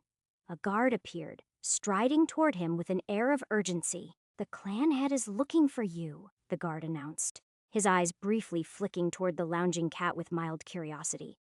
Chenren glanced at Yalan, who met his gaze with a knowing look. This was the opportunity. That kind, Chenren thought to himself, but knew the cat heard him as he dusted off his robes and prepared to follow the guard. His fists still tingled with the remnants of lightning, and though his mind was focused on what lay ahead, part of him couldn't help but feel that both his business and his cultivation had just taken their first steps toward something greater. Asterisk. Chenren moved swiftly through the hallways of the Tang clan. The scent of noodle broth filled the air around him. In one hand, he carried a bowl, steam rising from the broth and curling through the air, laced with a delicate fragrance of spices and herbs. The other hand hovered near the hem of his robe, ready to steady the bowl if needed. His steps were light as he continued along the same path. The guards at the door barely glanced at him, already informed of his presence here, and they stepped aside without a word. Chenren approached the entrance to the clan head's chambers, but something stopped him just before he knocked on the door. Voices, quiet but clear, drifted through the door. Father, please. It was important to me. He froze, realizing the familiar female voice he had heard often these days. It was Tang Yucho's. You know, it was just a trial. A deep, serious yet calm voice followed. He used his memories to pin it as Tang clan head Tang Jihao. Tang Yuchu's voice was sharp, almost trembling with frustration. It matters, Father. I failed. But don't worry, I'll fix it. I'll find something to make sure the business gets money. You don't have to push yourself, Tang Jihao replied softly. You can learn under me. There's no shame in that. No! Yuchu's voice cracked with emotion as she almost shouted. I will do it, and I will show you. Just give me more time. There was a pause. Chenren could almost hear the silence echoing in the space between them. Before he could step back or announce his presence, the sound of hurried footsteps drew closer. The door swung open, revealing the young lady. Her hair was slightly disheveled, her robes a bit wrinkled. Unlike every other time he'd seen her in a perfect light, and her eyes carried a look of fierce determination until they landed on him. She froze. Chen Ren, caught off guard, managed an awkward hello. For a moment, they stood there, an uncomfortable silence filling the space between them. Then, without a word, Tang Yucho brushed past him, her steps quick as she strode off down the hallway, her figure stiff with tension. Chen Ren exhaled softly and stared at the empty space where she'd been standing. He wasn't sure what he had walked into, but the weight of their conversation lingered in the air. "Come in," urged the voice of the clan head, cutting through his thoughts. Chen Ren straightened himself, stepping into the room. As he entered, Tang Jihao's eyes settled on him, offering a brief but warm smile. "Sorry you had to witness that," he said, gesturing for Chen Ren to approach. He looked down at Tang Jihao's sunken eyes, wrinkled face, frail figure, bony hands. Despite being known to be a foodie and a rich merchant, he looked worse than most poor commoners. Despite that, his voice was clear and serious, befitting of his status. Chen Ren guessed that the rumors about the man going through some sort of a curse were true, and as he took more than a comfortable amount of time to stare at him, Tang Jihao raked a hand through his goatee. That was enough of an action for him to shake his head and offer a polite bow. "No problem at all." His gaze shifted to Tang Jihao's expression, calm yet burdened, and he stepped forward, holding up the bowl of noodles. "I thought an Eastern delicacy might lighten the stress of running so many successful businesses." Tang Jihao's pupils dilated slightly with interest as the steam from the bowl wafted toward him. "Ah, your famed noodles, a thoughtful gesture." Chenren presented the dish, hoping the food would offer more comfort than his words. He could still feel the tension from the previous exchange hanging in the room, but for now, he must focus on the present. Tang Jihao took the bowl with a small smile, steam rising as he inspected the dish. "Very interesting," he said in a warm tone. The noodles were a simple gesture, but for someone like Tang Jihao, they were the best way to approach. It also seemed to work as the man raised his hand and gestured to Chen Ren to take the opposite seat. Chen Ren complied, watching as the clan head took his first bite. His gaze was unreadable, but after a brief pause, the head let out a quiet sound of approval. The tension in the room seemed to ease with every slurp of broth, and Chen Ren felt his shoulders relax slightly. "Thank you for letting me stay here for so long," Chen Ren began, his voice steady but sincere. "Even if I've been nothing but trouble." Tang Jihao's head chuckled softly, setting the bowl down for a moment. "Well, these noodles are good enough to make me let you stay for a whole year." Chen Ren, his tone lightening, replied. "Then I'll make sure to have it delivered every day." Tang Jihao laughed, a deep, genuine sound. "Chen Ren, you've really changed. You're very different from the first time we met." Chen Ren didn't flinch at the statement, keeping his expression composed. "I know." The head's eyes narrowed slightly in curiosity. "Why is that?" "I've been meaning to ask ever since you started your business." Chen Ren paused for a moment, thinking of how to pick his words carefully. After a breath, he replied, "I realized the path I was fighting for wasn't mine. I was inadequate and arrogant. The heavens are open to all, but only those with the ability can afford to be arrogant. I didn't have any, so I changed my path." The old man's gaze lingered on him, thoughtful. "And what is your path now?" Chen Ren considered the question, feeling the weight of it. He could hardly tell the truth, that his true path was still blurry, somewhere between survival, finding his footing in a world that wasn't his own and creating a business empire, but instead, he smiled faintly and decided to mix them with lies. "My path is one of business. I want to help people make their lives comfortable by selling things and earn karma in return. A path of a merchant, a path of prosperity," Chen Ren corrected. Tang Jihao nodded, seemingly impressed. "A noble goal. And how did you come to this conclusion?" Chen Ren, maintaining his calm, crafted his next story with care. "My ancestor, who founded the Chen clan. Before he became a cultivator, he was a merchant. He walked the path of prosperity until a chance encounter with the heavens led him to cultivation. But even after that, he never forgot his roots in trade. Through his business, he prospered many lives." "I thought he was always a cultivator." "No, he was a merchant first. His success in business laid the foundation for the cultivation path he later took. It was his understanding of balance, both in trade and cultivation, that led him to prosper. Tang Jihao let out another small chuckle, nodding thoughtfully. Interesting. You've given me a lot to think about. A path of prosperity, you say?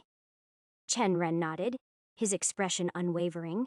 Though inside, he knew the truth was far more complicated. It was, in fact, true that one of Chen Ren's ancestors had been a merchant who stumbled upon a chance encounter that changed the course of his life. However, despite that origin, the Chen clan wasn't built on trade, but rather on blood and blades. Even now, they were known as a sword clan, ruthless and battle-hardened, with little room for the softer arts of commerce. Still, the story served its purpose. The clan head took another bite of the noodles, his approval clear. I'm proud of you for walking down the path of your ancestor, he added. Chen Ren offered a humble nod. His posture relaxed, but his mind was still calculating. The head leaned back and pulled out a small bundle of letters, setting them on the table between them with a heavy thud. You know what these are, the head said, his tone losing some of its warmth. Chen Ren's eyes flicked to the letters. He knew exactly what they were. Yes, they're letters from my debtors. Tang Jihao's expression darkened slightly as he added, They asked me about your debts, thinking I would pay them off for you. Chen Ren had anticipated this. He had been aware of the clan head's role in keeping the debt collectors at bay for a while now. He had written letters, asking for more time, but that wouldn't have done much if his debtors hadn't assumed that he was under the Tang clan. I appreciate that, truly, Chen Ren said, his tone careful. I know they've been pressing you. Tang Jihao gave a slow nod. Yes, I've been keeping them from taking any action against you because I find you interesting. But it won't stay this way forever, Chen Ren. Chen Ren had expected as much. He knew Tang Jihao wasn't doing this out of charity or goodwill. I understand. It must be difficult to hold them off on my behalf, and I'm grateful for it. But I think I can give you a reason to hold them back a bit longer. The clan head's eyebrow arched slightly. And what reason would that be? Chen Ren's lips curled into a slow, calculated smile as he uttered a single name. Tang Yuqiu, your daughter. At the sound of the name, Tang Jihao's expression shifted ever so slightly. His eyes flickered with something. Surprise, curiosity. Chen Ren couldn't tell. He waited, wondering what his response would be. After a moment, Tang Jihao leaned forward, his voice low. So, you're finally ready to marry her then? Chen Ren froze, and his entire body went cold. His smile faded, replaced by a look of sheer panic. Asterisk. Asterisk. Asterisk. A-N. It is a bonus chapter. I will do one more bonus chapter at 3,000 followers, if we manage to reach it by the 14th of November. Chapter 15. Although Chen Ren had long known the Tang clan head's intentions when he allowed his body's former occupant to stay in the family's courtyard, he had hoped the man had abandoned those thoughts. But as he sat in front of Tang Jihao, hearing his sudden excitement and hopeful tone, Chen Ren knew his recent success had reignited those expectations. The clan head leaned forward, his eyes gleaming with a mixture of paternal pride and ambition. It seems your growth has given me something to think about, young Ren. Perhaps there's a future between you and Yuqiu after all. Chen Ren felt a chill run down his spine. He had to clarify quickly before things spiraled further. I believe there's been a misunderstanding. My words were not about marriage. Tang Jihao's eyes narrowed, his expression shifting from hopeful to curious, almost predatory. Oh? And why not? His tone was sharper now, as if testing Chen Ren's response. Do you already have someone else in your heart? Although Yuqiu can be hot-headed, she is a beauty. You won't find another woman like her, certainly not in Cloud Mist City. I think you can be apprehensive since she won't allow more wives, but isn't she enough? You have seen her. She can certainly handle you. Chen Ren swallowed hard. His mind raced, trying to find the right words to avoid offense. It's not that, he said, his voice steady, but I've no intention of considering romance, not until I've cleared my debts. He glanced at the clan head, measuring his response before continuing. My focus right now is elsewhere, more on business than personal matters. Tang Jihao leaned back, stroking the goatee thoughtfully. His sharp gaze softened slightly, his interest piqued. Busyness, you say? His voice lost some of its edge, settling into something more curious. What exactly do you mean? Chen Ren took a deep breath, the tension in the room still palpable but shifting. Earlier, he began. I overheard your conversation. I know your daughter has been trying to start a business of her own. Tang Jihao's brows furrowed, his lips tightening. He nodded slowly. That's right. I gave her an investment and told her to test her capabilities. It didn't work out as she'd hoped. Business is not as simple as many believe. It's not all about capital but understanding people, markets, and timing, he sighed. I admit, I'm surprised you managed to run that noodle stall so effectively. It's no small feat. Chen Ren nodded in agreement. Exactly. It's difficult. That's why I'm offering to help her. But in exchange, I need two things.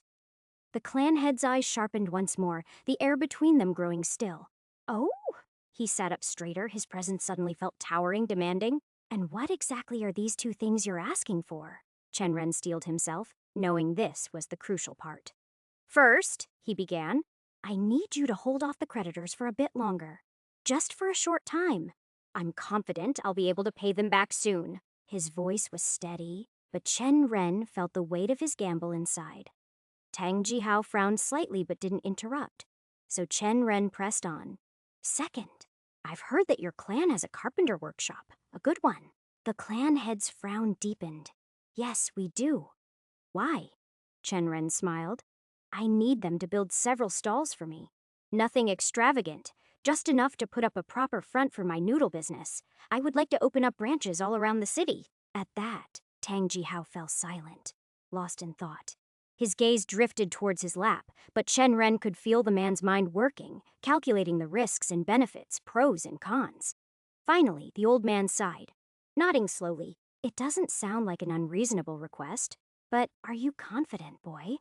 Starting a new business isn't as simple as setting up a shop.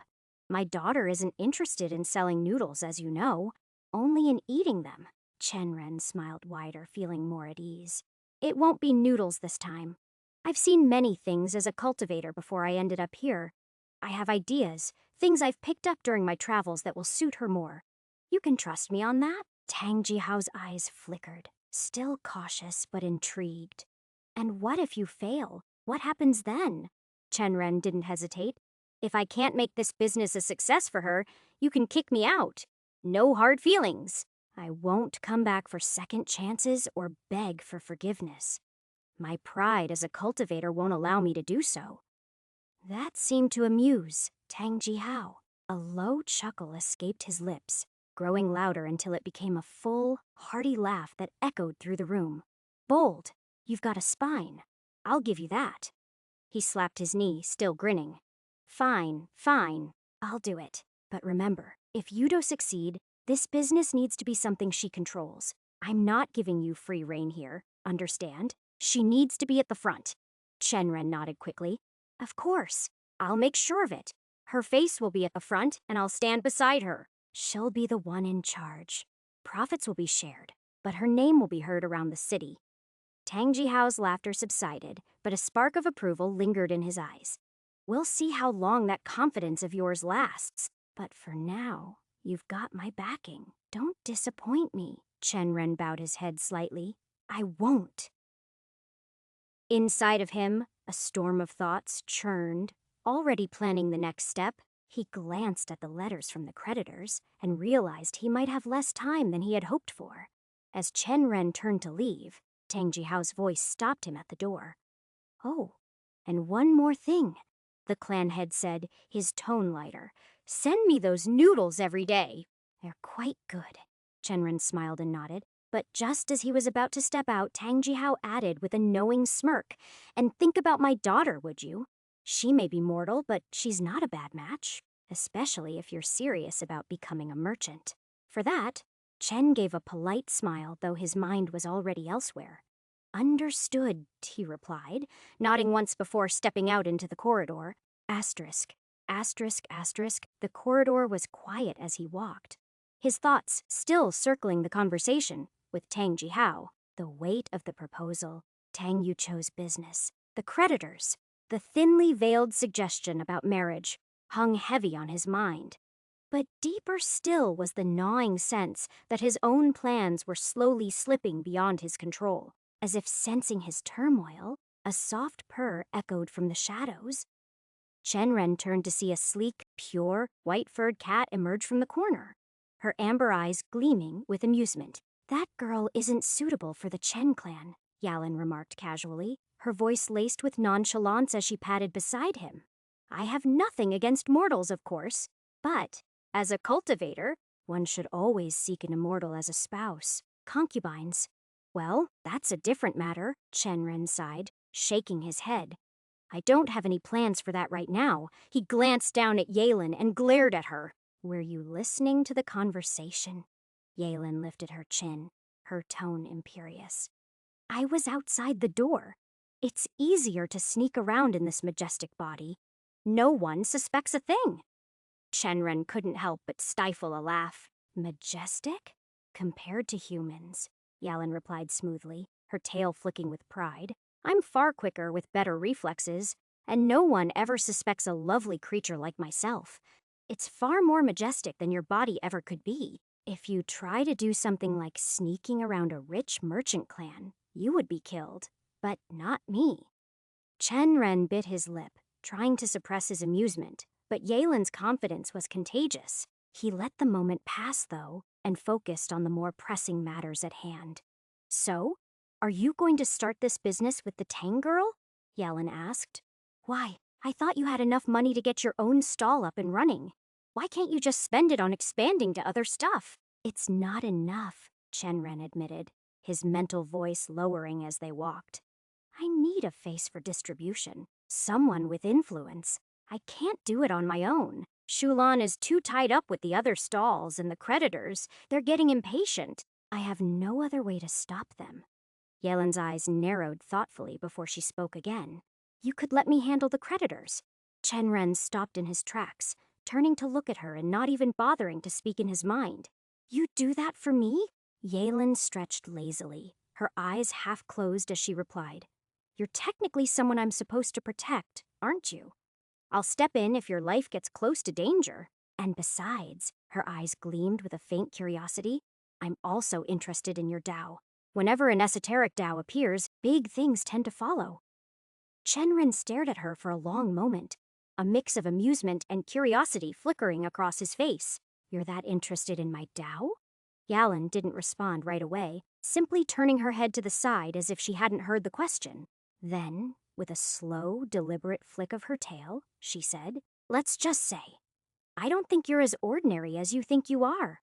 Chenren smiled to himself, his thoughts once again returning to the many complications that awaited him. But with Yalin beside him, whispering secrets of Tao and destiny, he felt a little more at ease. Even if he hadn't fully trusted her yet, it was better to have her on his side than against him. He let out a laugh through his nose and looked down. "I don't know about all that. Either way, I'd rather keep you as my trump card. If things get too bad, I'll call on you.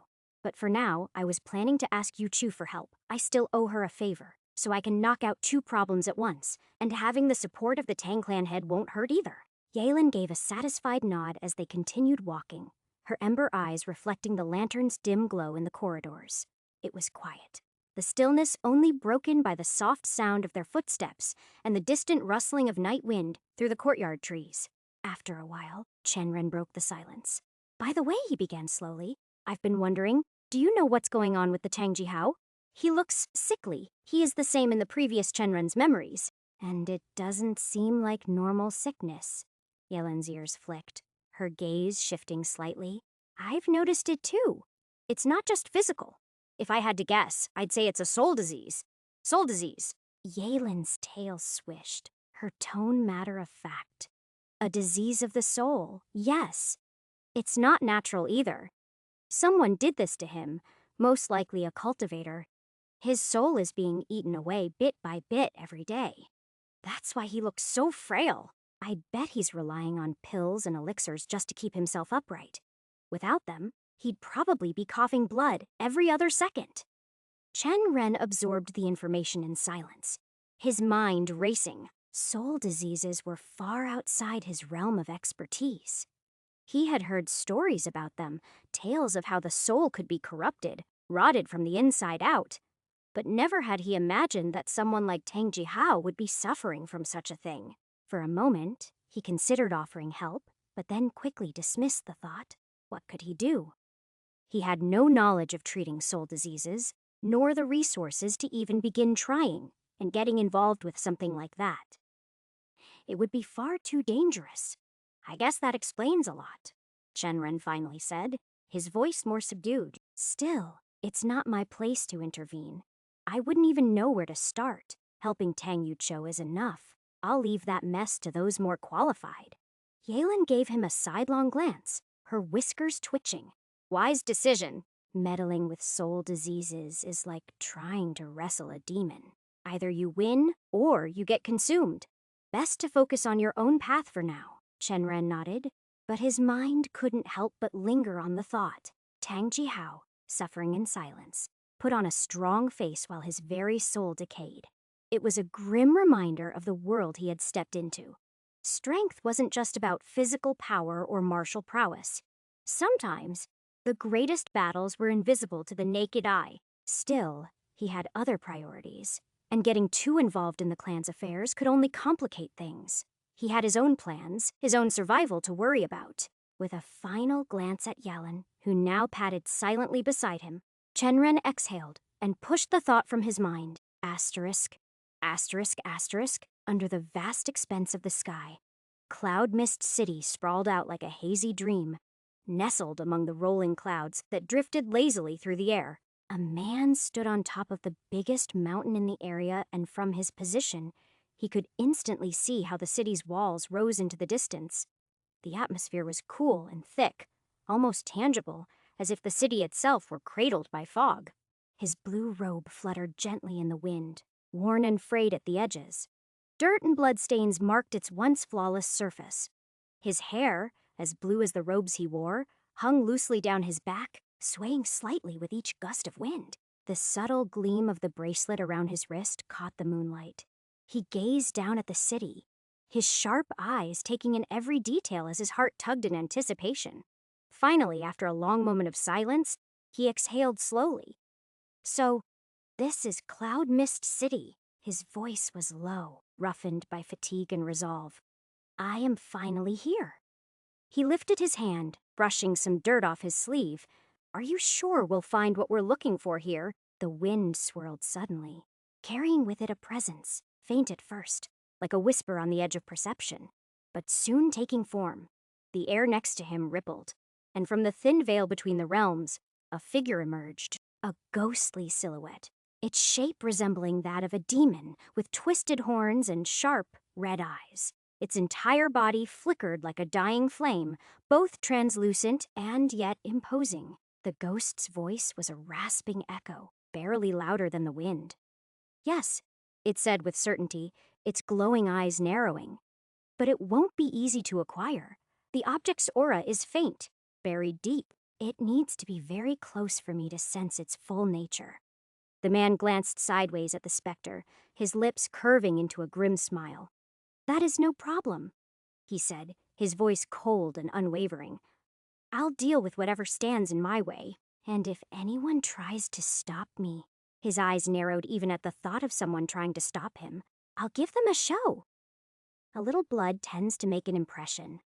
The ghost chuckled, a dark, hollow sound that echoed in the wind. You speak like a true disciple of mine. Blood may not solve everything, but it certainly smooths the path. The specter's form shifted slightly, growing more defined as it loomed closer. I chose you for a reason. You're ruthless enough to survive this world and ambitious enough to carve your own path through it.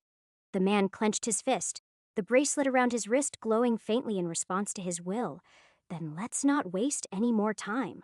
We know what we need to do. As the ghost faded back into the shadows, the man stood there a moment longer, his gaze locked on Cloud Mist City below. The mists churned, obscuring the streets and rooftops, as if the city itself were hiding secrets deep within its embrace. His heartbeat quickened, not from fear but anticipation. Whatever awaited him in that city treasures, enemies, or bloodshed, he would face it head-on. The wind picked up, carrying his words into the distance. Whatever happens, this city won't forget my name.